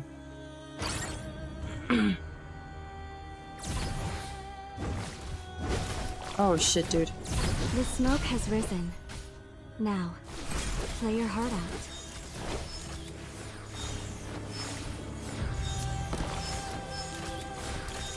How about this? You've gotten too close.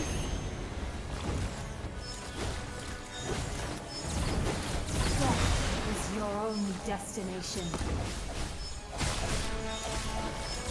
Here comes the breaking news!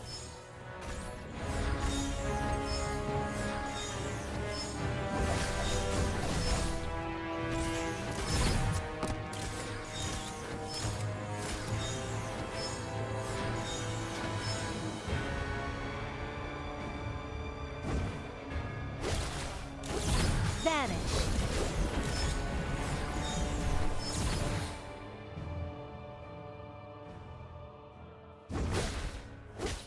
You've gotten too close. Here comes the breaking news! Nice.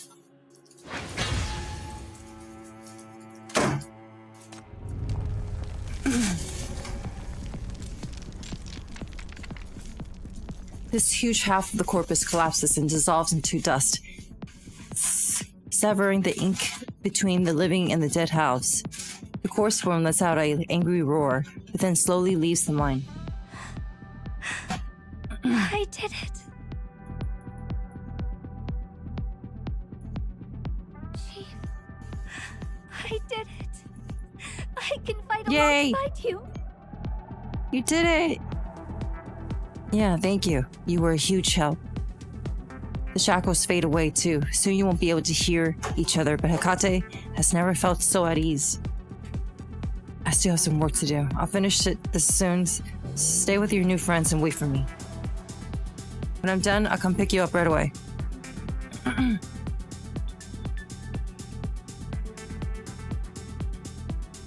You see the raging corpse form in front of you. It can no longer hide its body. A huge monster with a half body glares down at you. No. Posture check, thank you. Next?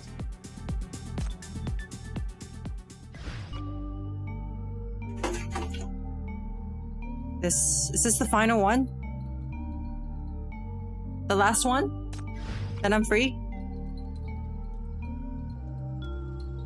Is this the final one? Where did my auto-dashing wheel go? This is the annoying boss fight? Oh This shit. again. In that same place. Tell me about it. That place? In the mine? Was that the place where you were cut in half? Where you were almost devoured and could only survive by hiding yourself?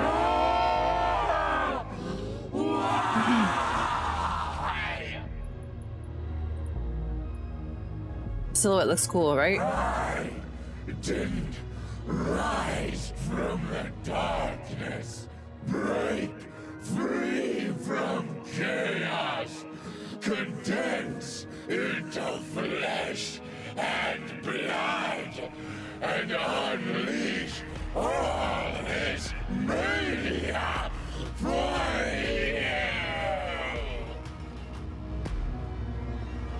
We were not born to be your food.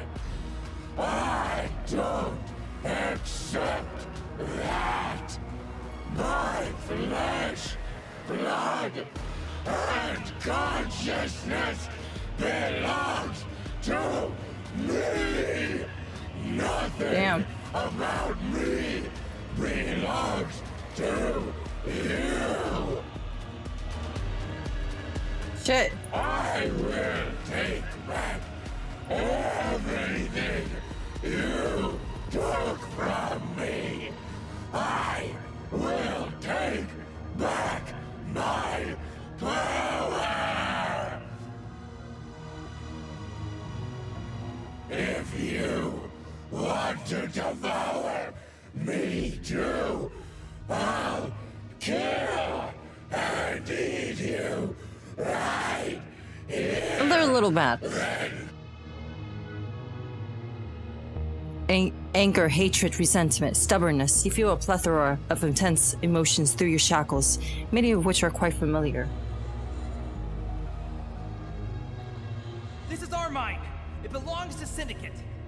Ah, yeah. Yeah. Yeah. The Rustfire members who were devoured, his emotions are similar to theirs. That's why the corpus of BR-002 was so obsessed with the Drifter camp and devouring Rustfire. Scores of people probably got infected with mania, but there weren't many reports of them turning into corruptors. But I imagine quite a few of those infected in Inner Bay became sinners. There were people who mined at the foot of Dissea's Black Ring. They refused to bow their heads, even in the face of the Great Explosion. They had the skills, and they had perseverance. Weren't they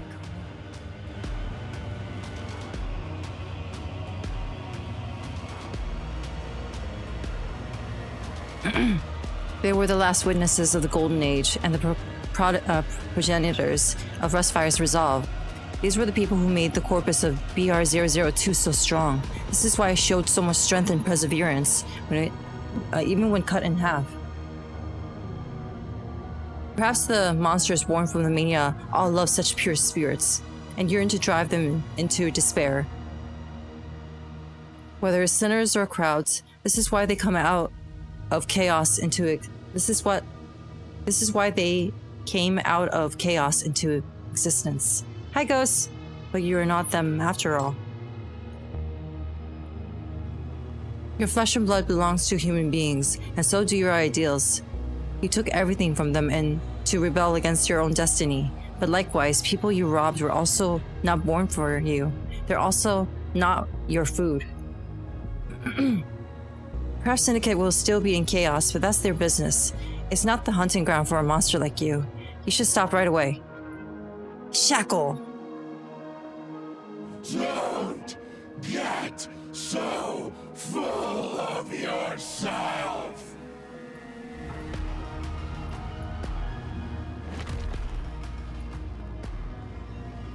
It strikes the ground angrily, spewing out contamination with each blow.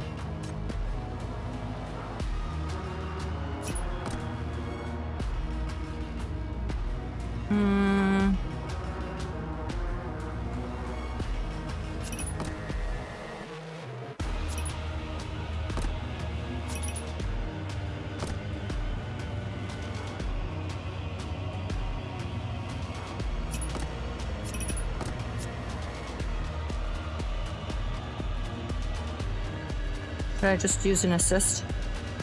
I should, huh? Why not? I don't have much.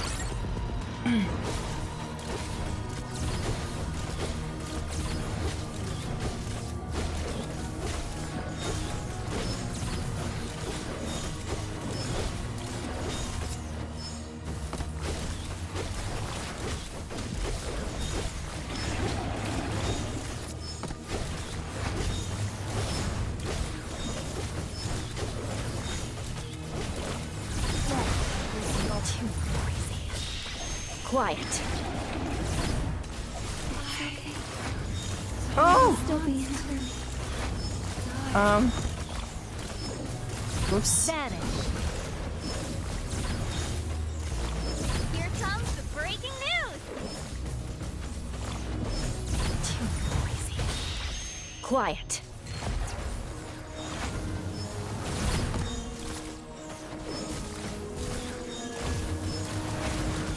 The smoke has risen. Now, play your heart out.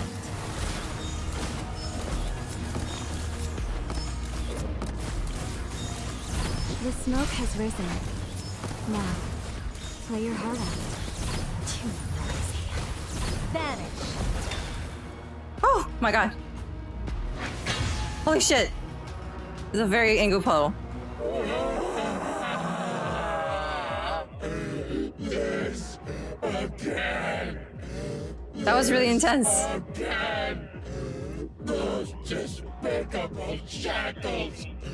That despicable fucking. I won't die at your hands for a second time. I'll never.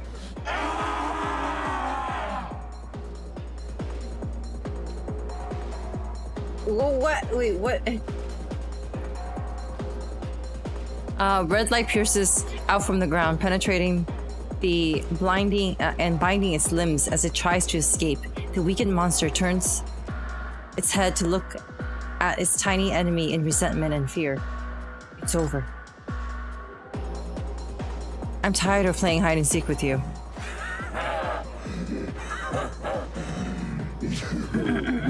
Want to devour me? Do you dare to use your shackles? You don't! You're totally different! Yours is defective! And not only that, it's also bound and constrained!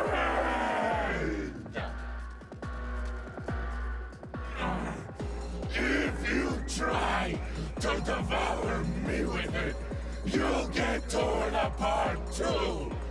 You'll also...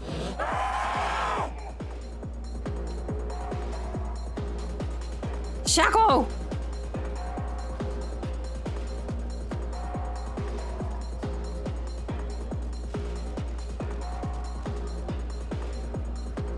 Oh, it's blue.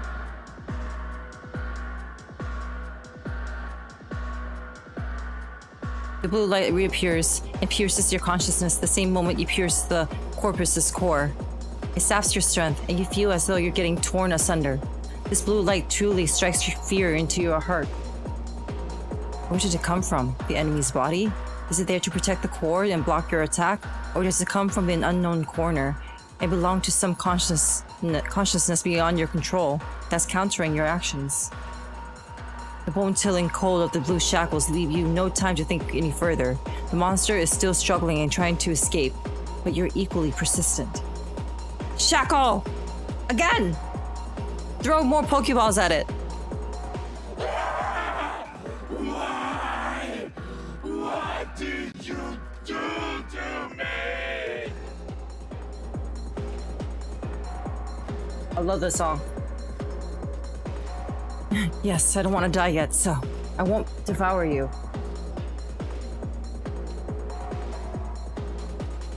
But I also don't want you to escape. So I did a little experiment. You were the first Corpseborn I cast shackles upon. It didn't make too deep of a mark, but just enough to find you. From now on, we are one. I'll be able to find you wherever you go. You don't think you can get out of this alive?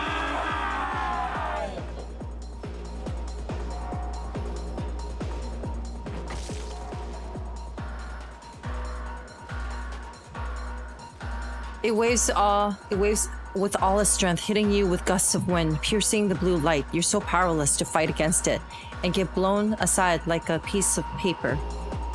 You finally let go. Okay, you can go now. Flee as hard as you can. I can't do anything about it.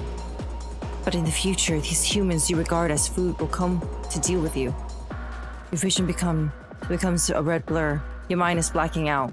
You can feel it gaping from the other side of the shackles. That weak monster has been brought completely under control, and you won't be hard to suppress.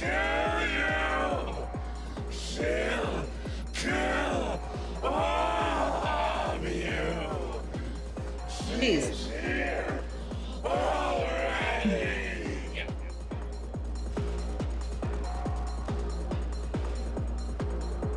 That arrogant devil. When it becomes chaotic, tyrannical, mad, and unrestrained on the surface, she'll come to finish the reaping as she always has.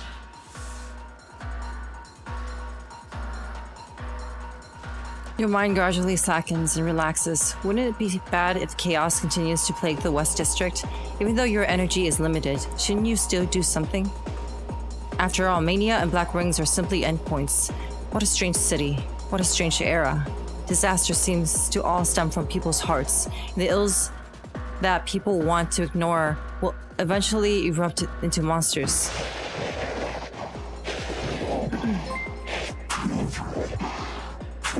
Henley, thanks so much for the follow. Welcome to orbit. He still has tricks up his sleeves for you. What are you going to do? Pierced by the blue shackles, you have no more strength to fight. And to think that you were trying to look tough in front of Hecate and the others just now.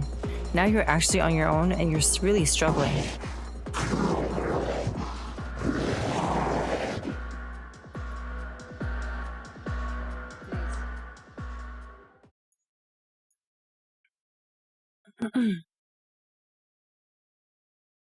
A sharp wire glowing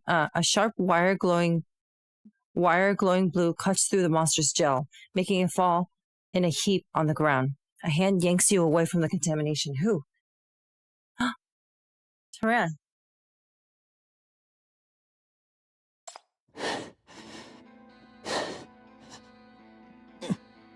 Come with me. Oh no. Don't you dare fucking die. Seeing that you're unable to stand, he quickly treats your wounds and hoists you up with his shoulders, onto his shoulders. The youth is riddled with wounds, his eyes are bloodshot, and his whole body is quivering uncontrollably. There's blood on his face, which did not look like his own. A lot of contamination monsters are approaching. He pelts them with gunfire with one hand. When he runs out of bullets, he tosses the empty gun aside and quickly draws another. He notices he's carrying an unusually large amount of weapons. What's happened? I'm taking you back. You can't die here. You can't let them take you away. Even if I'm the last one standing, I will take you back.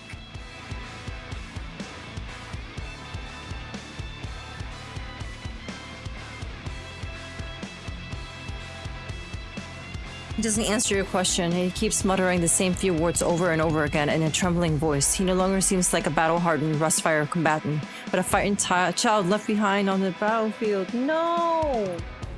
He staggers and almost falls. It continues to drag you along with stubborn fervor. Don't worry, kid. It's okay now.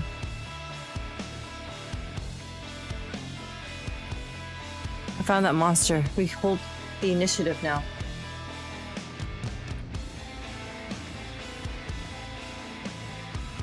You raise your hands to cast shackles on him, but you realize you don't have the strength to summon them. There's no need to sacrifice so many people. You can find a way out. You have time. You don't need to fight so desperately anymore. No. They won't give up. That thing has no humanity. It doesn't care about human life. It's not human at all. What are you talking about? Both 8 years ago and now. Its target has always been Rustfire. No. All of us. All of Syndicate. It slaughtered us however it liked. That bastard. That bastard. It's got its eyes on you. You'll get used to. It'll use you to destroy everything. You have to go. You must not fall into their hands. I'll take you away. You still want a clear answer, but in barges a sudden rumble of footsteps. Taran roars and gunshots spring out. Soon both of you get knocked to the ground. You hit your head and lose your vision. Someone grabs you and drags you onto the ground for a distance. Turan's hysterical screams ring in your ears, but you can't make out what he's saying. Hush, wants this one. Clean everything else up. Finish the job. Quickly. Bang, you hear someone falling to the ground. You hear another person falling to the ground. The footsteps around you become chaotic. Someone grabs you by the neck and starts pulling you back in panic. Chaotic gunfire erupts all around you. You hear a blood-curdling roar, riddled with anger, despair, and mad persistence, emanating sinner-like power. Then... oh! Look at us! Last thing you remember is something striking you.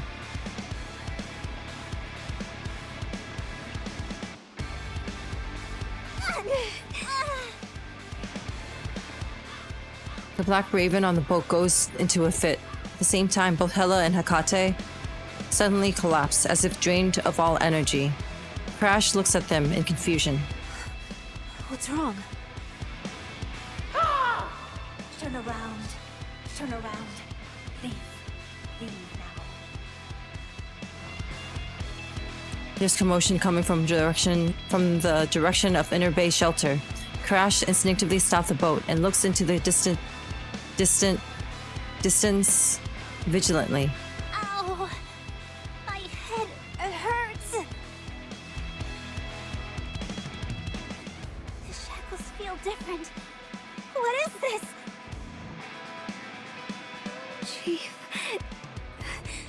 Chief is still alive. But... what? Guess what I caught on camera? Ta-da! It's the moment they got blown to smithereens!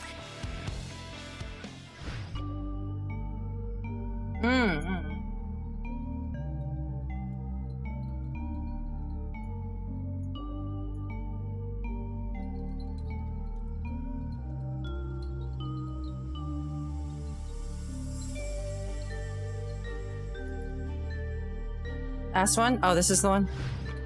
Don't let me find your legal loophole. I brought her back.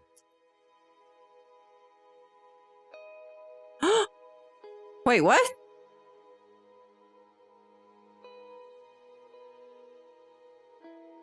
It would have been a fatal blow, but Raven's poetry book saved her in the end. Huh? She's still alive, but oh, can't wake up. Oh. Oh. Who did this? The executive officers. Juby, okay? Mayo, what the hell? They will It's stop at GG's? nothing to eliminate Rustfire. The fastest way is to kill the leader. You should know best. I can't let them take Chief away. The battle isn't over yet. We still need Chief. Tell me, who did this? The execs. It must be them. The war isn't over yet. Many got infected with mania, and many more have joined us. There's no backing out now. Julian, Rustfire needs a leader. Right now, this is the best leader. Like you said, we have to take back what we lost. Julian stares at the cold flames in the boy's eyes and listens to the ominous noises from outside. The fleeting spark had been extinguished, and now they are faced with familiar darkness. His clenched, bloody fist. Fuck. The architect chuckles. You're right. There's no backing out now. There's no backing out now. Hold a ceremony for the leader. She can't fight right now, but she can still inspire others.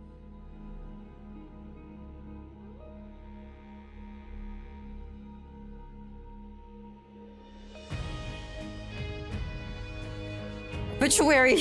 Fuck, dude! To Hulijing, our dear friend, companion, and leader. Though she fell into the pursuit of justice, she won us a great victory and raised our flag. We will remember this moment, remember her integrity and sacrifice, and remember our own anger and awakening. Right now, our shared beliefs unite us all. Dude. This is wrong. This is wrong. We shall inherit her strength and will to fight. She's in each and every one of us now. We shall take her spirit towards the goal she couldn't reach herself. Come, let us wage war against evil and take back what we lost. Are they using this to, like, motivate people? They held a ceremony. You know? News of it must have spread far and wide. A lot of people attended, right?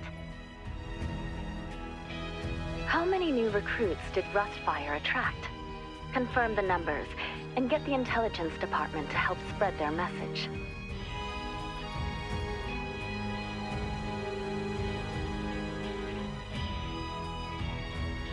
Do they know how to use shackles now? Martyr. Yeah, hero martyr. Confirm the overall M value data for West District. Like Jesus, like Lazarus, we will rise again. Do they have internal disagreements about what to do next? Wouldn't be the first time. Next, withdraw from West District and concentrate our forces on defending the Rust's isolation belt. Give them 2 mining zones for now. It'll all be over soon.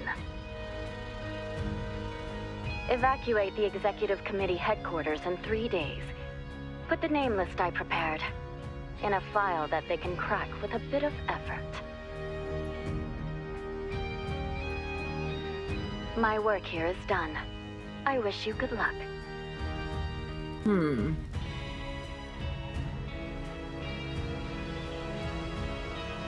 After Hulijing fell into a deep coma, Rustfire's thirst for revenge and combat capacity strengthened considerably.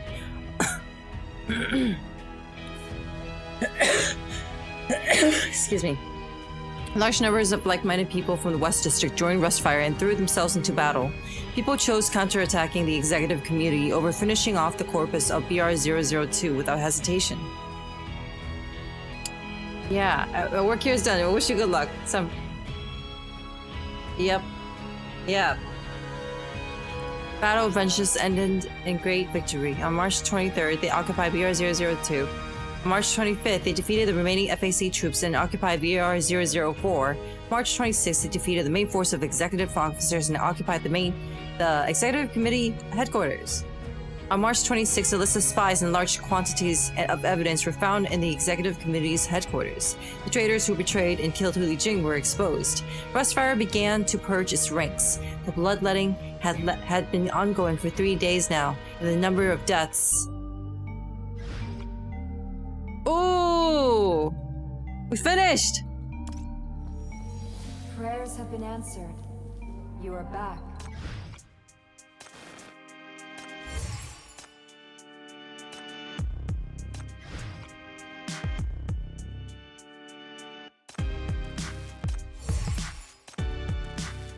Now you're free to do a rain burst? Oh, really?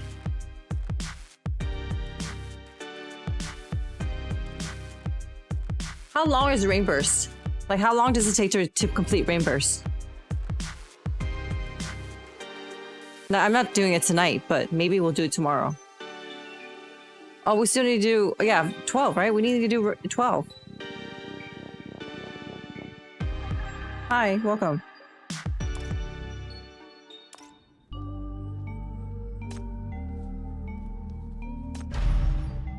$3 hours, that's it? How long is chapter 12? Could we do chapter 12 and rain burst in one go? No way rain burst is 3 hours. Okay. Hey,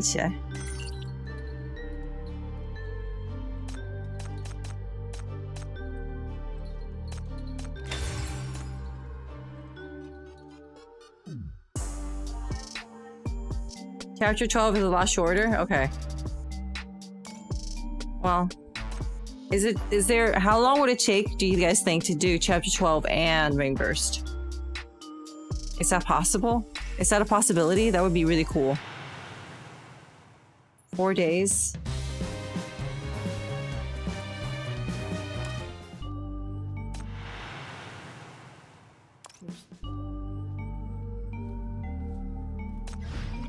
Oh.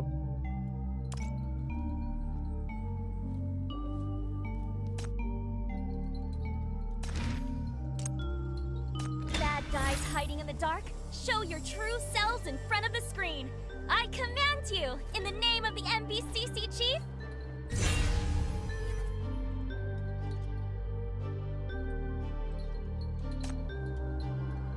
Should I do her exclusive crime ban? You're totally egging me on to uncover even juicier news, aren't you? Gosh, I'm so tired. I should do. They're so low. What the fuck?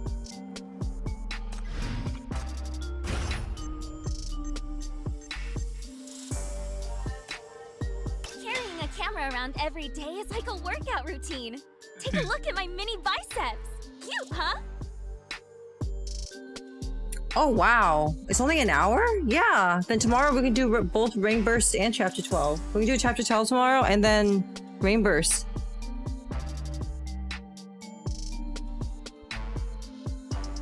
Yeah? That sound good? 5 hours? Yeah, that's fucking doable. You know me. That's doable, guys.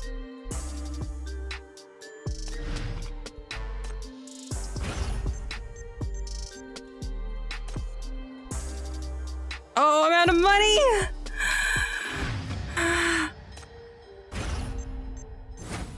Rahu story! Rahu story! I'm excited. All right. Like That's awesome. Let's do that. Let's do that. Tomorrow I'll have I'll make sure to do a what's it called? A graphic. So tomorrow, let's see what time. From an esteemed Time did I say? 3:30 or something? Yourself. It's only appropriate for me to welcome you personally. Versus that short? Yeah, that's totally doable.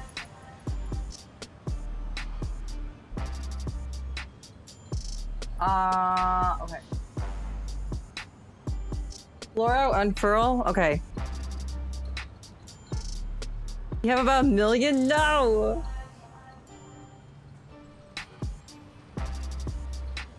What is that? What is that?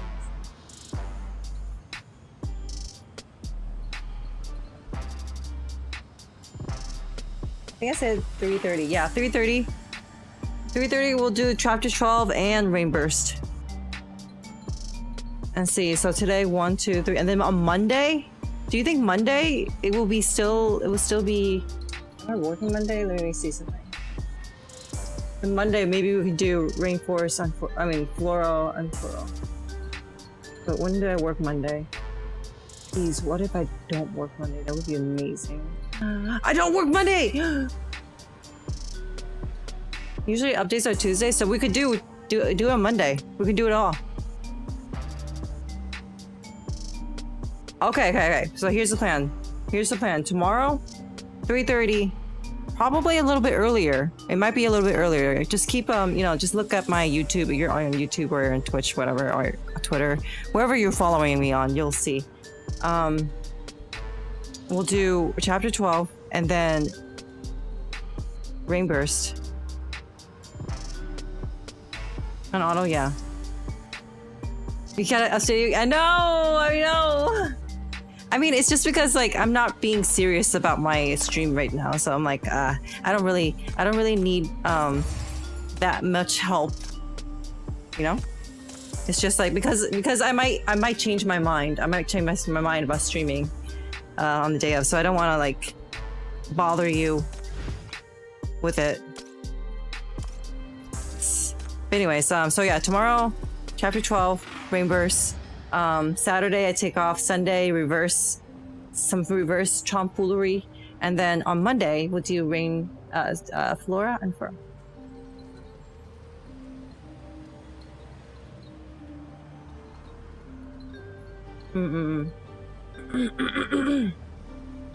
Don't bother. It's yeah. Yeah. All right. Thank you guys for coming out today. It was a lot of fun. Very, very intense. I can't wait to see what happens next. I can't believe chapter 12 is so short, but I'm really excited for Rainbow especially. Where's the other one? Events. Oh, okay.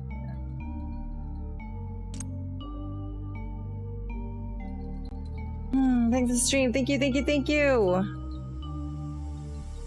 I'll be around for Monday. Okay, perfect. Then we can do it Monday.